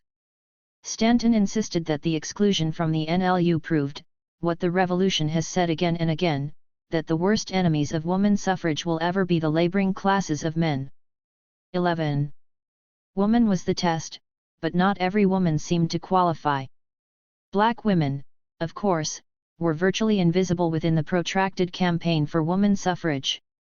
As for white working-class women, the suffrage leaders were probably impressed at first by the organizing efforts and militancy of their working-class sisters. But as it turned out, the working women themselves did not enthusiastically embrace the cause of woman suffrage. Although Susan B. Anthony and Elizabeth Cady Stanton persuaded several female labor leaders to protest the disfranchisement of women, the masses of working women were far too concerned about their immediate problems: wages, hours, working conditions, to fight for a cause that seemed terribly abstract. According to Anthony, the great distinctive advantage possessed by the workingmen of this republic is that the son of the humblest citizen, black or white, has equal chances with the son of the richest in the land. 12. Susan B. Anthony would never have made such a statement if she had familiarized herself with the realities of working-class families. As working women knew all too well, their fathers, brothers, husbands and sons who exercised the right to vote continued to be miserably exploited by their wealthy employers. Political equality did not open the door to economic equality. Woman wants bread, not the ballot. 13. Was the title of a speech Susan B. Anthony frequently delivered as she sought to recruit more working women into the fight for suffrage. As the title indicates, she was critical of the working women's tendency to focus on their immediate needs. But they naturally sought tangible solutions to their immediate economic problems. And they were seldom moved by the suffragists' promise that the vote would permit them to become equal to their men, their exploited, suffering men. Even the members of the Working Women's Association, organized by Anthony in the offices of her newspaper, elected to refrain from fighting for suffrage. Mrs. Stanton was anxious to have a Working Women's Suffrage Association, explained the first vice president of the Working Women's Association. It was left to a vote, and ruled out. The society at one time comprised over 100 working women, but, as there was nothing practical done to ameliorate their condition, they gradually withdrew. 14. Early in her career as a women's rights leader, Susan B. Anthony concluded that the ballot contained the real secret of women's emancipation, and that sexism itself was far more oppressive than class inequality and racism. In Anthony's eyes, the most odious oligarchy ever established on the face of the globe. 15. Was the rule of men over women. An oligarchy of wealth, where the rich govern the poor, an oligarchy of learning, where the educated govern the ignorant, or even an oligarchy of race, where the Saxon rules the African, might be endured, but this oligarchy of sex, which makes father, brothers, husband, sons, the oligarchs over the mother and sisters, the wife and daughters of every household, which ordains all men sovereigns, all women subjects, carries discord and rebellion into every home of the nation. 16. Anthony's staunchly feminist position was also a staunch reflection of bourgeois ideology. And it was probably because of the ideology's blinding powers that she failed to realize that working-class women and black women alike were fundamentally linked to their men by the class exploitation and racist oppression which did not discriminate between the sexes. While their men's sexist behavior definitely needed to be challenged, the real enemy, their common enemy, was the boss, the capitalist, or whoever was responsible for the miserable wages and unbearable working conditions and for racist and sexist discrimination on the job. Working women did not raise the banner of suffrage en masse until the early 20th century, when their own struggles forged special reasons for demanding the right to vote. When women struck the New York garment industry in the renowned uprising of the 20,000 during the winter of 1909–1910, the ballot began to acquire a special relevance to working women's struggles. As women labor leaders began to argue, working women could use the vote to demand better wages and improved conditions on the job. Woman suffrage could serve as a powerful weapon of class struggle. After the tragic fire at the New York Triangle Shirtwaist Company claimed the lives of 146 women, the need for legislation prohibiting the hazardous conditions of women's work became dramatically obvious. In other words, working women needed the ballot in order to guarantee their very survival. The Women's Trade Union League urged the creation of wage earners' suffrage leagues. A leading member of the New York Suffrage League, Leonora O'Reilly, developed a powerful working-class defense of women's right to vote. Aiming her argument at the anti-suffrage politicians, she also questioned the legitimacy of the prevailing cult of motherhood. "You may tell us that our place is in the home. There are 8 million of us in these United States who must go out of it to earn our daily bread, and we come to tell you that while we are working in the mills, the mines, the factories, and the mercantile houses, we have not the protection that we should have. You have been making laws for us, and the laws you have made have not been good for us." Year after year, working women have gone to the legislature in every state and have tried to tell the story of their need.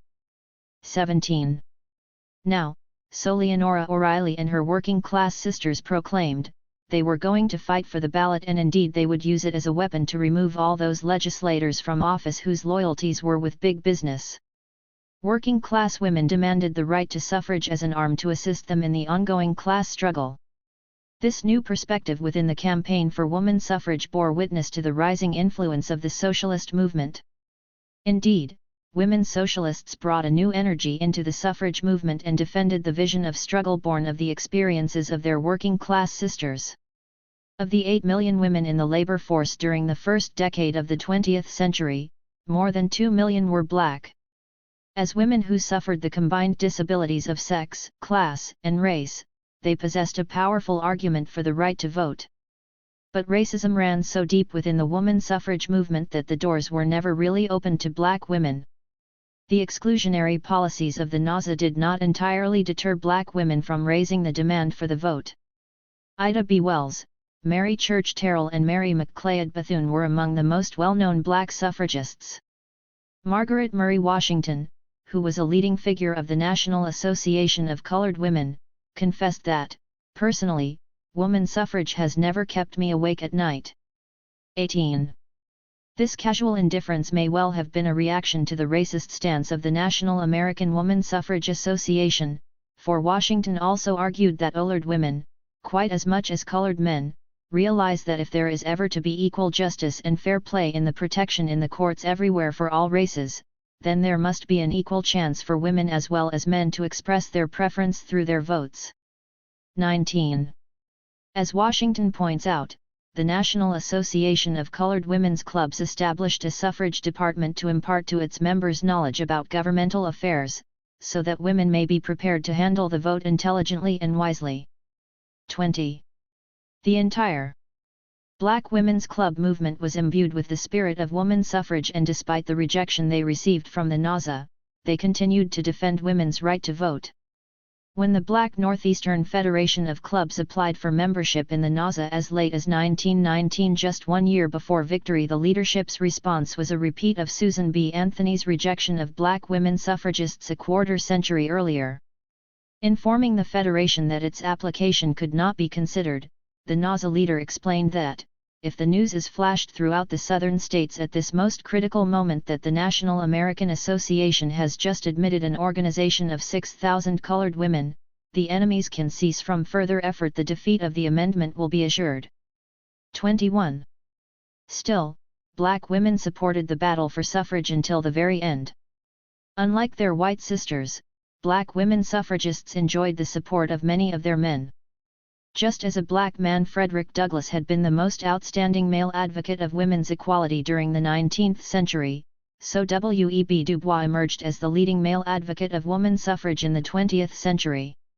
In a satirical article on the 1913 suffrage parade in Washington, Du Bois described the white men who hurled jeers as well as physical blows, and over 100 people were injured, as the upholders of the glorious traditions of Anglo-Saxon manhood.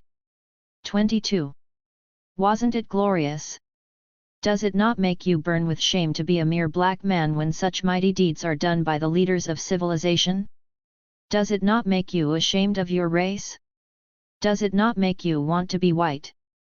23. Concluding the article on a serious note, Du Bois quotes one of the white women marchers, who said that black men had been unanimously respectful. Of the thousands watching the parade, not one of them was boisterous or rude. The difference between them and those insolent, bold white men was remarkable. 24. This parade, whose most sympathetic male spectators were black, was rigidly segregated by its white women organizers. They even instructed Ida B. Wells to leave the Illinois contingent and to march with the segregated black group in deference to the white women from the South.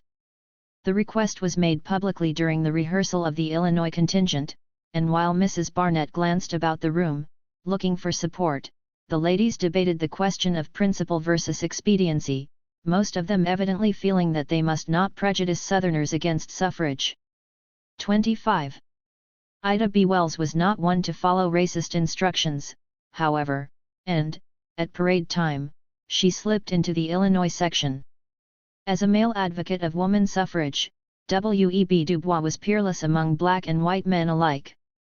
His militancy, his eloquence, and the principled character of his numerous appeals caused many of his contemporaries to view him as the most outstanding male defender of women's political equality of his time. Du Bois' appeals were impressive not only for their lucidity and persuasiveness, but also for their relative lack of male supremacist undertones. In his speeches and writings, he welcomed the expanding leadership roles played by black women, who are moving quietly but forcibly toward the intellectual leadership of the race. 26. While some men would have interpreted this rising power of women as a definite cause for alarm, W.E.B. Du Bois argued that, on the contrary, this situation created a special urgency for extending the ballot to black women. The enfranchisement of these women will not be a mere doubling of our vote and voice in the nation, but will lead to a stronger and more normal political life. 27. In 1915, an article entitled Votes for Women, a symposium by leading thinkers in colored America, was published by Du Bois in the Crisis. 28. It was the transcript of a forum, whose participants included judges, ministers, university professors, elected officials, church leaders, and educators. Charles W. Chestnut, Reverend Francis J. Grimke, Benjamin Brawley, and the Honorable Robert H. Terrell were some of the many male advocates of woman suffrage who spoke during this symposium. The women included Mary Church Terrell, Anna Jones, and Josephine St. Pierre Ruffin. The vast majority of the women who participated in the Forum on Woman Suffrage were affiliated with the National Association of Colored Women.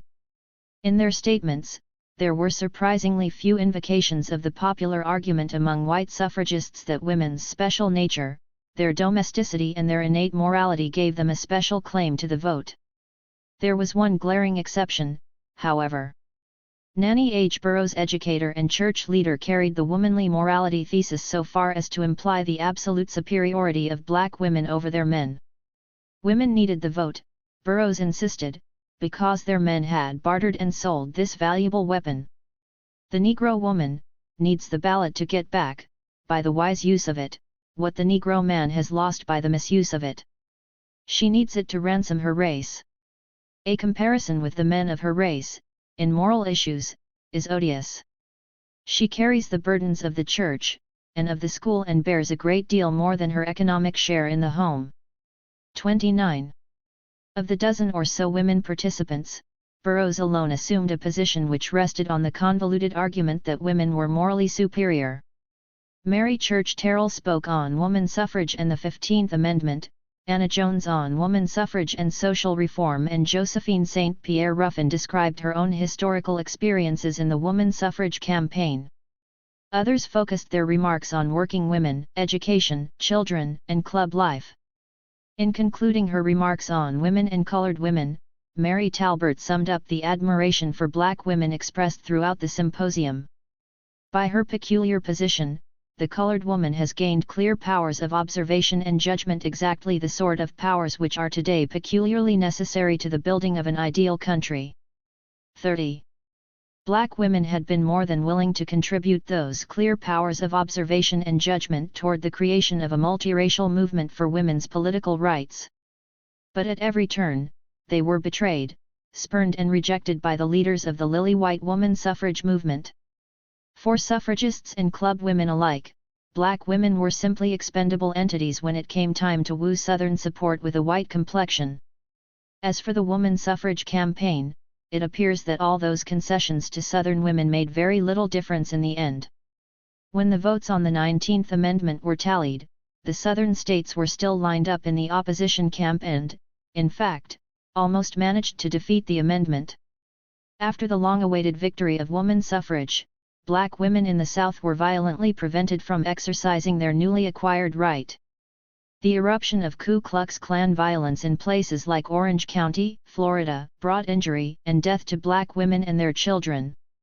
In other places, they were more peacefully prohibited from exercising their new right. In Americus, Georgia, for instance, more than 250 colored women went to the polls to vote but were turned down or their ballots refused to be taken by the election manager. 31.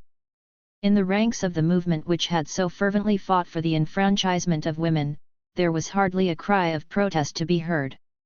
10 communist women in 1848, the year Karl Marx and Friedrich Engels published their Communist Manifesto, Europe was the scene of countless revolutionary uprisings. One of the participants in the Revolution of 1848, an artillery officer, and close co-worker of Marx and Engels, named Joseph Wedemeyer, immigrated to the United States and founded the first Marxist organization in the country's history. 1. When Wedemeyer established the Proletarian League in 1852, no women appear to have been associated with the group. If indeed there were any women involved, they have long since faded into historical anonymity. Over the next few decades, women continued to be active in their own labor associations, in the anti-slavery movement and in the developing campaign for their own rights. But, to all intents and purposes, they appear to have been absent from the ranks of the Marxist-Socialist movement. Like the Proletarian League, the Workingmen's National Association and the Communist Club were utterly dominated by men.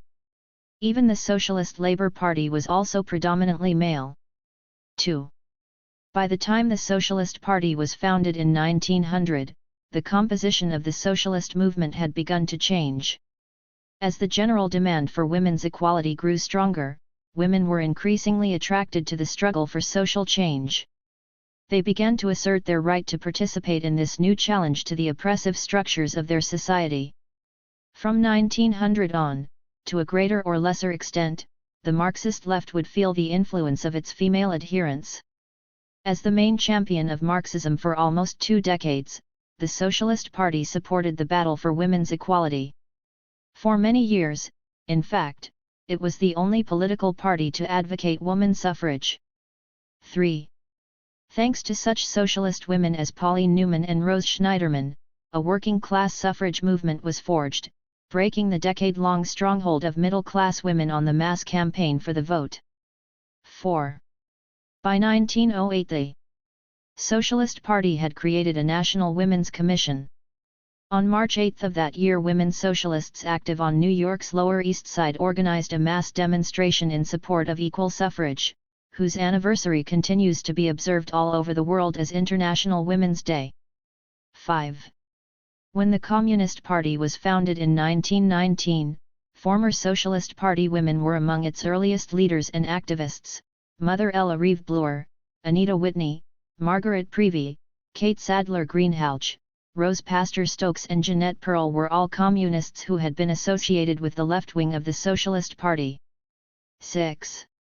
Although the International Workers of the World was not a political party and, in fact, opposed the organization of political parties. It was the second major influence on the formation of the Communist Party.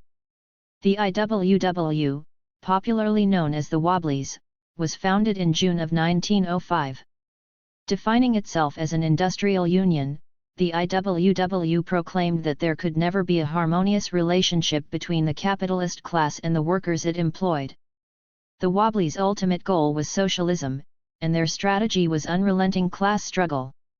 When Big Bill Haywood convened that first meeting, two of the leading labor organizers who sat on the platform were women Mother Mary Jones and Lucy Parsons. While both the Socialist Party and the IWW admitted women to their ranks and encouraged them to become leaders and agitators, only the IWW embraced a complementary policy of forthright struggle against racism. Under the leadership of Daniel De Leon, the Socialist Party did not acknowledge the unique oppression of black people. Although the majority of black people were agricultural workers, sharecroppers, tenant farmers, and farm laborers, the socialists argued that only the proletarians were relevant to their movement. Even the outstanding leader Eugene Debs argued that black people required no overall defense of their rights to be equal and free as a group. Since the socialists' overriding concern was the struggle between capital and labor, so Debs maintained, "We have nothing special to offer the Negro." 7. As for the international workers of the world, their main goal was to organize the wage-earning class and to develop revolutionary, socialist class consciousness. Unlike the Socialist Party, however, the IWW focused explicit attention on the special problems of black people. According to Mary White Ovington, here are two organizations in this country that have shown they do care about full rights for the Negro. The first is the National Association for the Advancement of Colored People. The second organization that attacks Negro segregation is the Industrial Workers of the World. The IWW has stood with the Negro. Helen Holman was a black socialist, a leading spokesperson in the campaign to defend her imprisoned party leader, Kate Richards O'Hare. As a black woman, however, Helen Holman was a rarity within the ranks of the Socialist Party. Prior to World War II, the numbers of black women working in industry were negligible. As a consequence, they were all but ignored by Socialist Party recruiters. The Socialists' posture of negligence vis-a-vis black women was one of the unfortunate legacies the Communist Party would have to overcome. According to the Communist leader and historian, William Z. Foster, during the early 1920s, the party was neglectful of the particular demands of Negro women in industry. 9. Over the next decade, however, Communists came to recognize the centrality of racism in U.S. society. They developed a serious theory of black liberation and forged a consistent activist record in the overall struggle against racism. Lucy Parsons. Lucy Parsons remains one of those few black women whose name has occasionally appeared in the chronicles of the U.S. labor movement. Almost universally, however, she is simplistically identified as the devoted wife of the Haymarket martyr Albert Parsons. To be sure, Lucy Parsons was one of her husband's most militant defenders, but she was far more than a faithful wife and angry widow who wanted to defend and avenge her husband. As Carolyn Aspaugh's recent biography, 10. confirms, her journalistic and agitational defense of the working class as a whole spanned a period of more than 60 years. Lucy Parsons' involvement in labor struggles began almost a decade before the Haymarket Massacre and continued for another 55 years afterward. Her political development ranged from her youthful advocacy of anarchism to her membership in the Communist Party during her mature years. Born in 1853, Lucy Parsons became active in the Socialist Labor Party as early as 1877. Over the years to come, this anarchist organization's newspaper, The Socialist, would publish her articles and poems, and Parsons would also become an active organizer for the Chicago Working Women's Union. 11. Following the police-instigated riot on May 1, 1886, in Chicago's Haymarket Square, her husband was one of the 8 radical labor leaders arrested by the authorities. Lucy Parsons immediately initiated a militant campaign to free the Haymarket defendants. As she traveled throughout the country, she became known as a prominent labor leader and a leading advocate of anarchism. Her reputation caused her to become an all too frequent target of repression. In Columbus, Ohio, for example, the mayor banned a speech she was scheduled to deliver during the month of March, and her refusal to respect this banning order led the police to throw her in jail. 12.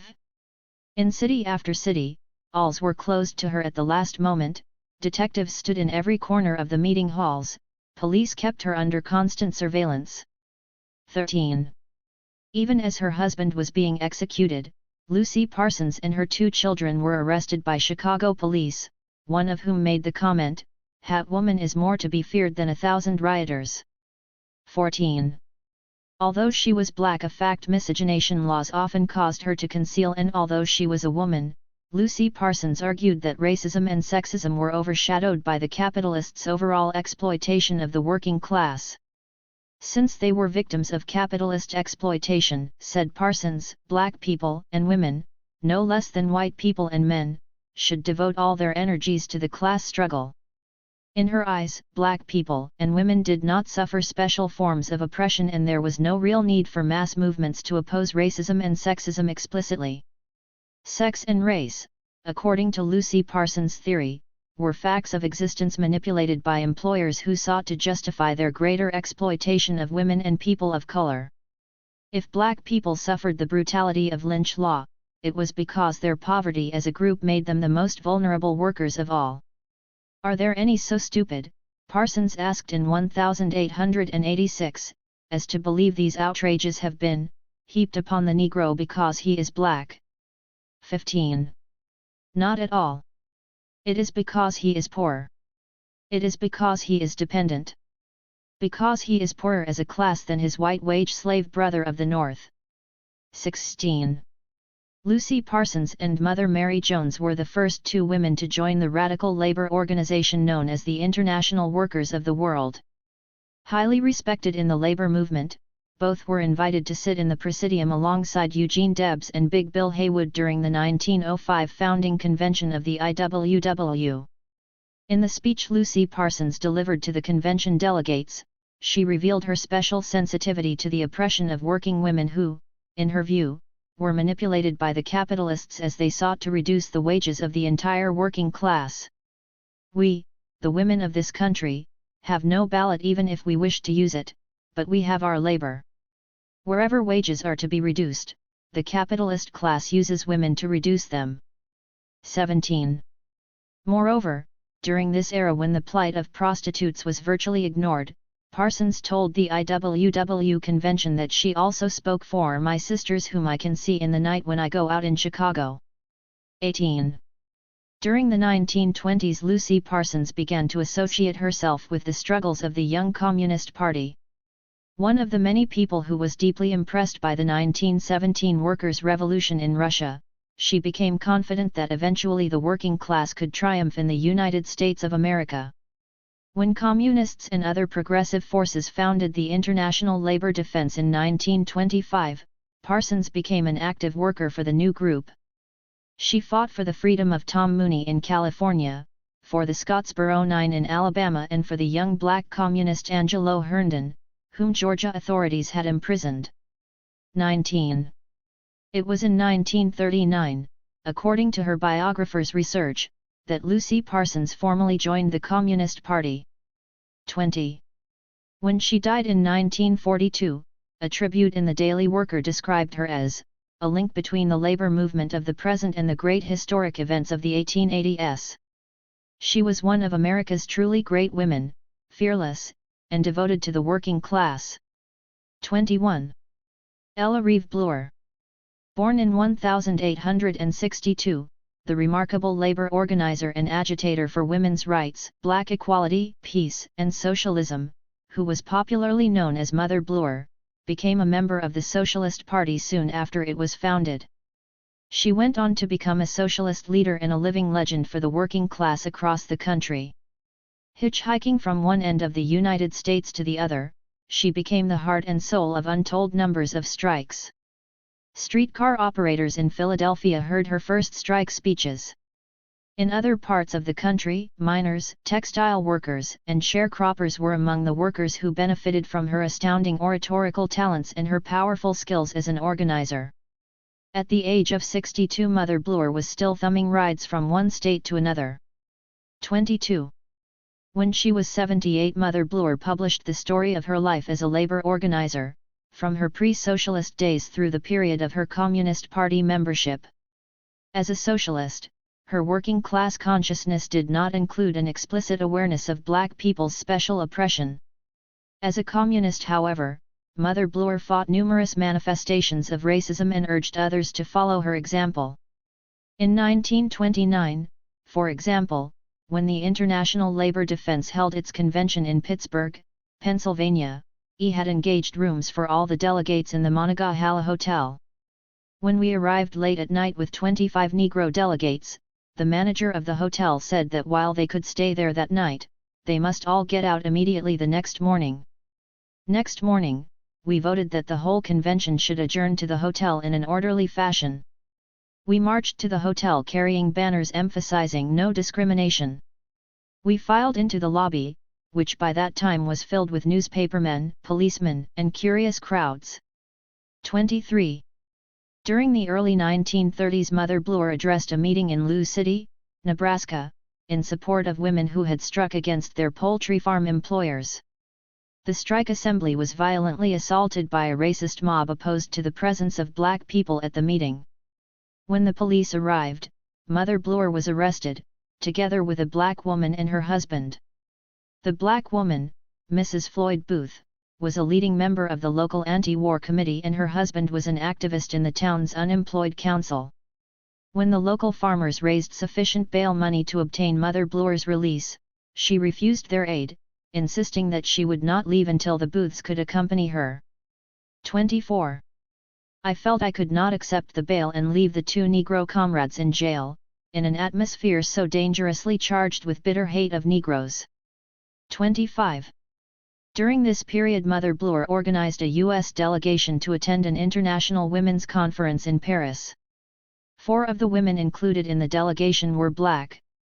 Capitola Tasker, Alabama sharecropper, tall and graceful, the life of the whole delegation; Lolia Jackson, elected by the Pennsylvania miners, a woman who represented the mothers of the Scottsboro Boys; and Mabel Byrd, a brilliant young honor graduate of the University of Washington, who had had a position with the International Labor Office in Geneva. 26. At the 1934 Paris Conference, Capitola Tasker was one of 3 U.S. women elected to serve as a member of the Assembly's Executive Committee along with Mother Bloor and the woman representing the Socialist Party. Mabel Byrd, the black college graduate, was elected as one of the conference secretaries. 27. Lolia Jackson, the black representative of Pennsylvania miners, emerged as one of the Paris Women's Conference's leading personalities.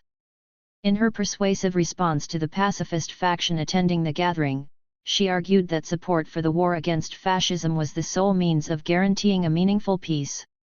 During the course of the women's deliberations, a committed pacifist had complained, "I think there is too much about fighting in that manifesto. It says fight against war, fight for peace, fight, fight, fight. We are women, we are mothers, we don't want to fight. We know that even when our children are bad, we are nice to them, and we win them by love, not by fighting them." 28. Lolia Jackson's counter-argument was forthright and lucid. "Ladies, it has just been said that we must not fight, that we must be gentle and kind to our enemies, to those who are for war. I can't agree with that. Everyone knows the cause of war, it is capitalism. We can't just give those bad capitalists their supper and put them to bed the way we do with our children. We must fight them." 29. As Mother Bloor relates in her autobiography, everyone laughed, and applauded, even the pacifist. 30. And the anti-war manifesto was consequently approved by the entire body.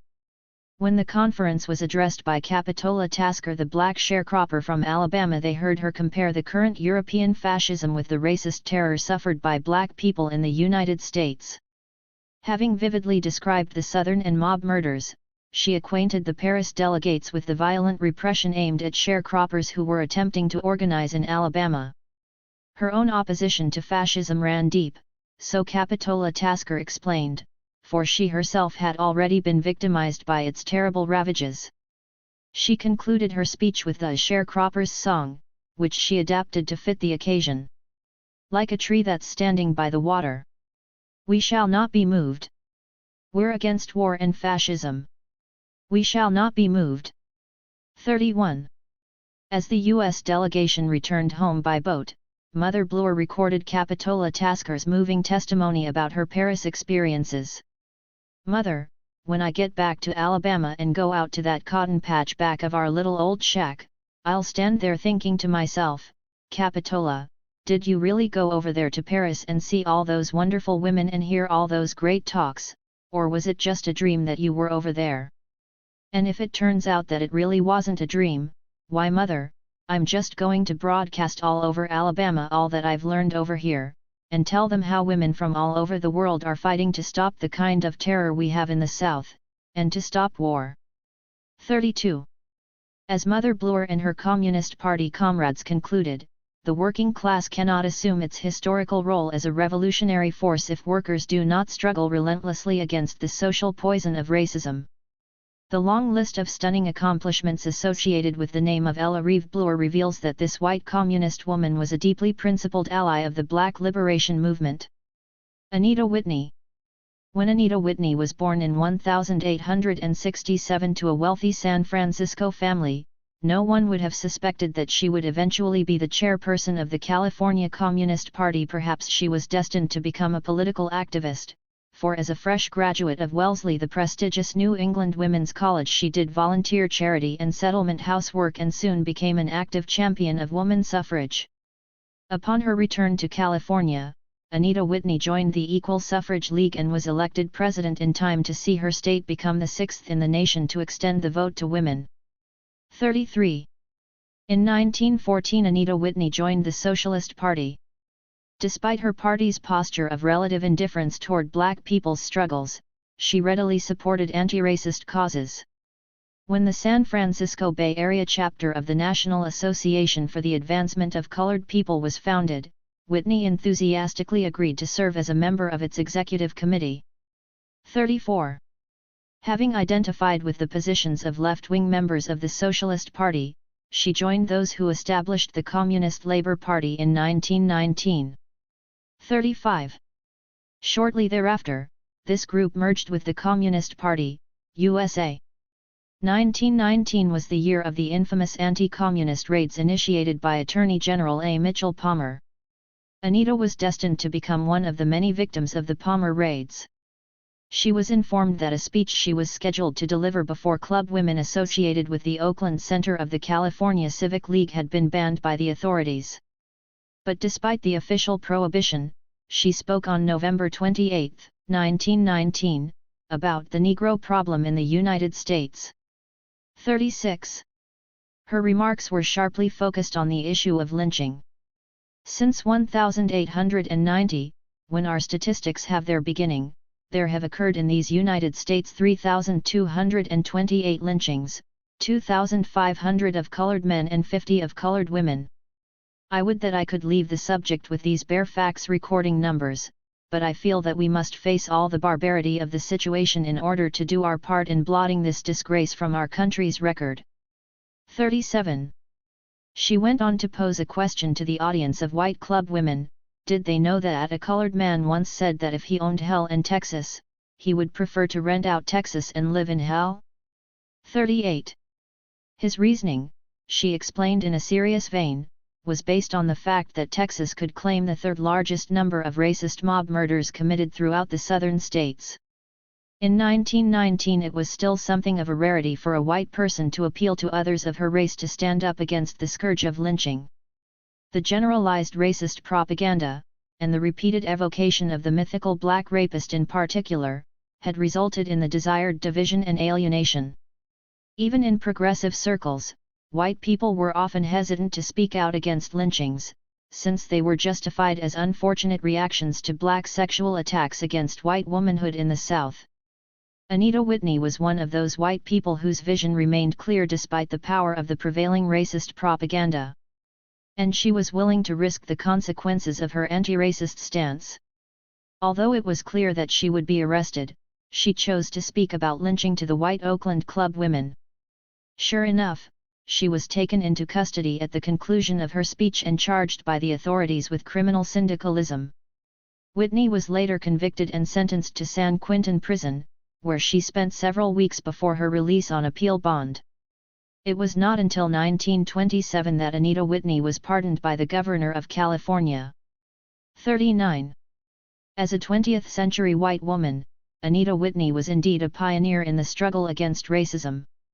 Together with her black comrades, she and others like her would forge the Communist Party's strategy for working-class emancipation. In this strategy, the fight for black liberation would be a central ingredient. In 1936 Anita Whitney became the state chairperson of the Communist Party of California, and was elected soon thereafter to serve on the party's national committee. Once she was asked, "Anita, how do you regard the Communist Party? What has it come to mean to you?" "Why," she smiled incredulously, a bit taken aback by such an amazing question. "Why, it has given purpose to my life. The Communist Party is the hope of the world." 40. Elizabeth Gurley Flynn. When Elizabeth Gurley Flynn died in 1964 at the age of 74, she had been active in socialist and communist causes for almost 60 years. Raised by parents who were members of the Socialist Party, she discovered, at an early age, her own affinity with the socialists' challenge to the capitalist class. The young Elizabeth was not yet 16 when she delivered her first public lecture in defense of socialism. Based on her readings of Mary Wollstonecraft's Vindication of the Rights of Women and August Bebel's Women and Socialism, she delivered a speech in 1906, at the Harlem Socialist Club, entitled What Socialism Will Do for Women. 41. Although her somewhat male supremacist father had been reluctant to allow Elizabeth to speak in public, the enthusiastic reception in Harlem caused him to change his mind. Accompanying her father, she became familiar with street speaking, which was a typical radical tactic of the period. Elizabeth Gurley Flynn experienced her first arrest soon thereafter, charged with speaking without a permit. She was carted off to jail with her father. 42. By the time Elizabeth Gurley Flynn was 16, her career as an agitator for the rights of the working class had been launched. Her first task was the defense of Big Bill Haywood, whose frame-up on criminal charges had been instigated by the Copper Trusts. During her westward travels on behalf of Haywood, she joined the IWW's struggles in Montana and Washington. 43.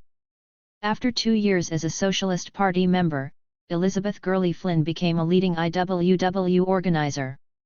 She resigned from the Socialist Party, convinced that it was sterile and sectarian compared with this grassroots movement that was sweeping the country. 44. With an abundance of strike experiences behind her, including numerous clashes with the police, Elizabeth Gurley Flynn headed for Lawrence, Massachusetts, in 1912 when the textile workers went out on strike. The grievances of the Lawrence workers were simple and compelling. In the words of Mary Heaton Vorse, wages in Lawrence were so low that 35% of the people made under $7 a week. Less than a fifth got more than $12 a week. They were divided by nationality. They spoke over 40 languages and dialects, but they were united by meager living and the fact that their children died. For every 5 children under 1 year of age, 1 died. Only a few other towns in America had higher death rates. These were all mill towns. 45. Of all the speakers addressing the strike meeting, said Vorse, who was covering these events for Harper's Weekly, Elizabeth Gurley Flynn was the workers' most powerful inspiration. It was her words which encouraged them to persevere. When Elizabeth Gurley Flynn spoke, the excitement of the crowd became a visible thing. She stood there, young, with her Irish blue eyes, her face magnolia white and her cloud of black hair, the picture of a youthful revolutionary girl leader. She stirred them, lifted them up in her appeal for solidarity. It was as though a spurt of flame had gone through this audience, something stirring and powerful, a feeling which had made the liberation of people possible. 46. As a traveling strike agitator for the IWW, Elizabeth Gurley Flynn sometimes worked alongside the well-known Native American Indian leader, Frank Little. In 1916, for example, they both represented the Wobblies during the Mesabi Iron Range strike in Minnesota. It was barely a year later when Elizabeth learned that Frank Little had been lynched in Butte, Montana. He had been attacked by a mob after making agitational speeches to the miners on strike in the area. 9 masked men came to the hotel at night, broke down the door, dragged Frank from his bed, took him to a railroad trestle on the outskirts of town and there hanged him. 47. A month following Frank Little's death, a federal indictment charged that 168 people had conspired with him to hinder the execution of certain laws of the United States. 48. Elizabeth Gurley Flynn was the only woman among the accused, and Ben Fletcher, a Philadelphia longshoreman and leader of the IWW, was the only black person named in the indictment. 49. Judging from Elizabeth Gurley Flynn's autobiographical reflections, she was aware, from the very beginning of her political career, of the special oppression suffered by black people. Her consciousness of the importance of anti-racist struggles was doubtlessly intensified by her involvement in the IWW. The Wobblies publicly proclaimed that here is only one labor organization in the United States that admits the colored worker on a footing of absolute equality with the industrial workers of the world. In the IWW, the colored worker, man or woman, is on an equal footing with every other worker. 50. But the IWW was a syndicalist organization concentrating on industrial workers, who thanks to racist discrimination were still overwhelmingly white. The tiny minority of black industrial workers included practically no women, who remained absolutely banned from industrial occupations.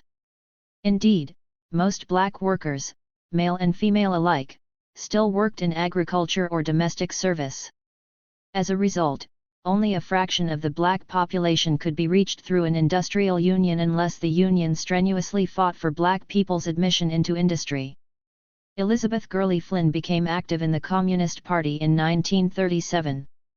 51. And emerged soon afterward as one of the organization's major leaders.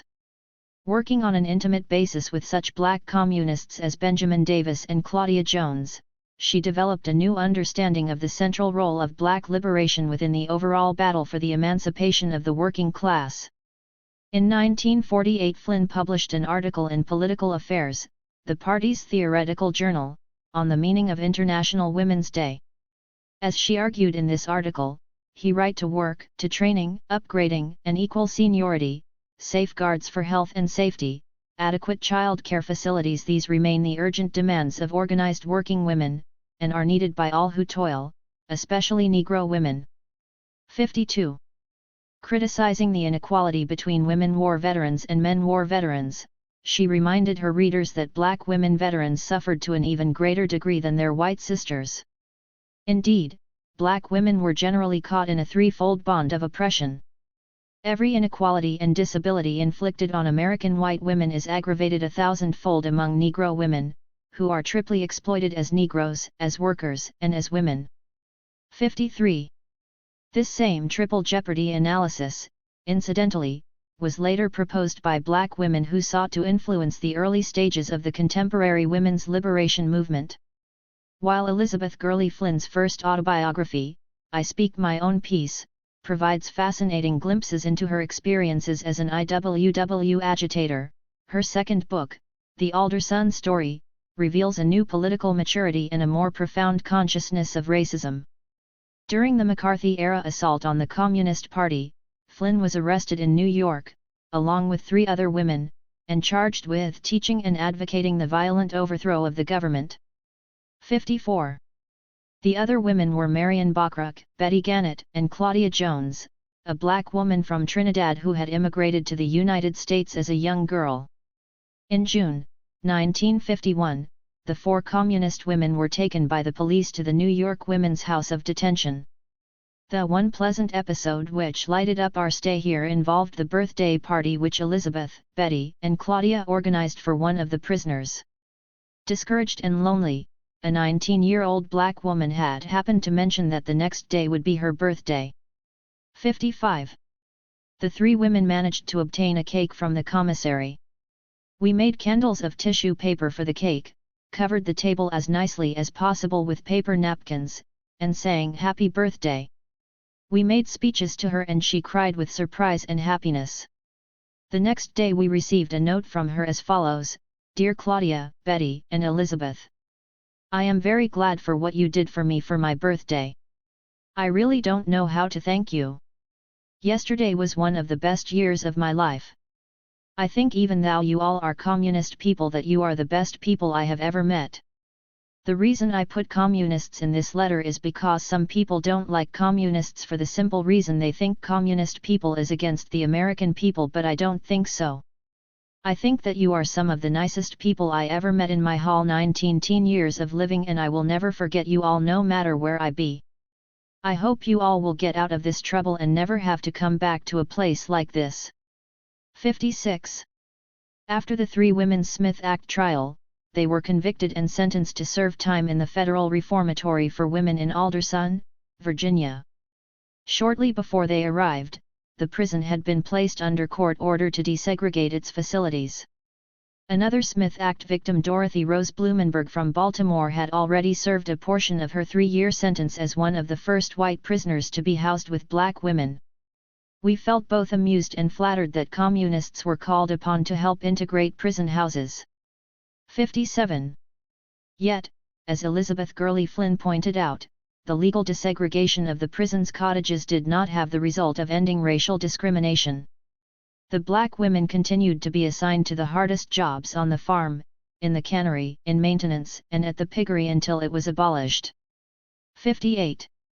As a leader of the Communist Party, Elizabeth Gurley Flynn had developed a deep commitment to the black liberation struggle and had come to realize that black people's resistance is not always consciously political. She observed that among the prisoners in Alderson, here was greater solidarity among Negro women, undoubtedly a result of life outside, especially in the South.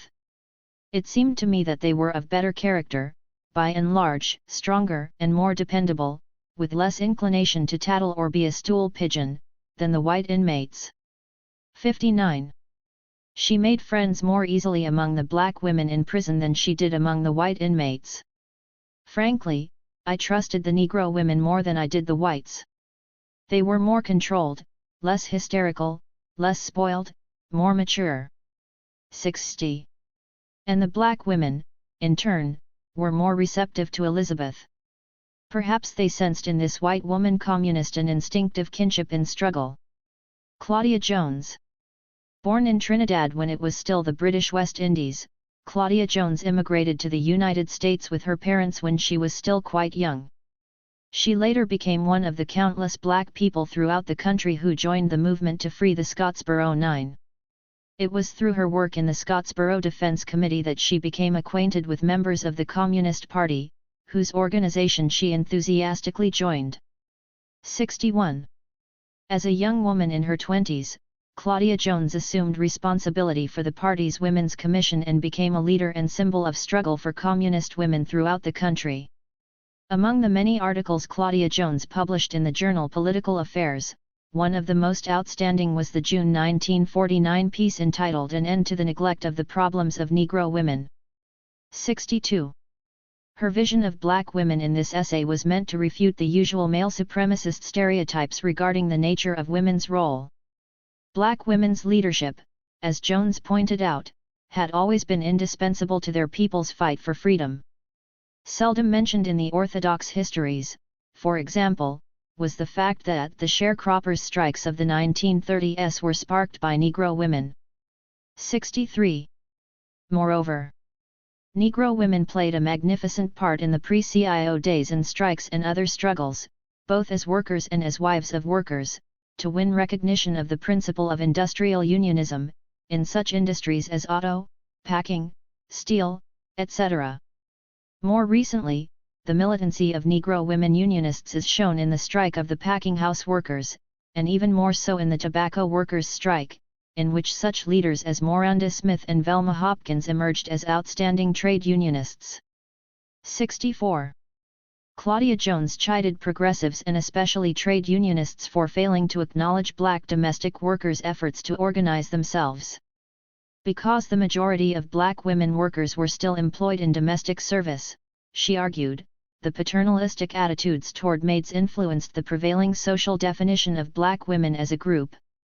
The continued relegation of Negro women to domestic work has helped to perpetuate and intensify chauvinism directed against all Negro women. 65.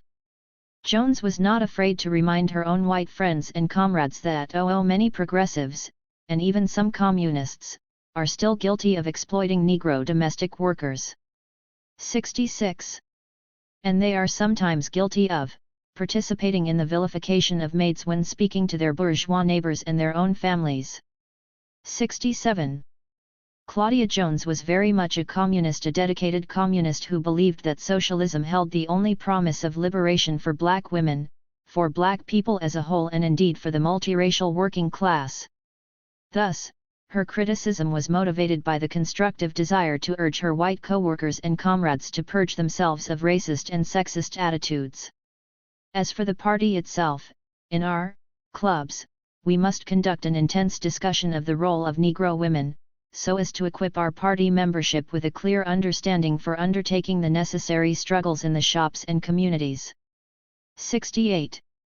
As many black women had argued before her, Claudia Jones claimed that white women in the progressive movement and especially white women communists bore a special responsibility toward black women. The very economic relationship of Negro women to white women, which perpetuates madam-maid relationships, feeds chauvinist attitudes and makes it incumbent on white women progressives, and especially communists, to fight consciously against all manifestations of white chauvinism, open and subtle. 69. When Claudia Jones Smith Act conviction led to her imprisonment in Alderson Federal Reformatory for Women, she discovered a veritable microcosm of the racist society she already knew so well. Although the prison was under court order to desegregate its facilities, Claudia was assigned to a colored cottage, which isolated her from her two white comrades, Elizabeth Gurley Flynn and Betty Gannett. Elizabeth Gurley Flynn especially suffered from this separation, for she and Claudia Jones were close friends as well as comrades. When Claudia was released from prison in October of 1955, 10 months after the communist women had arrived at Alderson, Elizabeth was happy for her friend yet aware of the pain she would suffer in Claudia's absence. My window faced the roadway, and I was able to see her leave. She turned to wave, tall, slender, beautiful, dressed in golden brown, and then she was gone. This was the hardest day I spent in prison. I felt so alone. 70. On the day Claudia Jones left Alderson, Elizabeth Gurley Flynn wrote a poem entitled Farewell to Claudia. Nearer and nearer drew this day, dear comrade, when I from you must sadly part. Day after day, a dark foreboding sorrow crept through my anxious heart. No more to see you striding down the pathway, no more to see your smiling eyes and radiant face.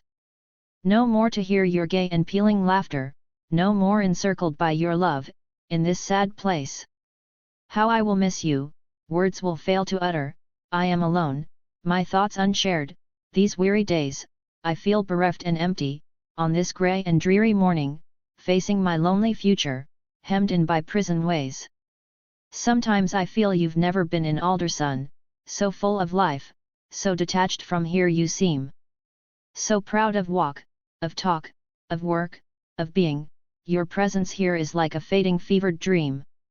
Yet as the sun shines now, through fog and darkness, I feel a sudden joy that you are gone, that once again you walk the streets of Harlem, that today for you at least is freedom's dawn. I will be strong in our common faith, dear comrade, I will be self-sufficient, to our ideals firm and true, I will be strong to keep my mind and soul outside a prison, encouraged and inspired by ever-loving memories of you. 71. Soon after Claudia Jones was released from Alderson, the pressures of McCarthyism resulted in her deportation to England. She continued her political work for a while, editing a journal called the West Indian Gazette. But her failing health continued to deteriorate and she soon fell ill with a disease which claimed her life. 11. Rape, racism, and the myth of the black rapist. Some of the most flagrant symptoms of social deterioration are acknowledged as serious problems only when they have assumed such epidemic proportions that they appear to defy solution. Rape is a case in point. In the United States today, it is one of the fastest growing violent crimes. 1. After ages of silence, suffering and misplaced guilt, sexual assault is explosively emerging as one of the telling dysfunctions of present-day capitalist society. The rising public concern about rape in the United States has inspired countless numbers of women to divulge their past encounters with actual or would-be assailants. As a result, an awesome fact has come to light: appallingly few women can claim that they have not been victims, at one time in their lives, of either attempted or accomplished sexual attacks. In the United States and other capitalist countries, rape laws as a rule were framed originally for the protection of men of the upper classes whose daughters and wives might be assaulted. What happens to working class women has usually been of little concern to the courts. As a result, remarkably few white men have been prosecuted for the sexual violence they have inflicted on these women. While the rapists have seldom been brought to justice, the rape charge has been indiscriminately aimed at black men, the guilty and innocent alike. Thus, of the 455 men executed between 1930 and 1967 on the basis of rape convictions, 405 of them were black. 2. In the history of the United States, the fraudulent rape charge stands out as one of the most formidable artifices invented by racism. The myth of the black rapist has been methodically conjured up whenever recurrent waves of violence and terror against the black community have required convincing justifications. If black women have been conspicuously absent from the ranks of the contemporary anti-rape movement, it may be due, in part, to that movement's indifferent posture toward the frame-up rape charge as an incitement to racist aggression. Too many innocents have been offered sacrificially to gas chambers and lifers' cells for black women to join those who often seek relief from policemen and judges. Moreover, as rape victims themselves, they have found little if any sympathy from these men in uniforms and robes. And stories about police assaults on black women rape victims sometimes suffering a second rape are heard too frequently to be dismissed as aberrations. Even at the strongest time of the civil rights movement in Birmingham, for example, young activists often stated that nothing could protect black women from being raped by Birmingham police. As recently as December 1974, in Chicago, a 17-year-old black woman reported that she was gang-raped by 10 policemen. Some of the men were suspended, but ultimately the whole thing was swept under the rug. 3. During the early stages of the contemporary anti-rape movement, few feminist theorists seriously analyzed the special circumstances surrounding the black woman as rape victim. The historical not binding black women systematically abused and violated by white men to black men maimed and murdered because of the racist manipulation of the rape charge has just begun to be acknowledged to any significant extent. Whenever black women have challenged rape, they usually and simultaneously expose the use of the frame-up rape charge as a deadly racist weapon against their men. As one extremely perceptive writer put it, the myth of the black rapist of white women is the twin of the myth of the bad black woman, both designed to apologize for and facilitate the continued exploitation of black men and women. Black women perceived this connection very clearly and were early in the forefront of the fight against lynching. 4. Gerda Lerner, the author of this passage, is one of the few white women writing on the subject of rape during the early 1970s who examined in depth the combined effect of racism and sexism on black women. The case of Joanne Little. 5. Tried during the summer of 1975, illustrated Lerner's point. Brought to trial on murder charges, the young black woman was accused of killing a white guard in a North Carolina jail where she was the only woman inmate. When Joanne Little took the stand, she told how the guard had raped her in her cell and how she had killed him in self-defense with the ice pick he had used to threaten her. Throughout the country, her cause was passionately supported by individuals and organizations in the black community and within the young women's movement, and her acquittal was hailed as an important victory made possible by this mass campaign. In the immediate aftermath of her acquittal, Ms. Little issued several moving appeals on behalf of a black man named Delbert Tibbs, who awaited execution in Florida because he had been falsely convicted of raping a white woman. Many black women answered Joanne Little's appeal to support the cause of Delbert Tibbs. But few white women and certainly few organized groups within the anti-rape movement followed her suggestion that they agitate for the freedom of this black man who had been blatantly victimized by Southern racism. Not even when Little's chief counsel Jerry Paul announced his decision to represent Delbert Tibbs did many white women dare to stand up in his defense. By 1978, however, when all charges against Tibbs were dismissed, white anti-rape activists had increasingly begun to align themselves with his cause. Their initial reluctance, however, was one of those historical episodes confirming many black women's suspicions that the anti-rape movement was largely oblivious to their special concerns. That black women have not joined the anti-rape movement en masse does not, therefore, mean that they oppose anti-rape measures in general. Before the end of the 19th century, pioneering black club women conducted one of the very first organized public protests against sexual abuse. Their 80-year-old tradition of organized struggle against rape reflects the extensive and exaggerated ways black women have suffered the threat of sexual violence. One of racism's salient historical features has always been the assumption that white men, especially those who wield economic power, possess an incontestable right of access to black women's bodies. Slavery relied as much on routine sexual abuse as it relied on the whip and the lash. Excessive sex urges, whether they existed among individual white men or not, had nothing to do with this virtual institutionalization of rape. Sexual coercion was, rather, an essential dimension of the social relations between slave master and slave. In other words, the right claimed by slave owners and their agents over the bodies of female slaves was a direct expression of their presumed property rights over black people as a whole. The license to rape emanated from and facilitated the ruthless economic domination that was the gruesome hallmark of slavery. 6. The pattern of institutionalized sexual abuse of black women became so powerful that it managed to survive the abolition of slavery. Group rape, perpetrated by the Ku Klux Klan and other terrorist organizations of the post-Civil War period, became an uncamouflaged political weapon in the drive to thwart the movement for black equality. During the Memphis riot of 1866, for example, the violence of the mob murders was brutally complemented by the concerted sexual attacks on black women. In the riot's aftermath, numerous black women testified before a congressional committee about the savage mob rapes they had suffered. 7. This testimony regarding similar events during the Meridian, Mississippi, riot of 1871 was given by a black woman named Ellen Pardon. I reside in Meridian, have resided here 9 years, occupation, washing and ironing and scouring. Wednesday night was the last night they came to my house, by they I mean bodies or companies of men. They came on Monday, Tuesday, and Wednesday. On Monday night they said they came to do us no harm, on Tuesday night they said they came for the arms. I told them there was none, and they said they would take my word for it. On Wednesday night they came and broke open the wardrobe and trunks, and committed rape upon me. There were 8 of them in the house, I do not know how many there were outside. 8. Of course, the sexual abuse of black women has not always manifested itself in such open and public violence. There has been a daily drama of racism enacted in the countless anonymous encounters between black women and their white abusers, men convinced that their acts were only natural.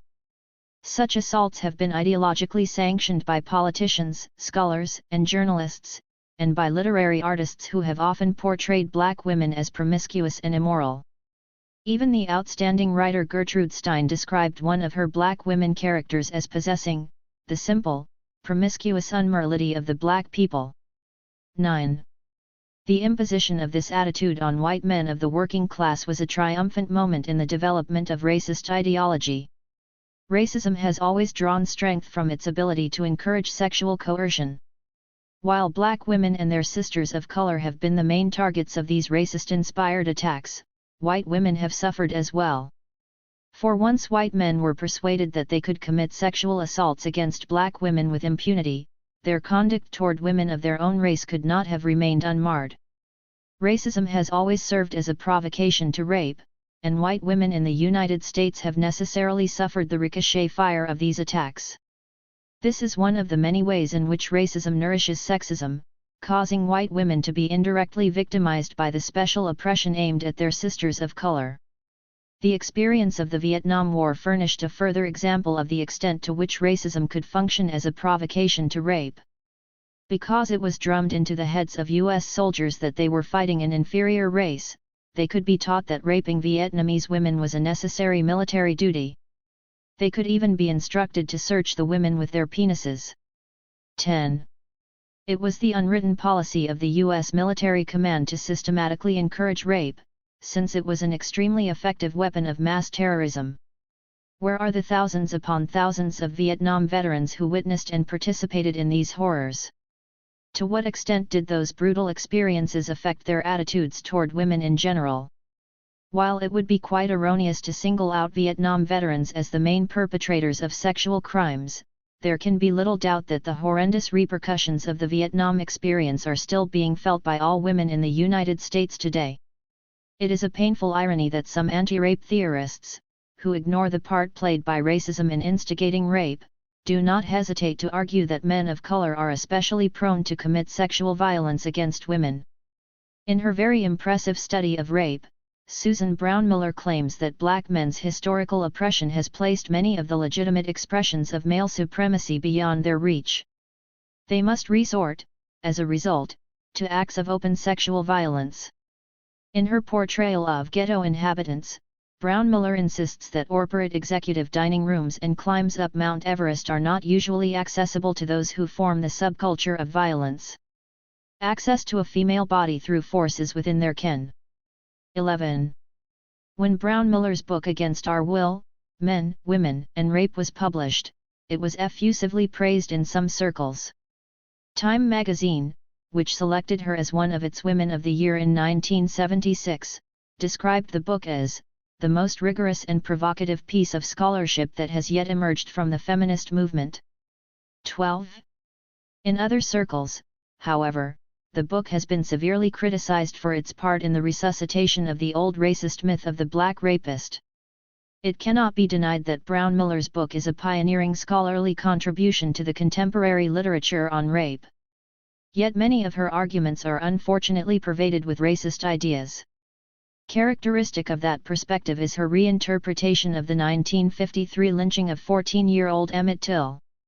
After this young boy had whistled at a white woman in Mississippi, his maimed body was found at the bottom of the Tallahatchie River. Till's action, said Brown-Miller, was more than a kid's brash prank. 13. Emmett Till was going to show his black buddies that he, and by inference, they could get a white woman, and Carolyn Bryant was the nearest convenient object. In concrete terms, the accessibility of all white women was on review. And what of the wolf whistle, Till's gesture of adolescent bravado? The whistle was no small tweet of hubba hubba or melodious approval for a well-turned ankle. It was a deliberate insult just short of physical assault, a last reminder to Carolyn Bryant that this black boy, Till, had in mind to possess her. 14. While Brown-Miller deplores the sadistic punishment inflicted on Emmett Till, the black youth emerges, nonetheless, as a guilty sexist almost as guilty as his white racist murderers. After all, she argues, both Till and his murderers were exclusively concerned about their rights of possession over women. Unfortunately, Brown-Miller is not the only contemporary writer on rape who has suffered the influence of racist ideology. According to Jean McKellar, in her book Rape, The Bait and the Trap, blacks raised in the hard life of the ghetto learn that they can get what they want only by seizing it. Violence is the rule in the game for survival. Women are fair prey. To obtain a woman one subdues her. 15. McKellar has been so completely mesmerized by racist propaganda that she makes the unabashed claim that 90% of all reported rapes in the United States are committed by black men. 16. Inasmuch as the FBI's corresponding figure is 47%. 17. It is difficult to believe that McKellar's statement is not an intentional provocation. Most recent studies on rape in the United States have acknowledged the disparity between the actual incidents of sexual assaults and those which are reported to the police. According to Susan Brown-Miller, for example, reported rapes range anywhere from 1 in 5 to 1 in 20. 18. A study published by the New York Radical Feminists concluded that reported rapes run as low as 5%. 19. In much of the contemporary literature on rape, there is nevertheless a tendency to equate the police blotter rapist with the typical rapist. If this pattern persists, it will be practically impossible to uncover the real social causes of rape. Diana Russell's Politics of Rape unfortunately reinforces the current notion that the typical rapist is a man of color or, if he is white, a poor or working-class man. Subtitled The Victim's Perspective, her book is based on a series of interviews with rape victims in the San Francisco Bay Area. Of the 22 cases she describes, 12, i.e., more than half, involve women who have been raped by Black, Chicano or Native American Indian men. It is revealing that only 26% of the original 95 interviews she conducted involved men of color. 20. If this dubious process of selection is not enough to evoke deep suspicions of racism, consider the advice she offers to white women. Some Black men see rape of white women as an act of revenge or as a justifiable expression of hostility toward whites. I think it is equally realistic for white women to be less trusting of Black men than many of them are. 21.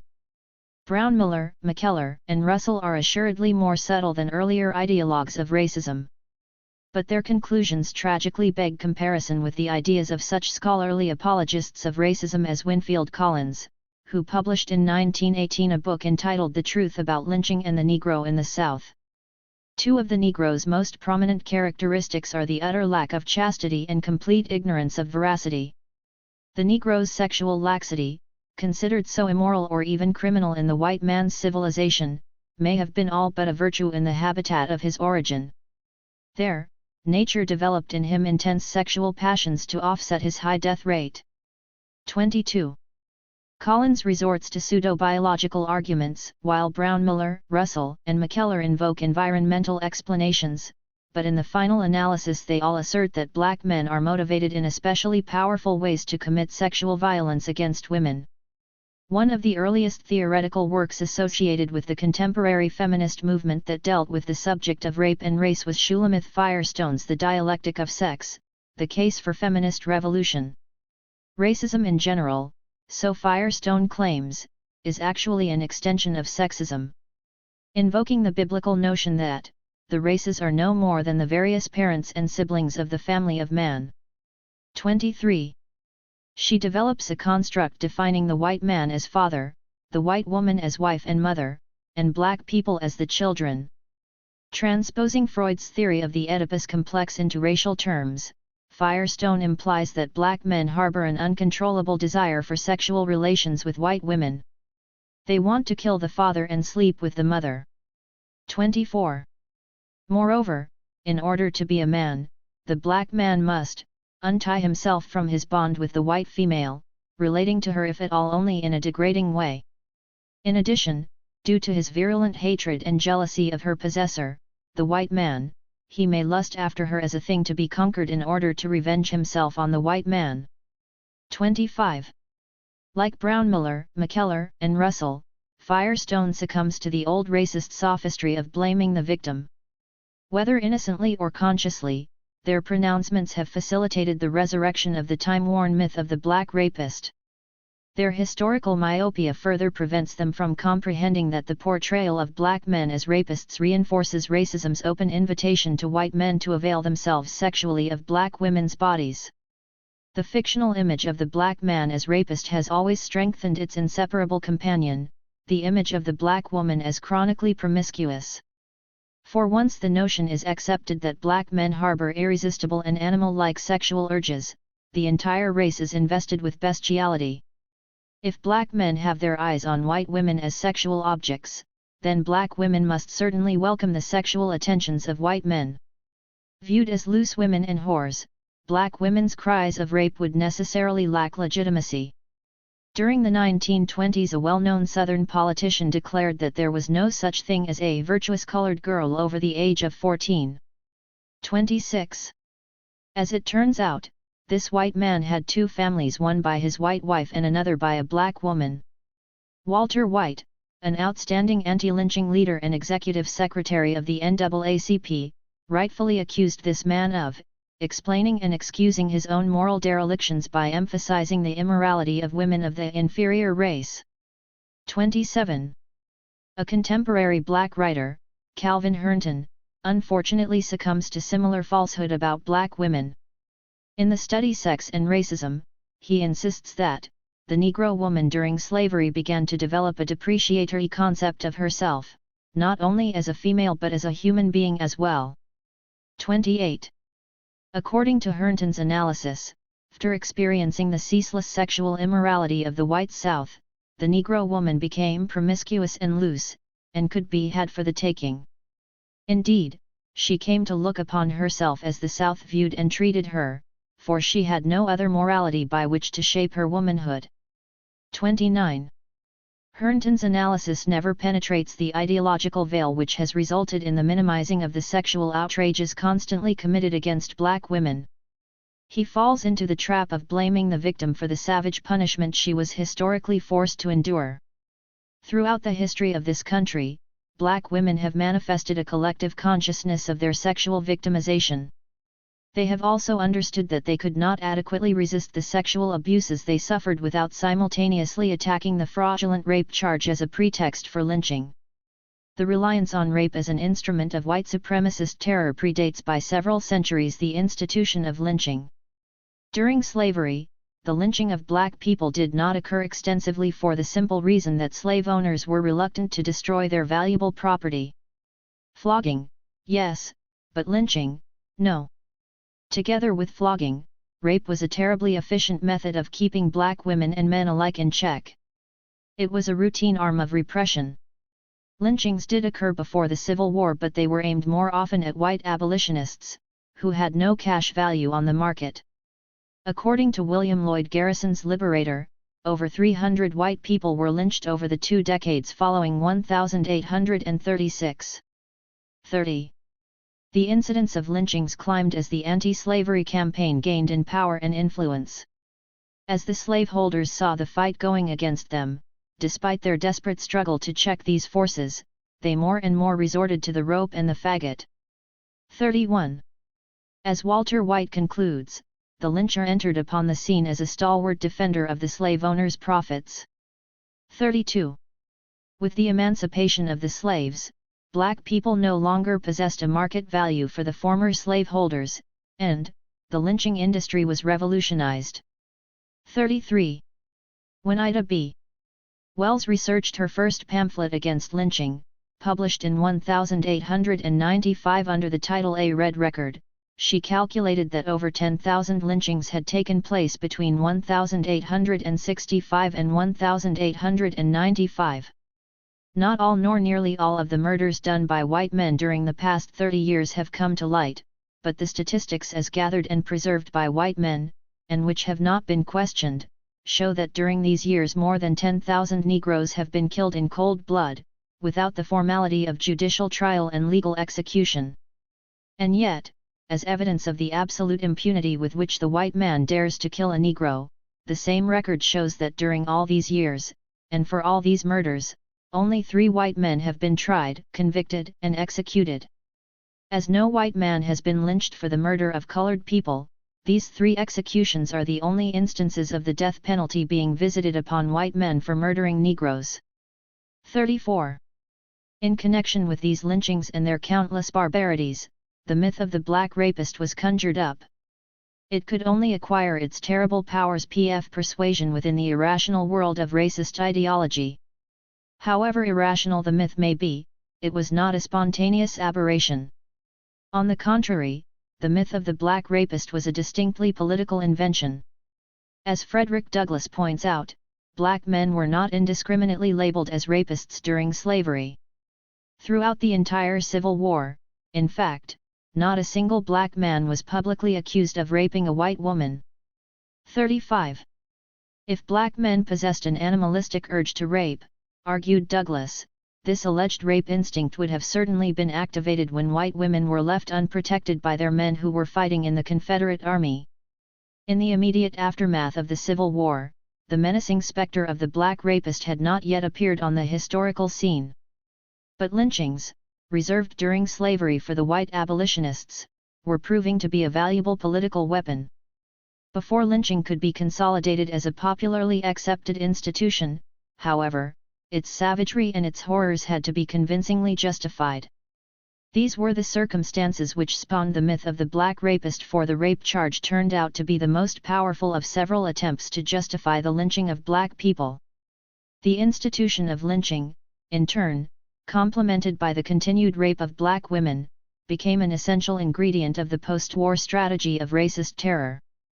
In this way the brutal exploitation of black labor was guaranteed, and after the betrayal of Reconstruction, the political domination of the black people as a whole was assured. During the first great wave of lynchings, propaganda urging the defense of white womanhood from black men's irrepressible rape instincts was conspicuous for its absence. As Frederick Douglass observed, the lawless killings of black people were most often described as a preventive measure to deter the black masses from rising up in revolt. 36. At that time the political function of mob murders was uncamouflaged. Lynching was undisguised counterinsurgency, a guarantee that black people would not be able to achieve their goals of citizenship and economic equality. During this time, Douglass pointed out, the justification for the murder of Negroes was said to be Negro conspiracies, Negro insurrections, Negro schemes to murder all the white people, Negro plots to burn the town and to commit violence generally, but never a word was said or whispered about Negro outrages upon white women and children. 37.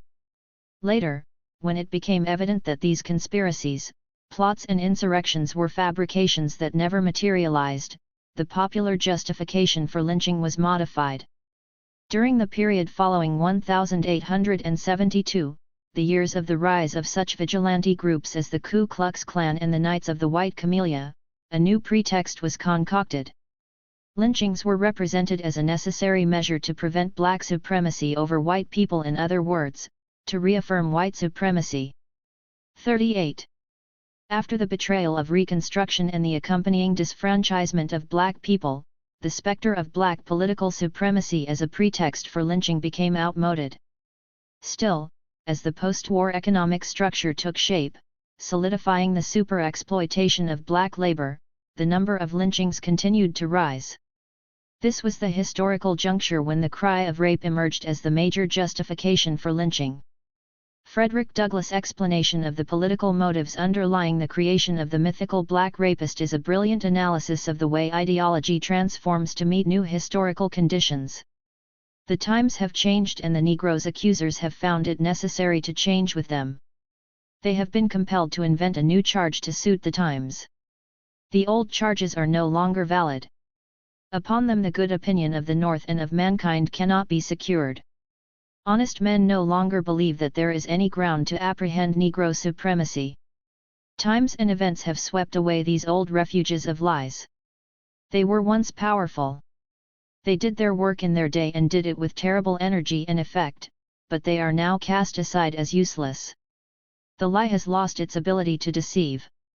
The altered circumstances have made necessary a sterner, stronger, and more effective justification of Southern barbarism, and hence we have, according to my theory, to look into the face of a more shocking and blasting charge than either Negro supremacy or Negro insurrection. 39. This more shocking and blasting charge, of course, was rape.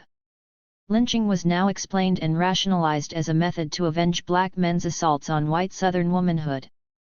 As one apologist for lynching insisted, it was necessary to find a way of meeting the extraordinary condition with extraordinary means, hence lynching, in order to hold in check the Negro in the South. 40. Although the majority of lynchings did not even involve the accusation of sexual assault, the racist cry of rape became a popular explanation which was far more effective than either of the two previous attempts to justify mob attacks on black people. In a society where male supremacy was all-pervasive, men who were motivated by their duty to defend their women could be excused of any excesses they might commit. That their motive was sublime was ample justification for the resulting barbarities. As Senator Ben Tillman of South Carolina told his Washington colleagues at the beginning of this century, Hence stern and sad-faced white men put to death a creature in human form who has deflowered a white woman, they have avenged the greatest wrong, the blackest crime. 41. Such crimes, he said, caused civilized men to revert to the original savage type whose impulses under such circumstances have always been to kill, kill, kill. 42. The repercussions of this new myth were enormous. Not only was opposition to individual lynching stifled for who would dare to defend a rapist, white support for the cause of black equality in general began to wane. By the end of the 19th century, the largest mass organization of white women, the Women's Christian Temperance Union, was headed by a woman who publicly vilified black men for their alleged attacks on white women. What is more, Frances Willard went so far as to characterize black men as especially prone to alcoholism, which in turn exacerbated their instinctual urge to rape. The grog shop is the Negro's center of power. Better whiskey and more of it is the rallying cry of great, dark-faced mobs. The colored race multiplies like the locusts of Egypt. The grog shop is its center of power. The safety of women, of childhood, the home, is menaced in 1,000 localities at this moment, so that men dare not go beyond the sight of their own roof tree. 43. The characterization of black men as rapists wrought incredible confusion within the ranks of progressive movements. Both Frederick Douglass and Ida B. Wells point out in their respective analyses of lynching that as soon as the propagandistic cry of rape became a legitimate excuse for lynching, former white proponents of black equality became increasingly afraid to associate themselves with black people's struggle for liberation. They either remained silent or, like Frances Willard, they spoke out aggressively against the sexual crimes indiscriminately attributed to black men. Douglass described the catastrophic impact of the fabricated rape charge on the movement for black equality in general. It has cooled friends, it has heated his enemies and arrested at home and abroad, in some measure, the generous efforts that good men were wont to make for his improvement and elevation. It has deceived his friends at the North and many good friends at the South, for nearly all of them, in some measure, have accepted this charge against the Negro as true. 44.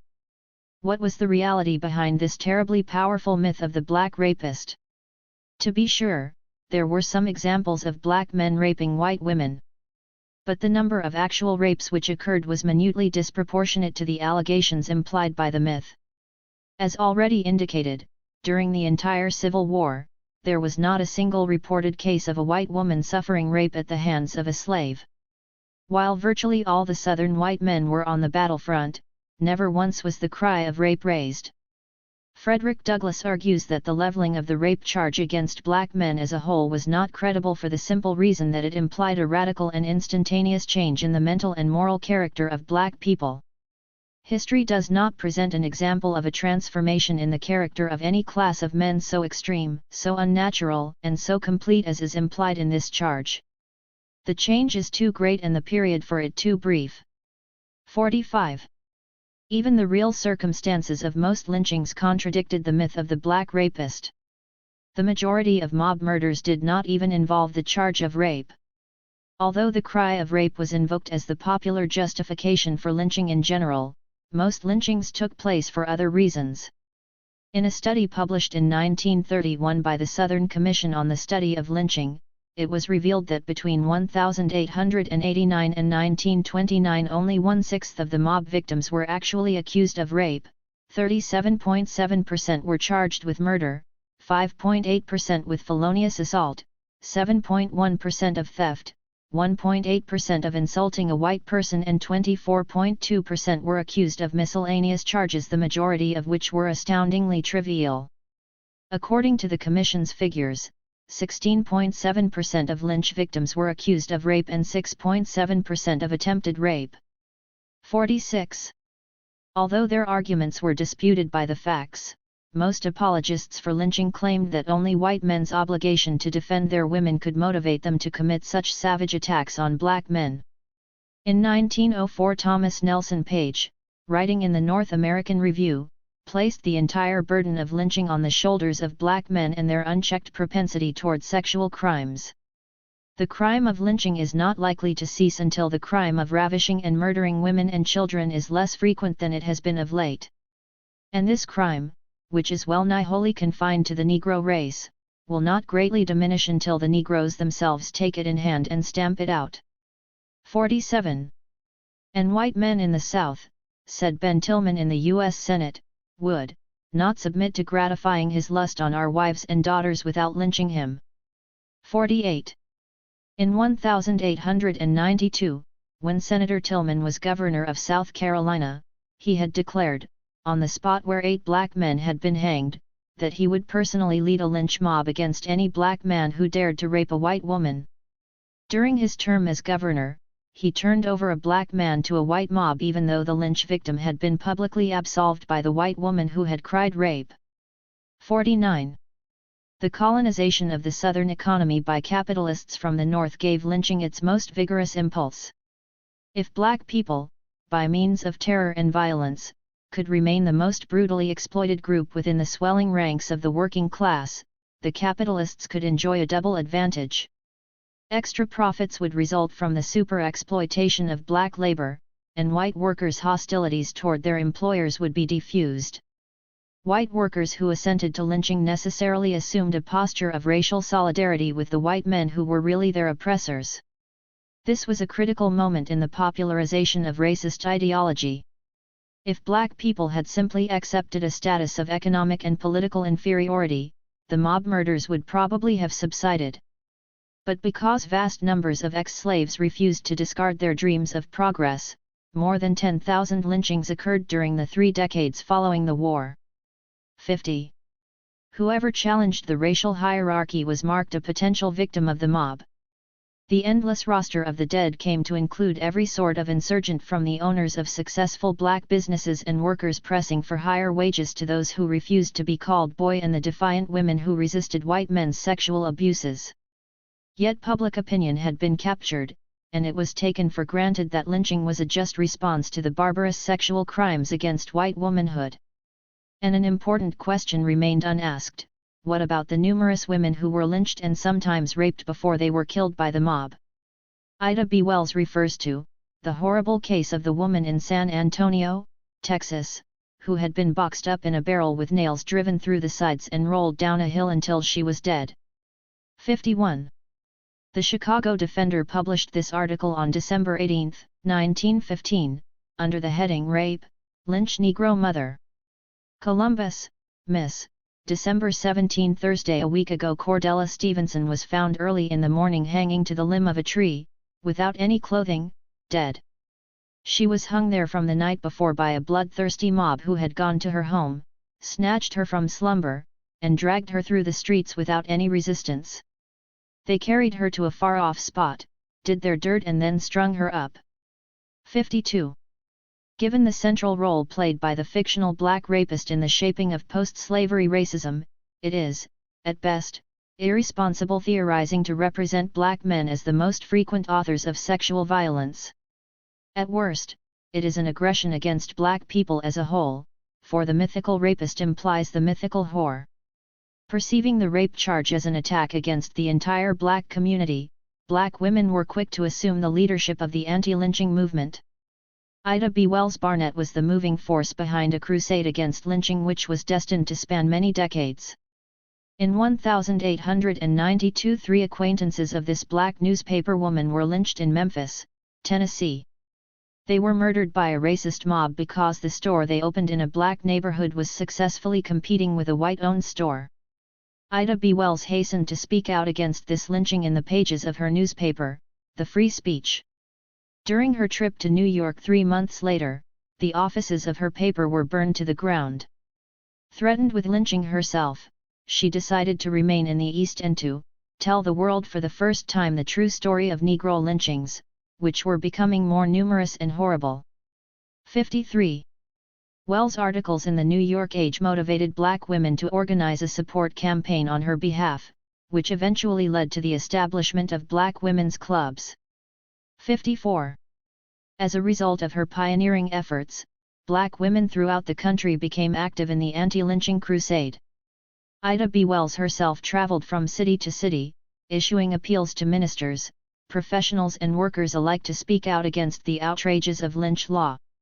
During her trips abroad, an important solidarity movement was organized in Britain, which had a marked impact on U.S. public opinion. The extent of her success was such that she incurred the wrath of the New York Times. This vicious editorial was published after Wells' 1904 trip to England. Immediately following the day of Miss Wells' return to the United States, a Negro man assaulted a white woman in New York City for the purposes of lust and plunder. The circumstances of his fiendish crime may serve to convince the Mulatresse missionary that the promulgation in New York just now of her theory of Negro outrages is, to say the least, inopportune. 55.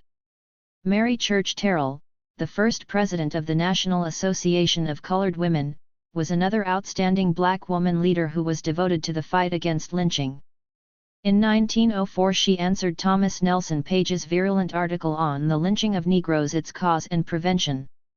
In the North American Review, where Page's article had appeared, she published an essay entitled Lynching from a Negro's Point of View. With compelling logic, Terrell systematically refuted Page's justification of lynching as an understandable response to alleged sexual assaults on white women. 56. 30 years after Ida B. Wells had initiated the anti-lynching campaign, an organization called the Anti-Lynching Crusaders was founded. Established in 1922 under the auspices of the NAACP and headed by Mary Talbert, its purpose was to create an integrated women's movement against lynching. What will Mary B. Talbert do next? What next will the colored American women do under her leadership? An organization has been effected by colored women to get 1 million women of all kinds and colors united by December 1922 against lynching. Look out, Mr. Lyncher! This class of women generally get what they go after. 57. This was not the first time black women had reached out to their white sisters. They were struggling in the tradition of such historical giants as Sojourner Truth and Frances E. W. Harper. Ida B. Wells had personally appealed to white women, as had her contemporary, Mary Church Terrell. And black club women had collectively attempted to persuade the white women's club movement to direct some of their energies toward the anti-lynching campaign. White women did not respond to these appeals en masse until the Association of Southern Women for the Prevention of Lynching was founded in 1930 under the leadership of Jessie Daniel Ames. 58. The association set out to repudiate the claim that lynching was necessary for the protection of Southern womanhood. The program of the Southern women has been directed to exposing the falsity of the claim that lynching is necessary to their protection and to emphasize the real danger of lynching to all the values of home and religion. 59. The small group of women, who attended the Atlanta meeting where the association was formed, discussed the role of white women in the lynchings of the recent period. Women were usually present at the mob gatherings, they pointed out, and in some instances, were active members of the lynch mobs. Moreover, those white women who permitted their children to witness the murders of black people were indoctrinating them into the racist ways of the South. Walter White's study of lynching, published the year before the women's meeting, argued that one of the worst consequences of these mob murders was the warping of Southern white children's minds. When White traveled to Florida to investigate a lynching, a little girl of 9 or 10 told him about the fun we had burning the niggers. 60. Jessie Daniel Ames and her co-founders of the Association of Southern Women for the Prevention of Lynching resolved in 1930 to recruit the masses of Southern white women into the campaign to defeat the racist mobs bent on killing black people. Eventually they obtained over 40,000 signatures to the association's pledge. We declare lynching is an indefensible crime, destructive of all principles of government, hateful and hostile to every ideal of religion and humanity, debasing and degrading to every person involved. Public opinion has accepted too easily the claim of lynchers and mobsters that they were acting solely in defense of womanhood. In light of facts, we dare no longer to permit this claim to pass unchallenged, nor allow those bent upon personal revenge and savagery to commit acts of violence and lawlessness in the name of women. We solemnly pledge ourselves to create a new public opinion in the South, which will not condone, for any reason whatever, acts of mobs or lynchers. We will teach our children at home, at school, and at church a new interpretation of law and religion. We will assist all officials to uphold their oath of office, and finally, we will join with every minister, editor, school teacher, and patriotic citizen in a program of education to eradicate lynchings and mobs forever from our land. 61. These courageous white women encountered opposition, hostility, and even physical threats on their lives. Their contributions were invaluable within the overall anti-lynching crusade. Without their relentless petition drives, their letter campaigns and their meetings and demonstrations, the tide of lynching would not have been reversed so swiftly. Yet the Association of Southern Women for the Prevention of Lynching was a movement that was 40 years late in coming. For 4 decades or more, black women had been leading the anti-lynching campaign, and for just about as long, they had appealed to their white sisters to join them. One of the major weaknesses of Susan Brown Miller's study on rape is its absolute disregard of black women's pioneering efforts in the anti-lynching movement. While Brown Miller rightfully praises Jessie Daniel Ames and the Association of Southern Women, she makes not so much as a passing mention of Ida B. Wells, Mary Church Terrell or Mary Talbert and the anti-lynching crusaders. While the Association of Southern Women for the Prevention of Lynching was a belated response to their black sisters' appeals, these women's far-reaching achievements dramatically illustrate white women's special place in the struggle against racism. When Mary Talbert and her anti-lynching crusaders reached out to white women, they felt that white women could more readily identify with the black cause by virtue of their own oppression as women. Besides, lynching itself, as a terrifying tool of racism, also served to strengthen male dominance. Economic dependence, contacts with none save polite, refined, womanly pursuits, mental activities in no other field than home life. All these man-imposed restrictions have borne more heavily upon women in the South and have been maintained more rigidly than in any other part of the country. 62. Throughout the anti-lynching crusade, the critics of the racist manipulation of the rape charge did not intend to excuse those individual black men who actually committed the crime of sexual assault. As early as 1894, Frederick Douglass warned that his pronouncements against the myth of the black rapist were not to be misconstrued as a defense of rape itself. I do not pretend that Negroes are saints and angels.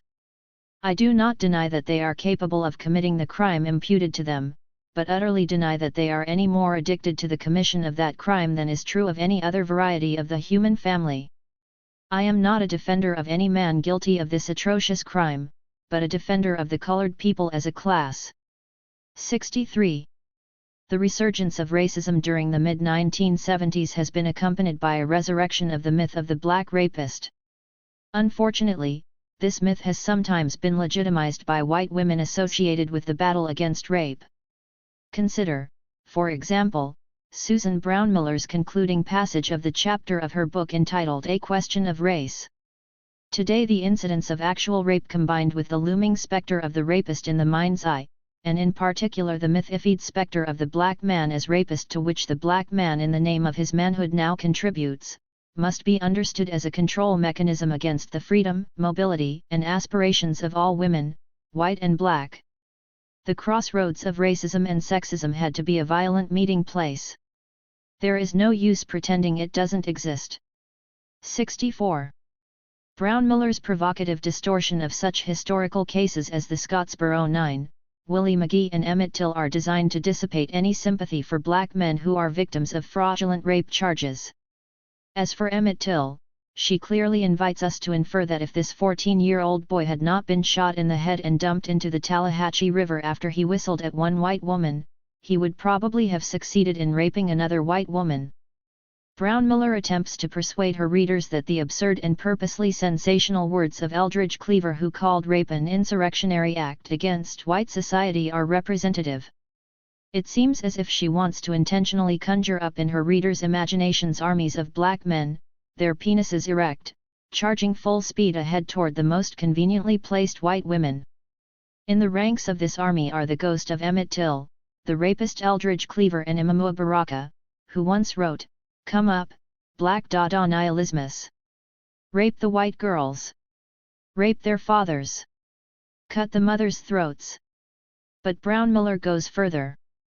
Not only does she include men like Calvin Herndon, whose book is unequivocally sexist, but also, among others, George Jackson, who never attempted to justify rape. Eldridge Cleaver's ideas, she argues, reflect a strain of thinking among black male intellectuals and writers that became quite fashionable in the late 1960s and was taken on with astonishing enthusiasm by white male radicals and parts of the white intellectual establishment as a perfectly acceptable excuse of rape committed by black men. 65. Susan Brown Miller's discussion on rape and race evinces an unthinking partisanship which borders on racism. In pretending to defend the cause of all women, she sometimes boxes herself into the position of defending the particular cause of white women, regardless of its implications. Her examination of the Scottsboro 9 case is a revealing example. As Brown Miller herself points out, these 9 young men, charged and convicted of rape, spent long years of their lives in prison because 2 white women perjured themselves on the witness stand. Yet she has nothing but contempt for the black men and their defense movement, and her sympathy for the 2 white women is glaring. The left fought hard for its symbols of racial injustice, making bewildered heroes out of a handful of pathetic, semi-literate fellows caught in the jaws of Southern jurisprudence who only wanted to beat the rap. 66. On the other hand, the 2 white women, whose false testimony sent the Scottsboro 9 to prison, were corralled by a posse of white men who already believed a rape had taken place. Confused and fearful, they fell into line. 67. No one can deny that the women were manipulated by Alabama racists. However, it is wrong to portray the women as innocent pawns, absolved of the responsibility of having collaborated with the forces of racism. In choosing to take sides with white women, regardless of the circumstances, Brown Miller herself capitulates to racism. Her failure to alert white women about the urgency of combining a fierce challenge to racism with the necessary battle against sexism is an important plus for the forces of racism today. The myth of the black rapist continues to carry out the insidious work of racist ideology. It must bear a good portion of the responsibility for the failure of most anti-rape theorists to seek the identity of the enormous numbers of anonymous rapists who remain unreported, untried, and unconvicted. As long as their analyses focus on accused rapists who are reported and arrested, thus on only a fraction of the rapes actually committed, black men and other men of color will inevitably be viewed as the villains responsible for the current epidemic of sexual violence. The anonymity surrounding the vast majority of rapes is consequently treated as a statistical detail or else as a mystery whose meaning is inaccessible. But why are there so many anonymous rapists in the first place? Might not this anonymity be a privilege enjoyed by men whose status protects them from prosecution? Although white men who are employers, executives, politicians, doctors, professors, etc., have been known to take advantage of women they consider their social inferiors, their sexual misdeeds seldom come to light in court. Is it not therefore quite probable that these men of the capitalist and middle classes account for a significant proportion of the unreported rapes? Many of these unreported rapes undoubtedly involve black women as victims. Their historical experience proves that racist ideology implies an open invitation to rape. As the basis of the license to rape black women during slavery was the slaveholders' economic power, so the class structure of capitalist society also harbors an incentive to rape. It seems, in fact, that men of the capitalist class and their middle-class partners are immune to prosecution because they commit their sexual assaults with the same unchallenged authority that legitimizes their daily assaults on the labor and dignity of working people. The existence of widespread sexual harassment on the job has never been much of a secret.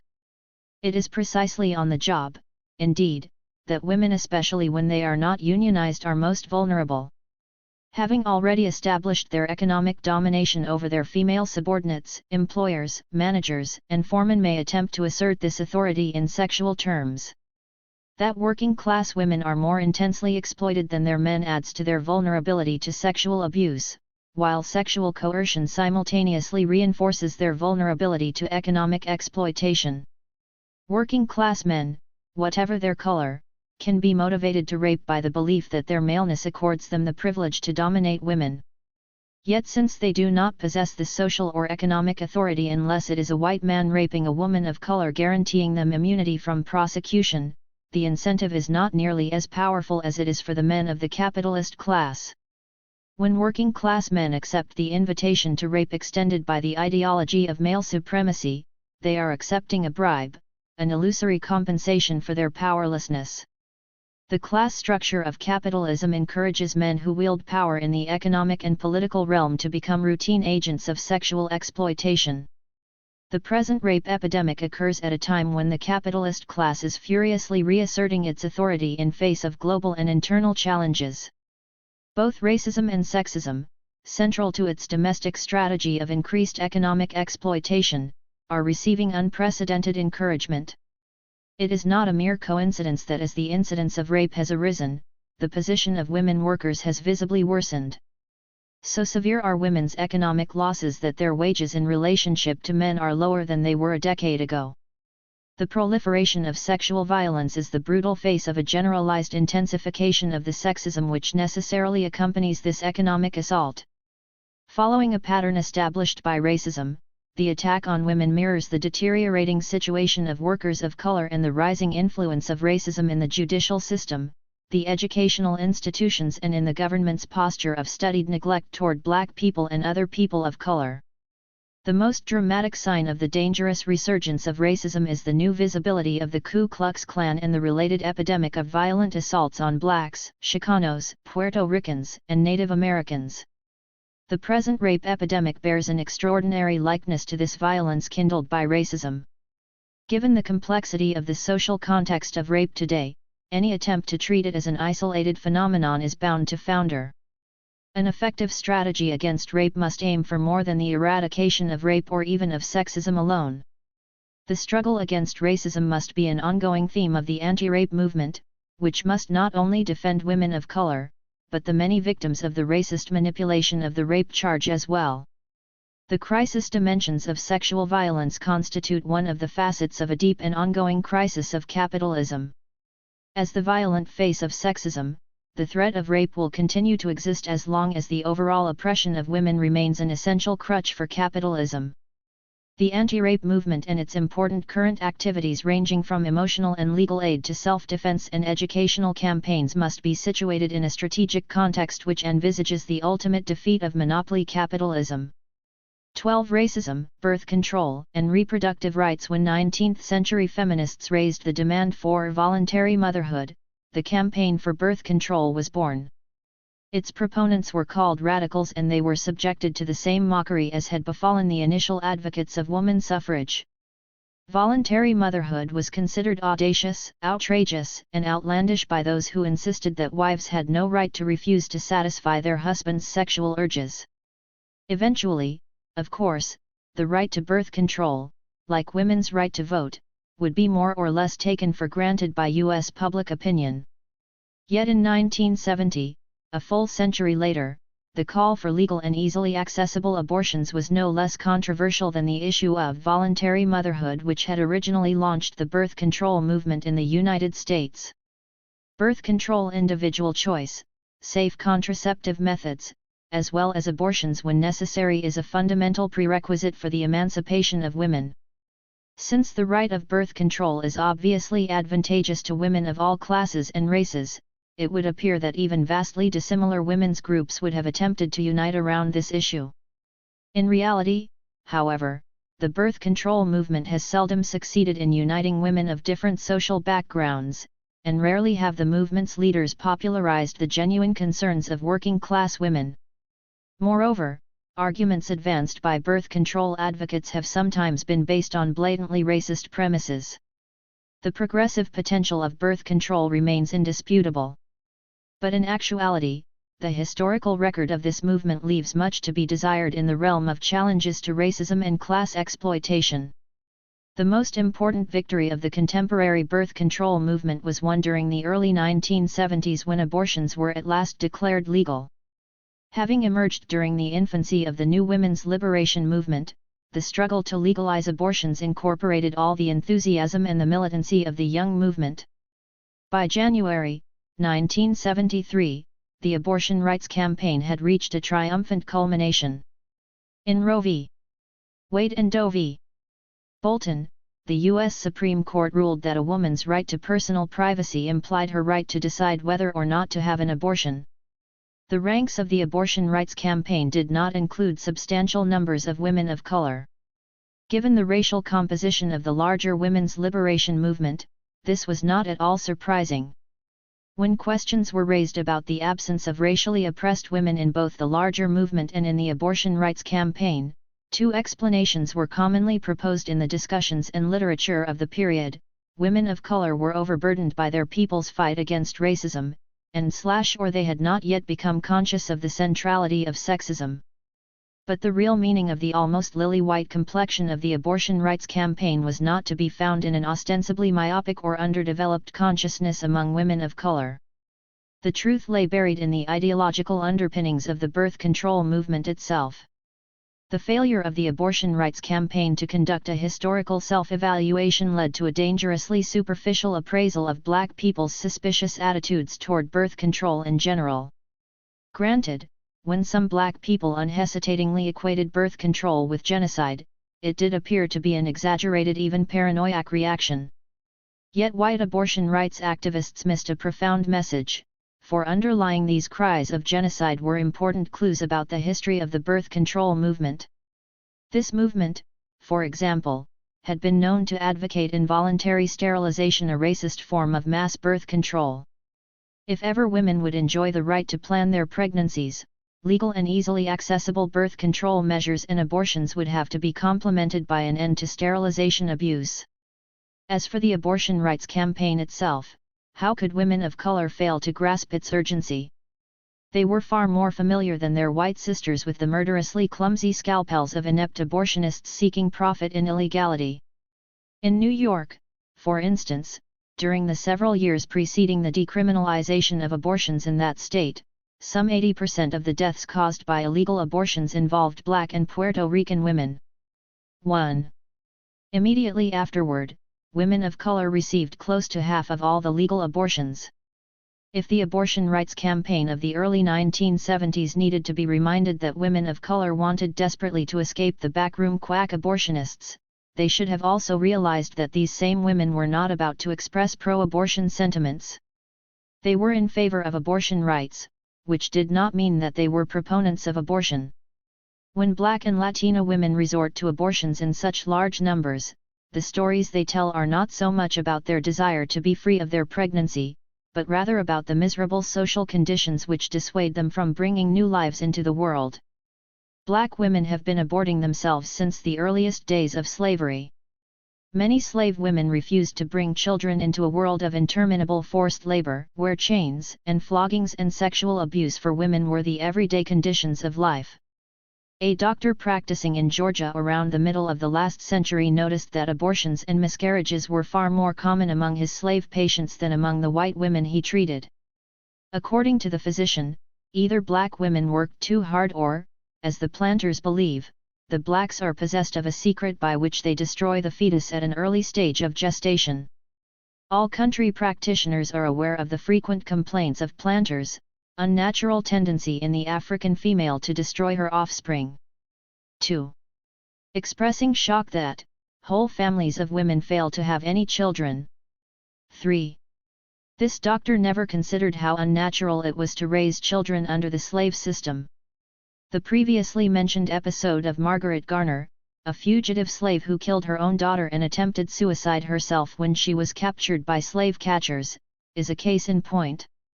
She rejoiced that the girl was dead. Now she would never know what a woman suffers as a slave, and pleaded to be tried for murder.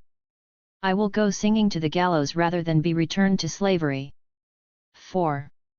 Why were self-imposed abortions and reluctant acts of infanticide such common occurrences during slavery?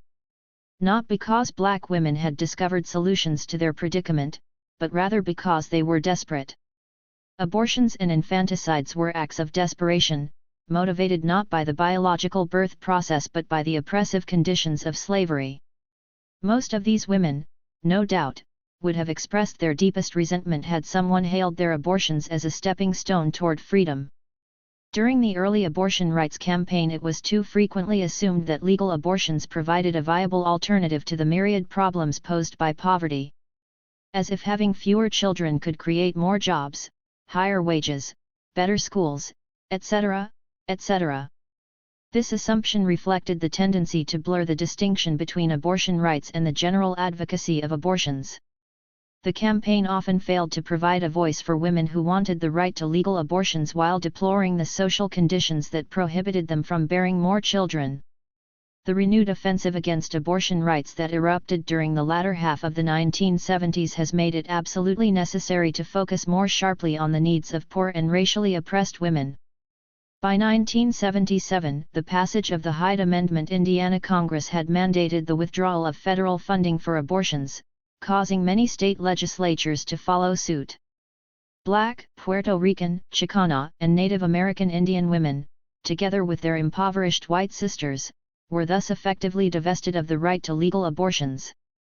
Since surgical sterilizations, funded by the Department of Health, Education, and Welfare, remained free on demand, more and more poor women have been forced to opt for permanent infertility.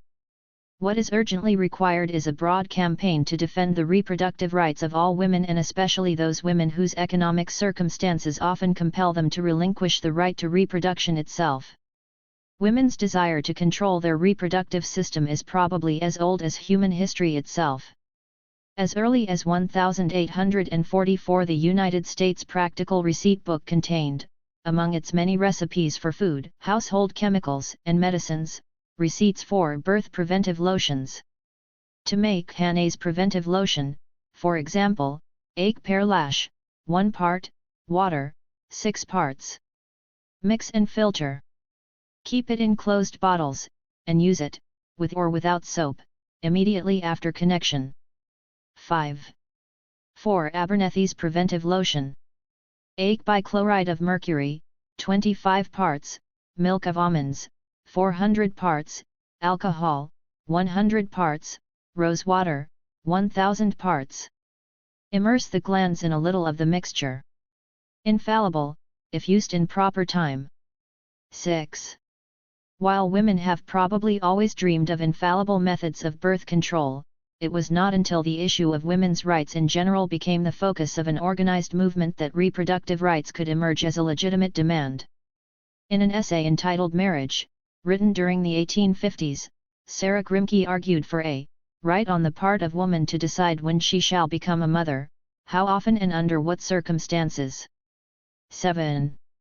Alluding to one physician's humorous observation, Grimke agreed that if wives and husbands alternatively gave birth to their children, no family would ever have more than 3, the husband bearing 1 and the wife 2. 8. But, as she insists, the right to decide this matter has been almost wholly denied to woman.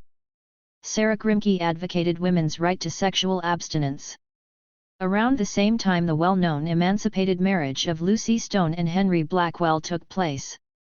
These abolitionists and women's rights activists were married in a ceremony that protested women's traditional relinquishment of their rights to their persons, names, and property. In agreeing that as husband, he had no right to the custody of the wife's person. 10. Henry Blackwell promised that he would not attempt to impose the dictates of his sexual desires upon his wife. The notion that women could refuse to submit to their husband's sexual demands eventually became the central idea of the call for voluntary motherhood. By the 1870s, when the woman suffrage movement had reached its peak, feminists were publicly advocating voluntary motherhood. In a speech delivered in 1873, Victoria Woodhull claimed that a wife who submits to sexual intercourse against her wishes or desires, virtually commits suicide, while the husband who compels it, commits murder, and ought just as much to be punished for it, as though he strangled her to death for refusing him. 11. Woodhull, of course, was quite notorious as a proponent of free love. Her defense of a woman's right to abstain from sexual intercourse within marriage as a means of controlling her pregnancies was associated with Woodhull's overall attack on the institution of marriage. It was not a coincidence that women's consciousness of their reproductive rights was born within the organized movement for women's political equality. Indeed, if women remained forever burdened by incessant childbirths and frequent miscarriages, they would hardly be able to exercise the political rights they might win. Moreover, women's new dreams of pursuing careers and other paths of self-development outside marriage and motherhood could only be realized if they could limit and plan their pregnancies. In this sense, the slogan "Voluntary Motherhood" contained a new and genuinely progressive vision of womanhood.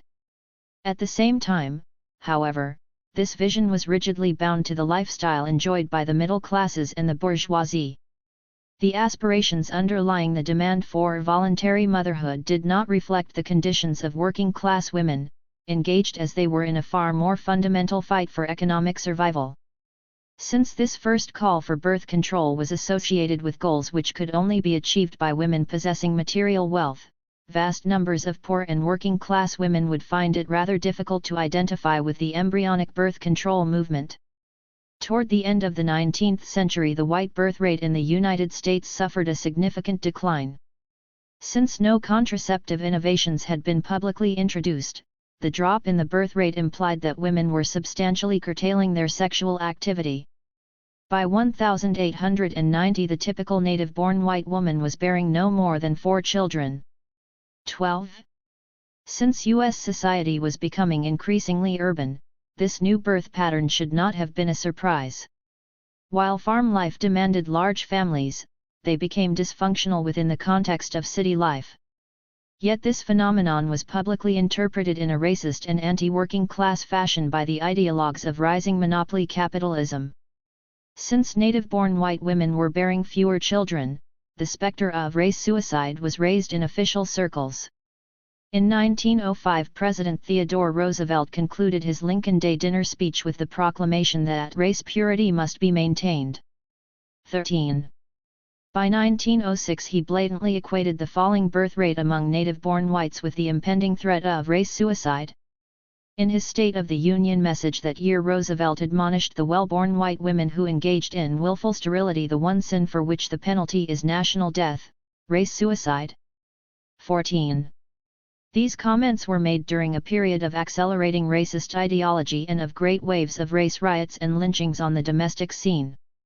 Moreover, President Roosevelt himself was attempting to muster support for the U.S. seizure of the Philippines, the country's most recent imperialist venture.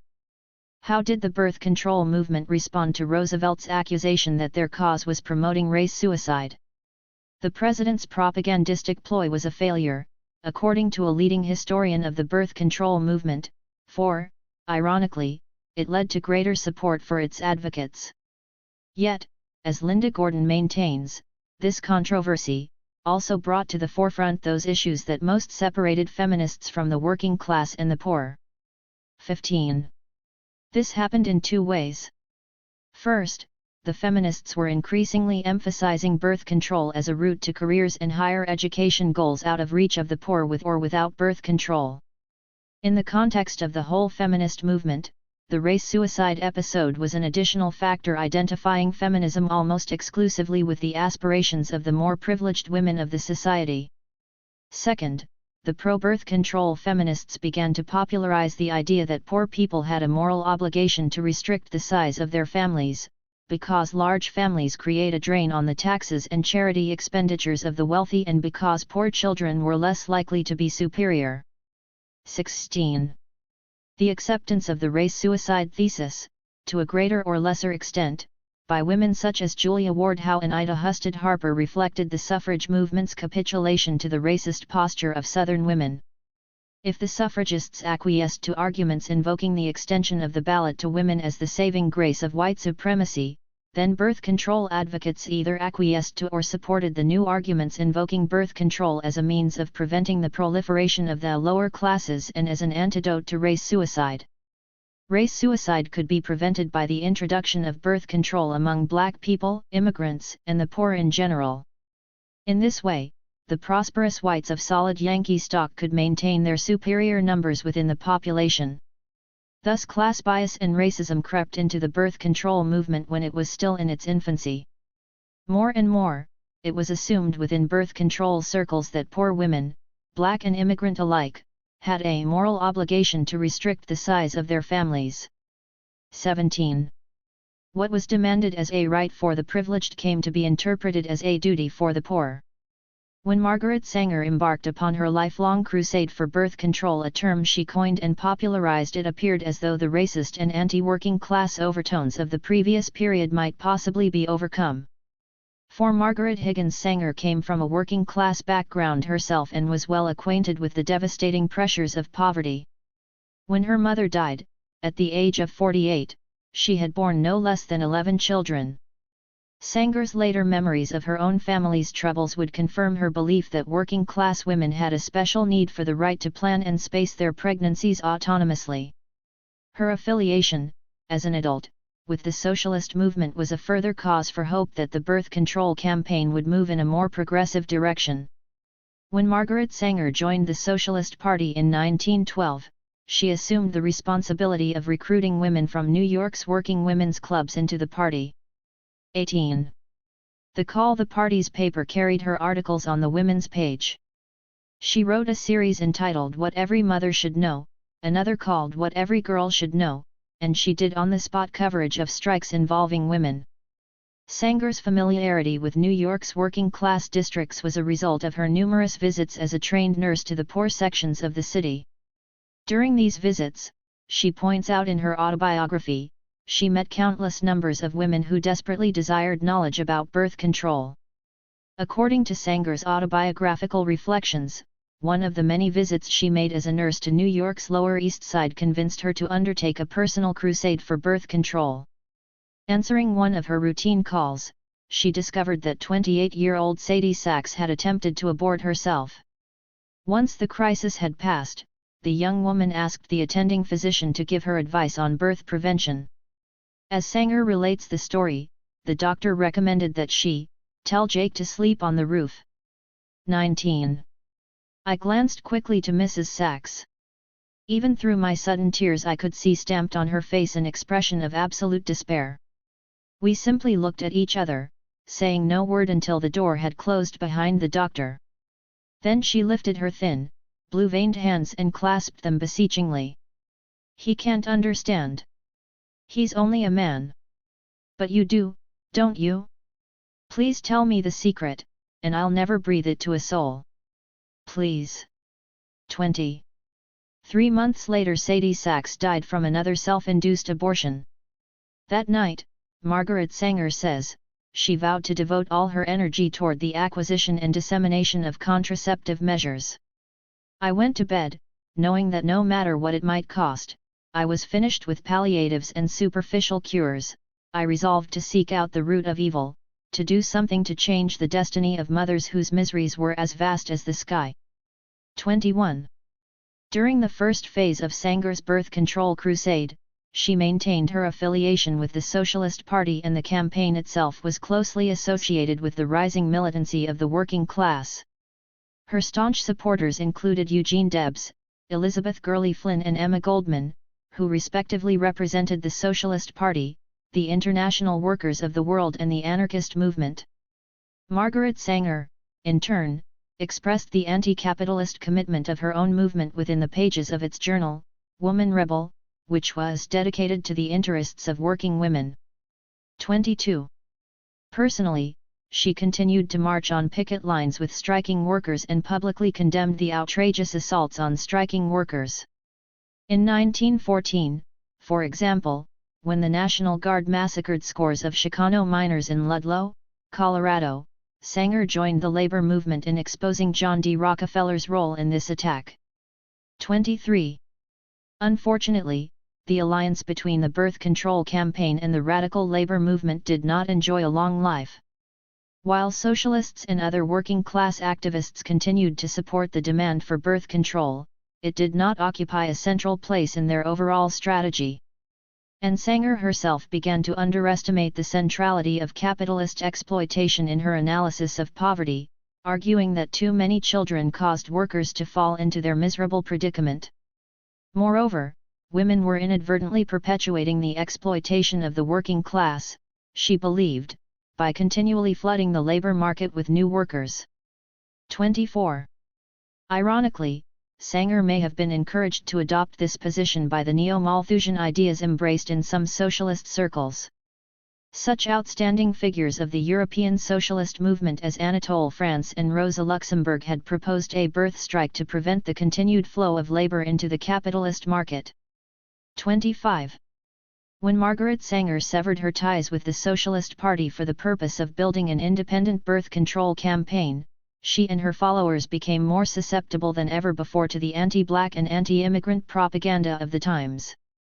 Like their predecessors, who had been deceived by the race suicide propaganda, the advocates of birth control began to embrace the prevailing racist ideology. The fatal influence of the eugenics movement would soon destroy the progressive potential of the birth control campaign. During the first decades of the 20th century, the rising popularity of the eugenics movement was hardly a fortuitous development. Eugenic ideas were perfectly suited to the ideological needs of the young monopoly capitalists. Imperialist incursions in Latin America and in the Pacific needed to be justified, as did the intensified exploitation of black workers in the South and immigrant workers in the North and West.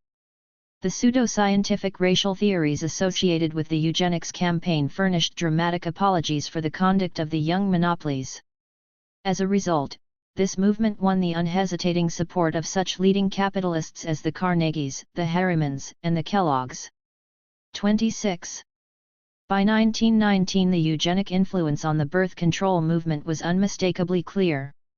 In an article published by Margaret Sanger in the American Birth Control League's Journal, she defined the chief issue of birth control as more children from the fit, less from the unfit.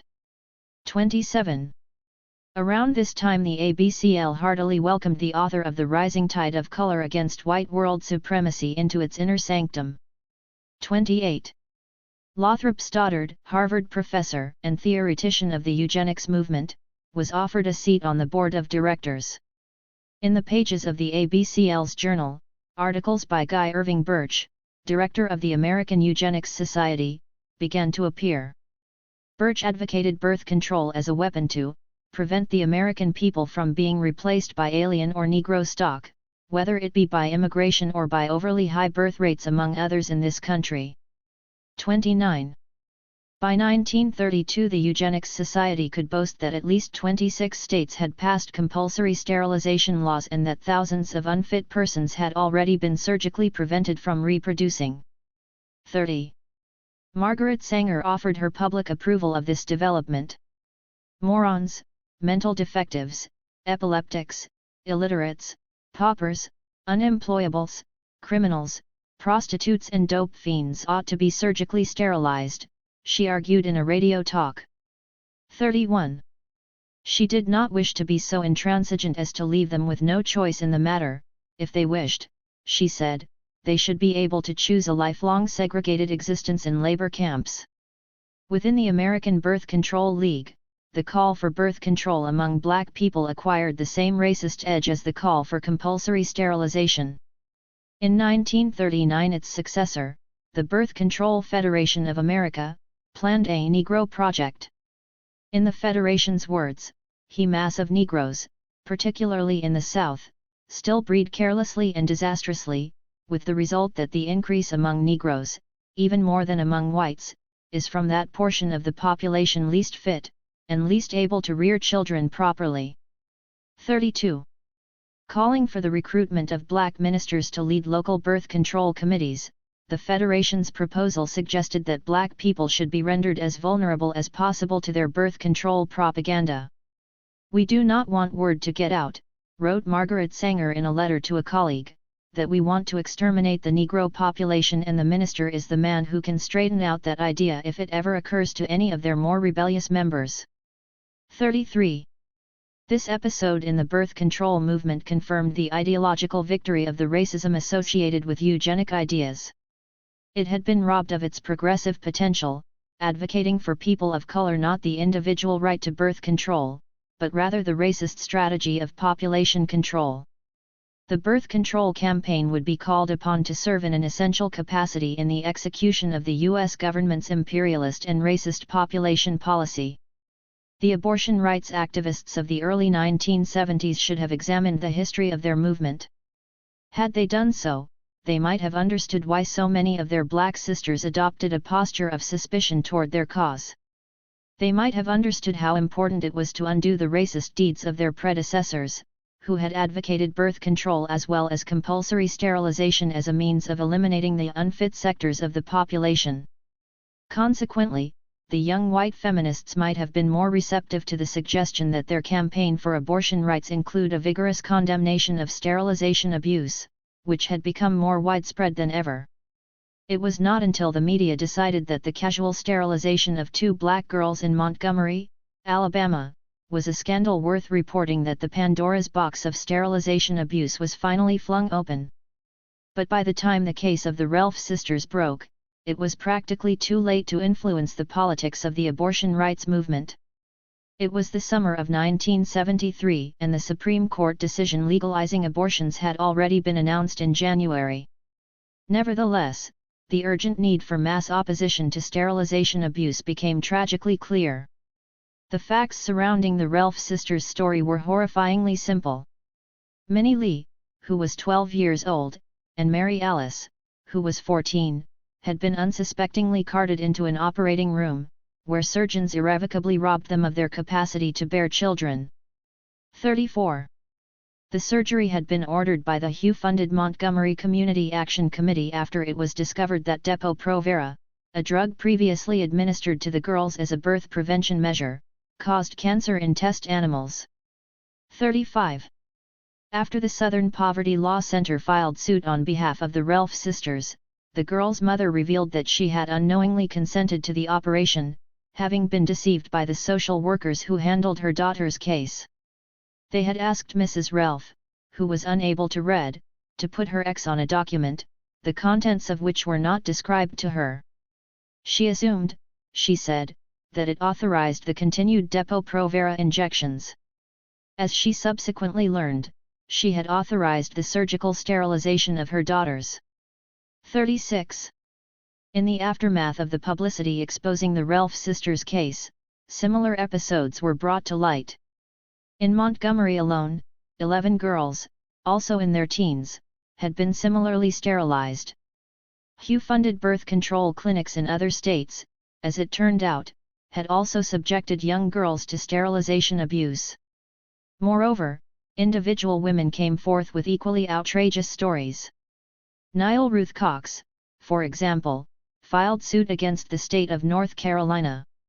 At the age of 18, 8 years before the suit, officials had threatened to discontinue her family's welfare payments if she refused to submit to surgical sterilization. 37. Before she assented to the operation, she was assured that her infertility would be temporary. 38. Niall Ruth Cox's lawsuit was aimed at a state which had diligently practiced the theory of eugenics.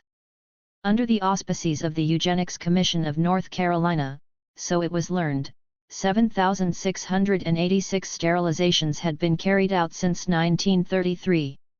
Although the operations were justified as measures to prevent the reproduction of mentally deficient persons, about 5,000 of the sterilized persons had been black. 39. According to Brenda Feigen-Fasto, the ACLU attorney representing Niall Ruth Cox, North Carolina's recent record was not much better. As far as I can determine, the statistics reveal that since 1964, approximately 65% of the women sterilized in North Carolina were black and approximately 35% were white. 40. As the flurry of publicity exposing sterilization abuse revealed, the neighboring state of South Carolina had been the site of further atrocities. 18 women from Aiken, South Carolina, charged that they had been sterilized by a Dr. Clovis Pierce during the early 1970s. The sole obstetrician in that small town, Pierce had consistently sterilized Medicaid recipients with 2 or more children. According to a nurse in his office, Dr. Pierce insisted that pregnant welfare women will have to submit to voluntary sterilization if they wanted him to deliver their babies. 41. While he was tired of people running around and having babies and paying for them with my taxes. 42. Dr. Pierce received some $60,000 in taxpayers' money for the sterilizations he performed. During his trial he was supported by the South Carolina Medical Association, whose members declared that doctors, have a moral and legal right to insist on sterilization permission before accepting a patient, if it is done on the initial visit. 43. Revelations of sterilization abuse during that time exposed the complicity of the federal government. At first, the Department of Health, Education, and Welfare claimed that approximately 16,000 women and 8,000 men had been sterilized in 1972 under the auspices of federal programs. 44. Later, however, these figures underwent a drastic revision. Carl Schultz, director of Hughes Population Affairs Office, estimated that between 100,000 and 200,000 sterilizations had actually been funded that year by the federal government. 45. During Hitler's Germany, incidentally, 250,000 sterilizations were carried out under the Nazis' hereditary health law. 46. Is it possible that the record of the Nazis, throughout the years of their reign, may have been almost equaled by U.S. government-funded sterilizations in the space of a single year? Given the historical genocide inflicted on the native population of the United States, one would assume that Native American Indians would be exempted from the government's sterilization campaign. But according to Dr. Connie Urey's testimony in a Senate committee hearing, by 1976 some 24% of all Indian women of childbearing age had been sterilized. 47. Our bloodlines are being stopped, the Choctaw physician told the Senate committee. Our unborn will not be born. This is genocidal to our people. 48. According to Dr. Urey, the Indian Health Services Hospital in Claremore, Oklahoma, had been sterilizing 1 out of every 4 women giving birth in that federal facility. 49. Native American Indians are special targets of government propaganda on sterilization. In one of the Hugh pamphlets aimed at Indian people, there is a sketch of a family with 10 children and 1 horse and another sketch of a family with 1 child and 10 horses. The drawings are supposed to imply that more children mean more poverty and fewer children mean wealth. As if the 10 horses owned by the 1-child family had been magically conjured up by birth control and sterilization surgery. The domestic population policy of the U.S. government has an undeniably racist edge. Native American, Chicana, Puerto Rican, and black women continue to be sterilized in disproportionate numbers. According to a national fertility study conducted in 1970 by Princeton University's Office of Population Control, 20% of all married black women have been permanently sterilized. 50. Approximately the same percentage of Chicana women had been rendered surgically infertile. 51. Moreover, 43% of the women sterilized through federally subsidized programs were black. 52. The astonishing number of Puerto Rican women who have been sterilized reflects a special government policy that can be traced back to 1939. In that year, President Roosevelt's Interdepartmental Committee on Puerto Rico issued a statement attributing the island's economic problems to the phenomenon of overpopulation. 53. This committee proposed that efforts be undertaken to reduce the birth rate to no more than the level of the death rate. 54. Soon afterward, an experimental sterilization campaign was undertaken in Puerto Rico. Although the Catholic Church initially opposed this experiment and forced the cessation of the program in 1946, it was converted during the early 1950s to the teachings and practice of population control. 55. In this period, over 150 birth control clinics were opened, resulting in a 20% decline in population growth by the mid-1960s. 56. By the 1970s, over 35% of all Puerto Rican women of childbearing age had been surgically sterilized. 57. According to Bonnie Mass, a serious critic of the U.S. government's population policy, if purely mathematical projections are to be taken seriously, if the present rate of sterilization of 19,000 monthly were to continue, then the island's population of workers and peasants could be extinguished within the next 10 or 20 years, for the first time in world history a systematic use of population control capable of eliminating an entire generation of people. 58.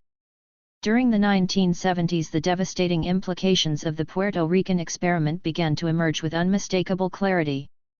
In Puerto Rico, the presence of corporations in the highly automated metallurgical and pharmaceutical industries had exacerbated the problem of unemployment. The prospect of an ever larger army of unemployed workers was one of the main incentives for the mass sterilization program.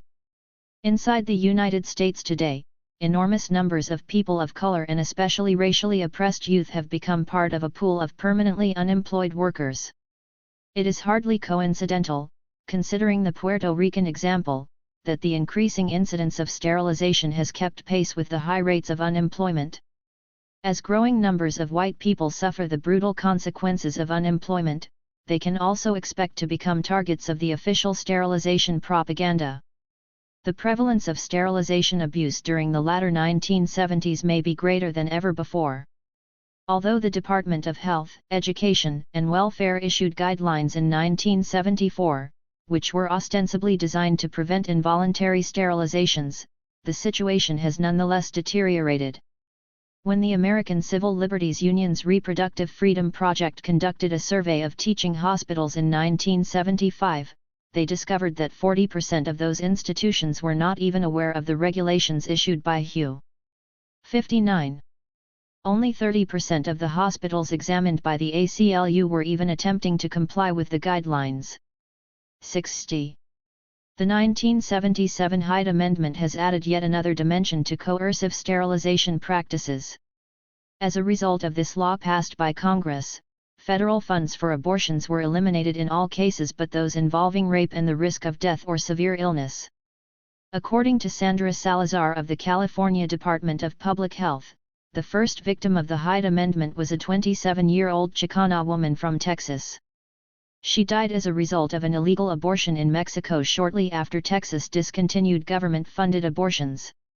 There have been many more victims, women for whom sterilization has become the only alternative to the abortions, which are currently beyond their reach. Sterilizations continue to be federally funded and free, to poor women, on demand. Over the last decade, the struggle against sterilization abuse has been waged primarily by Puerto Rican, Black, Chicana, and Native American women. Their cause has not yet been embraced by the women's movement as a whole. Within organizations representing the interests of middle-class white women, there has been a certain reluctance to support the demands of the campaign against sterilization abuse, for these women are often denied their individual rights to be sterilized when they desire to take this step. While women of color are urged, at every turn, to become permanently infertile, white women enjoying prosperous economic conditions are urged, by the same forces, to reproduce themselves. They therefore sometimes consider the waiting period and other details of the demand for informed consent to sterilization as further inconveniences for women like themselves. Yet whatever the inconveniences for white middle-class women, a fundamental reproductive right of racially oppressed and poor women is at stake. Sterilization abuse must be ended. 13. The approaching obsolescence of housework, a working-class perspective. The countless chores collectively known as housework, cooking, washing dishes, doing laundry, making beds, sweeping, shopping, etc. apparently consume some 3,000 to 4,000 hours of the average housewife's year. 1. As startling as this statistic may be, it does not even account for the constant and unquantifiable attention mothers must give to their children. Just as a woman's maternal duties are always taken for granted, her never-ending toil as a housewife rarely occasions expressions of appreciation within her family. Housework, after all, is virtually invisible. No one notices it until it isn't done. We notice the unmade bed, not the scrubbed and polished floor. 2. Invisible, repetitive, exhausting, unproductive, uncreative. These are the adjectives which most perfectly capture the nature of housework. The new consciousness associated with the contemporary women's movement has encouraged increasing numbers of women to demand that their men provide some relief from this drudgery. Already, more men have begun to assist their partners around the house, some of them even devoting equal time to household chores. But how many of these men have liberated themselves from the assumption that housework is women's work? How many of them would not characterize their housecleaning activities as helping their women partners? If it were at all possible simultaneously to liquidate the idea that housework is women's work and to redistribute it equally to men and women alike, would this constitute a satisfactory solution? Freed from its exclusive affiliation with the female sex, would housework thereby cease to be oppressive? While most women would joyously hail the advent of the house husband, the desexualization of domestic labor would not really alter the oppressive nature of the work itself. In the final analysis, neither women nor men should waste precious hours of their lives on work that is neither stimulating, creative nor productive. One of the most closely guarded secrets of advanced capitalist societies involves the real possibility of radically transforming the nature of housework. A substantial portion of the housewife's domestic tasks can actually be incorporated into the industrial economy. In other words, housework need no longer be considered necessarily and unalterably private in character. Teams of trained and well-paid workers, moving from dwelling to dwelling, engineering technologically advanced cleaning machinery, could swiftly and efficiently accomplish what the present-day housewife does so arduously and primitively. Why the shroud of silence surrounding this potential of radically redefining the nature of domestic labor? Because the capitalist economy is structurally hostile to the industrialization of housework. Socialized housework implies large government subsidies in order to guarantee accessibility to the working-class families whose need for such services is most obvious. Since little in the way of profits would result, industrialized housework, like all unprofitable enterprises, is anathema to the capitalist economy. Nonetheless, the rapid expansion of the female labor force means that more and more women are finding it increasingly difficult to excel as housewives according to the traditional standards.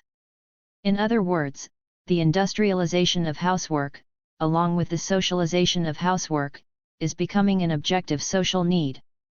Housework as individual women's private responsibility and as female labor performed under primitive technical conditions, may finally be approaching historical obsolescence. Although housework as we know it today may eventually become a bygone relic of history, prevailing social attitudes continue to associate the eternal female condition with images of brooms and dustpans, mops and pails, aprons and stoves, pots and pans. And it is true that women's work, from one historical era to another, has been associated in general with the homestead. Yet female domestic labor has not always been what it is today, for like all social phenomena, housework is a fluid product of human history. As economic systems have arisen and faded away, the scope and quality of housework have undergone radical transformations. As Frederick Engels argued in his classic work on the origin of the family, private property, and the state. 3. Sexual inequality as we know it today did not exist before the advent of private property. During early eras of human history, the sexual division of labor within the system of economic production was complementary as opposed to hierarchical. In societies where men may have been responsible for hunting wild animals and women, in turn, for gathering wild vegetables and fruits, both sexes performed economic tasks that were equally essential to their community's survival. Because the community, during those eras, was essentially an extended family, women's central role in domestic affairs meant that they were accordingly valued and respected as productive members of the community. The centrality of women's domestic tasks in pre-capitalist cultures was dramatized by a personal experience during a jeep trip I took in 1973 across the Masai Plains. On an isolated dirt road in Tanzania, I noticed 6 Masai women enigmatically balancing an enormous board on their heads. As my Tanzanian friends explained, these women were probably transporting a house roof to a new village which they were in the process of constructing. Among the Masai, as I learned, women are responsible for all domestic activities, thus also for the construction of their nomadic people's frequently relocated houses. Housework, as far as Masai women are concerned, entails not only cooking, cleaning, child-rearing, sewing, etc., but house building as well. As important as their men's cattle-raising duties may be, the women's housework is no less productive and no less essential than the economic contributions of Masai men. Within the pre-capitalist, nomadic economy of the Masai, women's domestic labor is as essential to the economy as the cattle-raising jobs performed by their men. As producers, they enjoy a correspondingly important social status.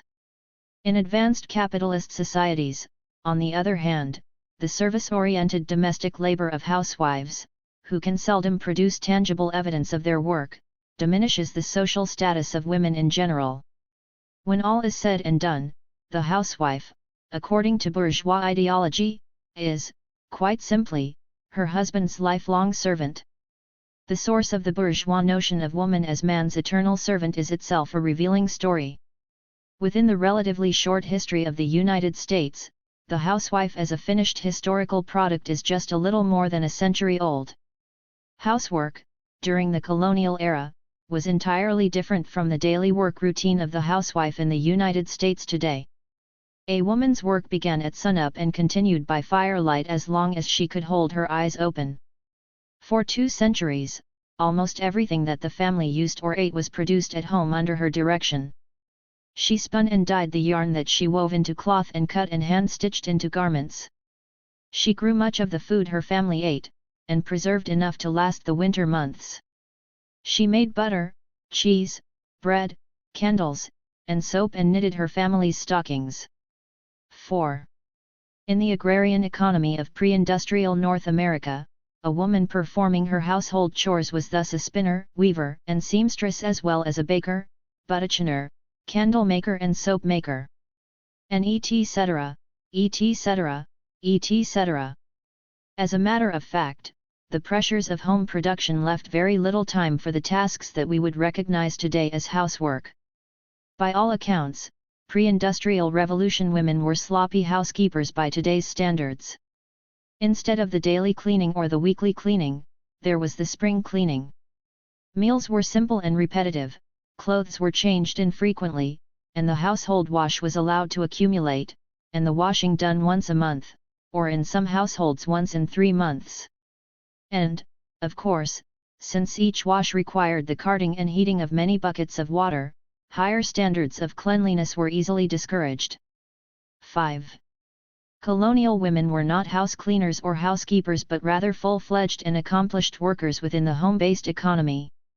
Not only did they manufacture most of the products required by their families, they were also the guardians of their families and their community's health.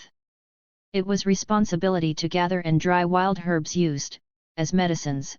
She also served as doctor, nurse, and midwife within her own family and in the community. 6. Included in the United States Practical Receipt Book, a popular colonial recipe book, are recipes for foods as well as for household chemicals and medicines. To cure ringworm, for example, obtain some bloodroot, slice it in vinegar, and afterwards wash the place affected with the liquid. 7. The economic importance of women's domestic functions in colonial America was complemented by their visible roles in economic activity outside the home. It was entirely acceptable, for example, for a woman to become a tavern keeper. Women also ran sawmills and grist mills, caned chairs and built furniture, operated slaughterhouses, printed cotton and other cloth, made lace, and owned and ran dry goods and clothing stores. They worked in tobacco shops, drug shops, and general stores that sold everything from pins to meat scales.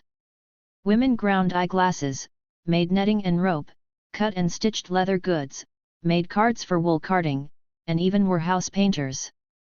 Often they were the town undertakers. 8. The post-revolutionary surge of industrialization resulted in a proliferation of factories in the northeastern section of the new country. New England's textile mills were the factory system's successful pioneers. Since spinning and weaving were traditional female domestic occupations, women were the first workers recruited by the mill owners to operate the new power looms. Considering the subsequent exclusion of women from industrial production in general, it is one of the great ironies of this country's economic history that the first industrial workers were women. As industrialization advanced, shifting economic production from the home to the factory, the importance of women's domestic work suffered a systematic erosion. Women were the losers in a double sense, as their traditional jobs were usurped by the burgeoning factories. The entire economy moved away from the home, leaving many women largely bereft of significant economic roles. By the middle of the 19th century, the factory provided textiles, candles and soap. Even butter, bread, and other food products began to be mass-produced. By the end of the century, hardly anyone made their own starch or boiled their laundry in a kettle. In the cities, women bought their bread and at least their underwear ready-made, sent their children out to school and probably some clothes out to be laundered, and were debating the merits of canned foods. The flow of industry had passed on and had left idle the loom in the attic and the soap kettle in the shed. 9. As industrial capitalism approached consolidation, the cleavage between the new economic sphere and the old home economy became ever more rigorous. The physical relocation of economic production caused by the spread of the factory system was undoubtedly a drastic transformation. But even more radical was the generalized revaluation of production necessitated by the new economic system. While home manufactured goods were valuable primarily because they fulfilled basic family needs, the importance of factory-produced commodities resided overwhelmingly in their exchange value and their ability to fulfill employers' demands for profit. This revaluation of economic production revealed beyond the physical separation of home and factory a fundamental structural separation between the domestic home economy and the profit-oriented economy of capitalism. Since housework does not generate profit, domestic labor was naturally defined as an inferior form of work as compared to capitalist wage labor. An important ideological byproduct of this radical economic transformation was the birth of the housewife. Women began to be ideologically redefined as the guardians of a devalued domestic life. As ideology, however, this redefinition of women's place was boldly contradicted by the vast numbers of immigrant women flooding the ranks of the working class in the Northeast. These white immigrant women were wage earners first and only secondarily housewives. And there were other women, millions of women who toiled away from home as the unwilling producers of the slave economy in the South. The reality of women's place in 19th-century U.S. society involved white women, whose days were spent operating factory machines for wages that were a pittance, as surely as it involved black women, who labored under the coercion of slavery. The housewife reflected a partial reality, for she was really a symbol of the economic prosperity enjoyed by the emerging middle classes. Although the housewife was rooted in the social conditions of the bourgeoisie and the middle classes, 19th-century ideology established the housewife and the mother as universal models of womanhood. Since popular propaganda represented the vocation of all women as a function of their roles in the home, women compelled to work for wages came to be treated as alien visitors within the masculine world of the public economy. Having stepped outside their natural sphere, women were not to be treated as full-fledged wage workers. The price they paid involved long hours, substandard working conditions and grossly inadequate wages. Their exploitation was even more intense than the exploitation suffered by their male counterparts. Needless to say, sexism emerged as a source of outrageous super profits for the capitalists. The structural separation of the public economy of capitalism and the private economy of the home has been continually reinforced by the obstinate primitiveness of household labor. Despite the proliferation of gadgets for the home, domestic work has remained qualitatively unaffected by the technological advances brought on by industrial capitalism. Housework still consumes thousands of hours of the average housewife's year. In 1903, Charlotte Perkins Gilman proposed a definition of domestic labor which reflected the upheavals which had changed the structure and content of housework in the United States. The phrase domestic work does not apply to a special kind of work, but to a certain grade of work, a state of development through which all kinds pass. All industries were once domestic, that is, were performed at home and in the interests of the family. All industries have since that remote period risen to higher stages, except one or two which have never left their primal stage. The home, Gilman maintains, has not developed in proportion to our other institutions. The home economy reveals the maintenance of primitive industries in a modern industrial community and the confinement of women to these industries and their limited area of expression. Housework, Gilman insists, vitiates women's humanity. She is feminine, more than enough, as man is masculine, more than enough, but she is not human as he is human. The house life does not bring out our humanness, for all the distinctive lines of human progress lie outside. The truth of Gilman's statement is corroborated by the historical experience of black women in the United States. Throughout this country's history, the majority of black women have worked outside their homes. During slavery, women toiled alongside their men in the cotton and tobacco fields, and when industry moved into the South, they could be seen in tobacco factories, sugar refineries, and even in lumber mills and on crews pounding steel for the railroads. In labor, slave women were the equals of their men. Because they suffered a grueling sexual equality at work, they enjoyed a greater sexual equality at home in the slave quarters than did their white sisters who were housewives. As a direct consequence of their outside work as free women no less than as slaves, housework has never been the central focus of black women's lives. They have largely escaped the psychological damage industrial capitalism inflicted on white middle-class housewives, whose alleged virtues were feminine weakness and wifely submissiveness. Black women could hardly strive for weakness, they had to become strong, for their families and their communities needed their strength to survive. Evidence of the accumulated strengths black women have forged through work, and more work can be discovered in the contributions of the many outstanding female leaders who have emerged within the black community. Harriet Tubman, Sojourner Truth, Ida Wells, and Rosa Parks are not exceptional black women as much as they are epitomes of black womanhood. Black women, however, have paid a heavy price for the strengths they have acquired and the relative independence they have enjoyed. While they have seldom been just housewives, they have always done their housework. They have thus carried the double burden of wage labor and housework, a double burden which always demands that working women possess the persevering powers of Sisyphus. As W.E.B. Du Bois observed in 1920, "Some few women are born free, and some amid insult and scarlet letters achieve freedom, but our women in black had freedom thrust contemptuously upon them. With that freedom they are buying an untrammeled independence, and dear as is the price they pay for it, it will in the end be worth every taunt and groan." Like their men, black women have worked until they could work no more. Like their men, they have assumed the responsibilities of family providers. The unorthodox feminine qualities of assertiveness and self-reliance for which black women have been frequently praised but more often rebuked are reflections of their labor and their struggles outside the home. But like their white sisters called housewives, they have cooked and cleaned and have nurtured and reared untold numbers of children. But unlike the white housewives, who learned to lean on their husbands for economic security, black wives and mothers, usually workers as well, have rarely been offered the time and energy to become experts at domesticity. Like their white working-class sisters, who also carry the double burden of working for a living and servicing husbands and children, black women have needed relief from this oppressive predicament for a long time. For black women today and for all their working-class sisters, the notion that the burden of housework and childcare can be shifted from their shoulders to the society contains one of the radical secrets of women's liberation.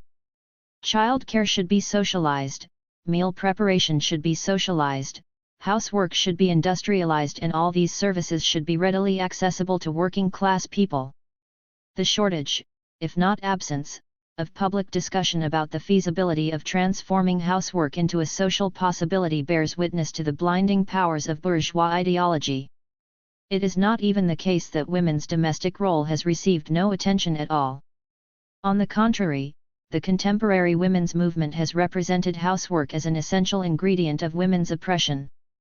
There is even a movement in a number of capitalist countries, whose main concern is the plight of the housewife. Having reached the conclusion that housework is degrading and oppressive primarily because it is unpaid labor, this movement has raised the demand for wages. A weekly government paycheck, its activists argue, is the key to improving the housewife's status and the social position of women in general. The wages for housework movement originated in Italy, where its first public demonstration took place in March 1974. Addressing the crowd assembled in the city of Mestre, one of the speakers proclaimed, "Half the world's population is unpaid. This is the biggest class contradiction of all. And this is our struggle for wages for housework. It is the strategic demand, at this moment it is the most revolutionary demand for the whole working class. If we win, the class wins, if we lose, the class loses." According to this movement's strategy, wages contain the key to the emancipation of housewives, and the demand itself is represented as the central focus of the campaign for women's liberation in general. Moreover, the housewife's struggle for wages is projected as the pivotal issue of the entire working class movement. The theoretical origins of the wages for housework movement can be found in an essay by Maria Rosa Dalla Costa entitled Women and the Subversion of the Community. 15. In this paper, Dalla Costa argues for a redefinition of housework based on her thesis that the private character of household services is actually an illusion. The housewife, she insists, only appears to be ministering to the private needs of her husband and children, for the real beneficiaries of her services are her husband's present employer and the future employers of her children. Has been isolated in the home, forced to carry out work that is considered unskilled, the work of giving birth to, raising, disciplining, and servicing the worker for production. Her role in the cycle of production remained invisible because only the product of her labor, the laborer, was visible. The demand that housewives be paid is based on the assumption that they produce a commodity as important and as valuable as the commodities their husbands produce on the job. Adopting Dalla Costa's logic, the wages for housework movement defines housewives as creators of the labor power sold by their family members as commodities on the capitalist market. Dalla Costa was not the first theorist to propose such an analysis of women's oppression. Both Mary Inman's in Woman's Defense 17. and Margaret Benston's The Political Economy of Women's Liberation 18. define housework in such a way as to establish women as a special class of workers exploited by capitalism called housewives. That women's procreative, child-rearing and housekeeping roles make it possible for their family members to work to exchange their labor power for wages can hardly be denied. But does it automatically follow that women in general, regardless of their class and race, can be fundamentally defined by their domestic functions? Does it automatically follow that the housewife is actually a secret worker inside the capitalist production process? If the Industrial Revolution resulted in the structural separation of the home economy from the public economy, then housework cannot be defined as an integral component of capitalist production. It is, rather, related to production as a precondition. The employer is not concerned in the least about the way labor power is produced and sustained, he is only concerned about its availability and its ability to generate profit. In other words, the capitalist production process presupposes the existence of a body of exploitable workers. The replenishment of labor power is not a part of the process of social production but a prerequisite to it. It occurs outside of the labor process. Its function is the maintenance of human existence, which is the ultimate purpose of production in all societies. In South African society, where racism has led economic exploitation to its most brutal limits, the capitalist economy betrays its structural separation from domestic life in a characteristically violent fashion. The social architects of apartheid have simply determined that black labor yields higher profits when domestic life is all but entirely discarded. Black men are viewed as labor units whose productive potential renders them valuable to the capitalist class. But their wives and children are superfluous appendages, non-productive, the women being nothing more than adjuncts to the procreative capacity of the black male labor unit. This characterization of African women as superfluous appendages is hardly a metaphor. In accordance with South African law, unemployed black women are banned from the white areas, even, in most cases, from the cities where their husbands live and work. Black domestic life in South Africa's industrial centers is viewed by apartheid supporters as superfluous and unprofitable. But it is also seen as a threat. Government officials recognize the homemaking role of the women and fear their presence in the cities will lead to the establishment of a stable black population. The consolidation of African families in the industrialized cities is perceived as a menace because domestic life might become a base for a heightened level of resistance to apartheid. This is undoubtedly the reason why large numbers of women holding residence permits for white areas are assigned to live in sex-segregated hostels. Married as well as single women end up living in these projects. In such hostels, family life is rigorously prohibited. Husbands and wives are unable to visit one another and neither mother nor father can receive visits from their children. This intense assault on black women in South Africa has already taken its toll, for only 28.2% are currently opting for marriage. 23. For reasons of economic expediency and political security, apartheid is eroding with the apparent goal of destroying the very fabric of black domestic life. South African capitalism thus blatantly demonstrates the extent to which the capitalist economy is utterly dependent on domestic labor. The deliberate dissolution of family life in South Africa could not have been undertaken by the government if it were truly the case that the services performed by women in the home are an essential constituent of wage labor under capitalism. That domestic life can be dispensed with by the South African version of capitalism is a consequence of the separation of the private home economy and the public production process which characterizes capitalist society in general. It seems futile to argue that on the basis of capitalism's internal logic, women ought to be paid wages for housework. Assuming that the theory underlying the demand for wages is hopelessly flawed, might it not be nonetheless politically desirable to insist that housewives be paid? Couldn't one invoke a moral imperative for women's right to be paid for the hours they devote to housework? The idea of a paycheck for housewives would probably sound quite attractive to many women. But the attraction would probably be short-lived. For how many of those women would actually be willing to reconcile themselves to deadening, never-ending household tasks, all for the sake of a wage? Would a wage alter the fact, as Lenin said, that petty housework crushes, strangles, stultifies and degrades, chains her to the kitchen and to the nursery, and wastes her labor on barbarously unproductive, petty, nerve-wracking, stultifying and crushing drudgery? It would seem that government paychecks for housewives would further legitimize this domestic slavery. Is it not an implicit critique of the wages for housework movement that women on welfare have rarely demanded compensation for keeping house? Not wages for housework but rather a guaranteed annual income for all is the slogan articulating the immediate alternative they have most frequently proposed to the dehumanizing welfare system. What they want in the long run, however, is jobs and affordable public child care. The guaranteed annual income functions, therefore, as unemployment insurance pending the creation of more jobs with adequate wages along with a subsidized system of child care. The experiences of yet another group of women reveal the problematic nature of the wages for housework strategy. Cleaning women, domestic workers, maids. These are the women who know better than anyone else what it means to receive wages for housework. Their tragic predicament is brilliantly captured in the film by Asmin Assembin entitled La Noire de 25. The main character is a young Senegalese woman who, after a search for work, becomes a governess for a French family living in Dakar. When the family returns to France, she enthusiastically accompanies them. Once in France, however, she discovers she is responsible not only for the children, but for cooking, cleaning, washing and all the other household chores. It is not long before her initial enthusiasm gives way to depression, a depression so profound that she refuses the pay offered her by her employers. Wages cannot compensate for her slave-like situation. Lacking the means to return to Senegal, she is so overwhelmed by her despair that she chooses suicide over an indefinite destiny of cooking, sweeping, dusting, scrubbing.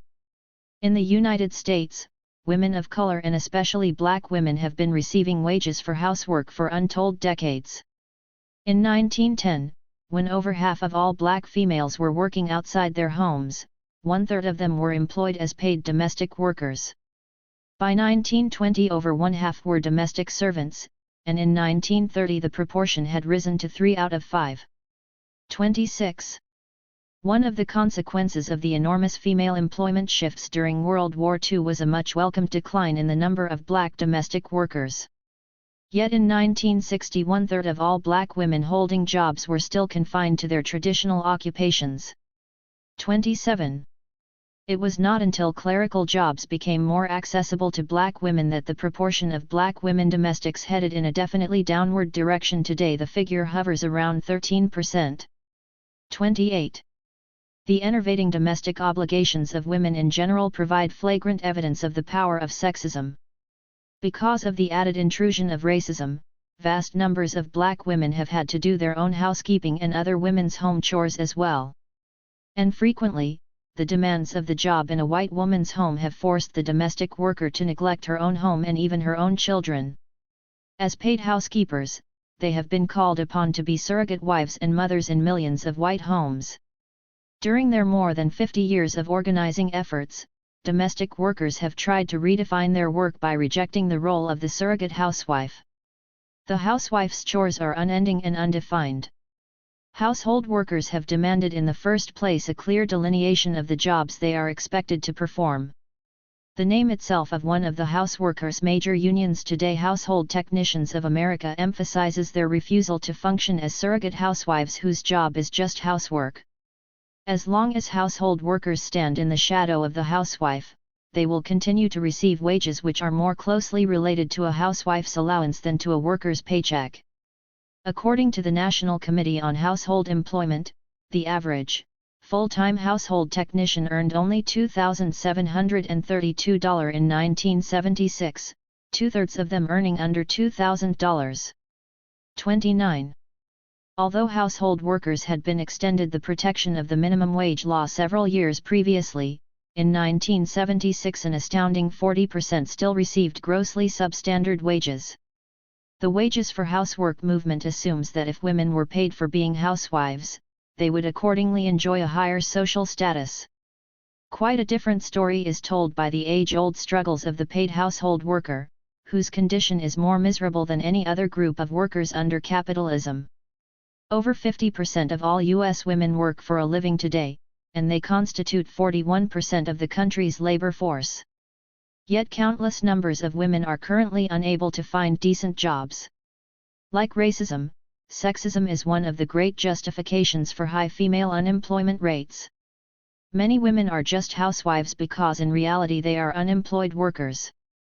Cannot, therefore, the just housewife role be most effectively challenged by demanding jobs for women on a level of equality with men and by pressing for the social services and job benefits which will allow more women to work outside the home? The wages for housework movement discourages women from seeking outside jobs, arguing that slavery to an assembly line is not liberation from slavery to the kitchen sink. 30. The campaign's spokeswomen insist, nonetheless, that they don't advocate the continued imprisonment of women within the isolated environment of their homes. They claim that while they refuse to work on the capitalist market per se, they do not wish to assign to women the permanent responsibility for housework. As a U.S. representative of this movement says, "We are not interested in making our work more efficient or more productive for capital. We are interested in reducing our work, and ultimately refusing it altogether. But as long as we work in the home for nothing, no one really cares how long or how hard we work. For capital only introduces advanced technology to cut the costs of production after wage gains by the working class. Only if we make our work cost will capital discover the technology to reduce it. At present, we often have to go out for a second shift of work to afford the dishwasher that should cut down our housework." 31. Once women have achieved the right to be paid for their work, they can raise demands for higher wages, thus compelling the capitalists to undertake the industrialization of housework. Is this a concrete strategy for women's liberation or is it an unrealizable dream? How are women supposed to conduct the initial struggle for wages? Dalla Costa advocates the housewives' strike. "We must reject the home, because we want to unite with other women, to struggle against all situations which presume that women will stay at home. To abandon the home is already a form of struggle, since the social services we perform there would then cease to be carried out in those conditions." 32. But if women are to leave the home, where are they to go? How will they unite with other women? Will they really leave their homes motivated by no other desire than to protest their housework? Is it not much more realistic to call upon women to leave home in search of outside jobs or at least to participate in a massive campaign for decent jobs for women? Granted, work under the conditions of capitalism is brutalizing work. Granted, it is uncreative and alienating. Yet with all this, the fact remains that on the job, women can unite with their sisters and indeed with their brothers in order to challenge the capitalists at the point of production. As workers, as militant activists in the labor movement, women can generate the real power to fight the mainstay and beneficiary of sexism, which is the monopoly capitalist system. If the wages for housework strategy does little in the way of providing a long-range solution to the problem of women's oppression, neither does it substantively address the profound discontent of contemporary housewives. Recent sociological studies have revealed that housewives today are more frustrated by their lives than ever before. When Anne Oakley conducted interviews for her book The Sociology of Housework, 33, she discovered that even the housewives who initially seemed unbothered by their housework eventually expressed a very deep dissatisfaction. These comments came from a woman who held an outside factory job. "I don't mind it. I suppose I don't mind housework because I'm not at it all day. I go to work and I'm only on housework half a day. If I did it all day I wouldn't like it. Woman's work is never done, she's on the go all the time. Even before you go to bed, you've still got something to do: emptying ashtrays, wash a few cups up. You're still working. It's the same thing every day. You can't sort of say you're not going to do it, because you've got to do it. Like preparing a meal, it's got to be done because if you don't do it, the children wouldn't eat. I suppose you get used to it, you just do it automatically. I'm happier at work than I am at home. I suppose you get days when you feel you get up and you've got to do the same old things. You get bored, you're stuck in the same routine. I think if you ask any housewife, if they're honest, they'll turn around and say they feel like a drudge half the time. Everybody thinks when they get up in the morning, oh no, I've got the same old things to do today, till I go to bed tonight. It's doing the same things. Boredom. 34. Would wages diminish this boredom? This woman would certainly say no. A full-time housewife told Oakley about the compulsive nature of housework. "The worst thing is, I suppose, that you've got to do the work because you are at home. Even though I've got the option of not doing it, I don't really feel I could not do it because I feel I ought to do it." 35. In all likelihood, receiving wages for doing this work would aggravate this woman's obsession.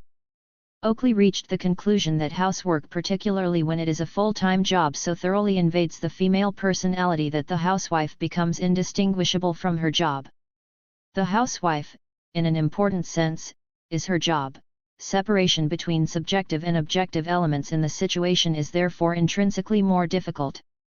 36. The psychological consequence is frequently a tragically stunted personality haunted by feelings of inferiority.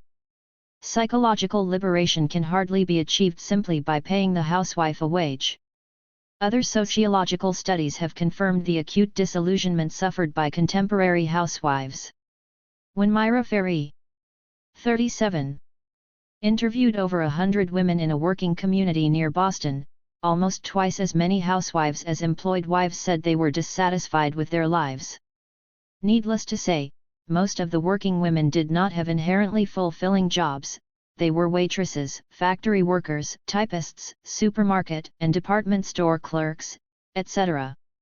Yet their ability to leave the isolation of their homes, getting out and seeing other people, was as important to them as their earnings. Would the housewives who felt they were going crazy staying at home welcome the idea of being paid for driving themselves crazy? One woman complained that staying at home all day is like being in jail. Would wages tear down the walls of her jail? The only realistic escape path from this jail is the search for work outside the home. Each one of the more than 50% of all U.S. women who work today is a powerful argument for the alleviation of the burden of housework. As a matter of fact, enterprising capitalists have already begun to exploit women's new historical need to emancipate themselves from their roles as housewives. Endless profit-making fast food chains like McDonald's and Kentucky Fried Chicken bear witness to the fact that more women at work means fewer daily meals prepared at home. However unsavory and unnutritious the food, however exploitative of their workers, these fast food operations call attention to the approaching obsolescence of the housewife. What is needed, of course, are new social institutions to assume a good portion of the housewife's old duties. This is the challenge emanating from the swelling ranks of women in the working class. The demand for universal and subsidized childcare is a direct consequence of the rising number of working mothers. And as more women organize around the demand for more jobs on the basis of full equality with men, serious questions will increasingly be raised about the future viability of women's housewife duties.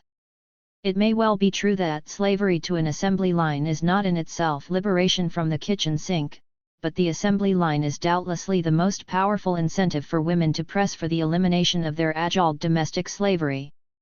The abolition of housework as the private responsibility of individual women is clearly a strategic goal of women's liberation.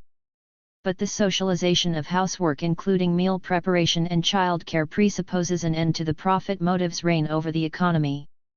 The only significant steps toward ending domestic slavery have in fact been taken in the existing socialist countries. Working women, therefore, have a special and vital interest in the struggle for socialism. Moreover, under capitalism, campaigns for jobs on an equal basis with men, combined with movements for institutions such as subsidized public child care, contain an explosive revolutionary potential. This strategy calls into question the validity of monopoly capitalism and must ultimately point in the direction of socialism.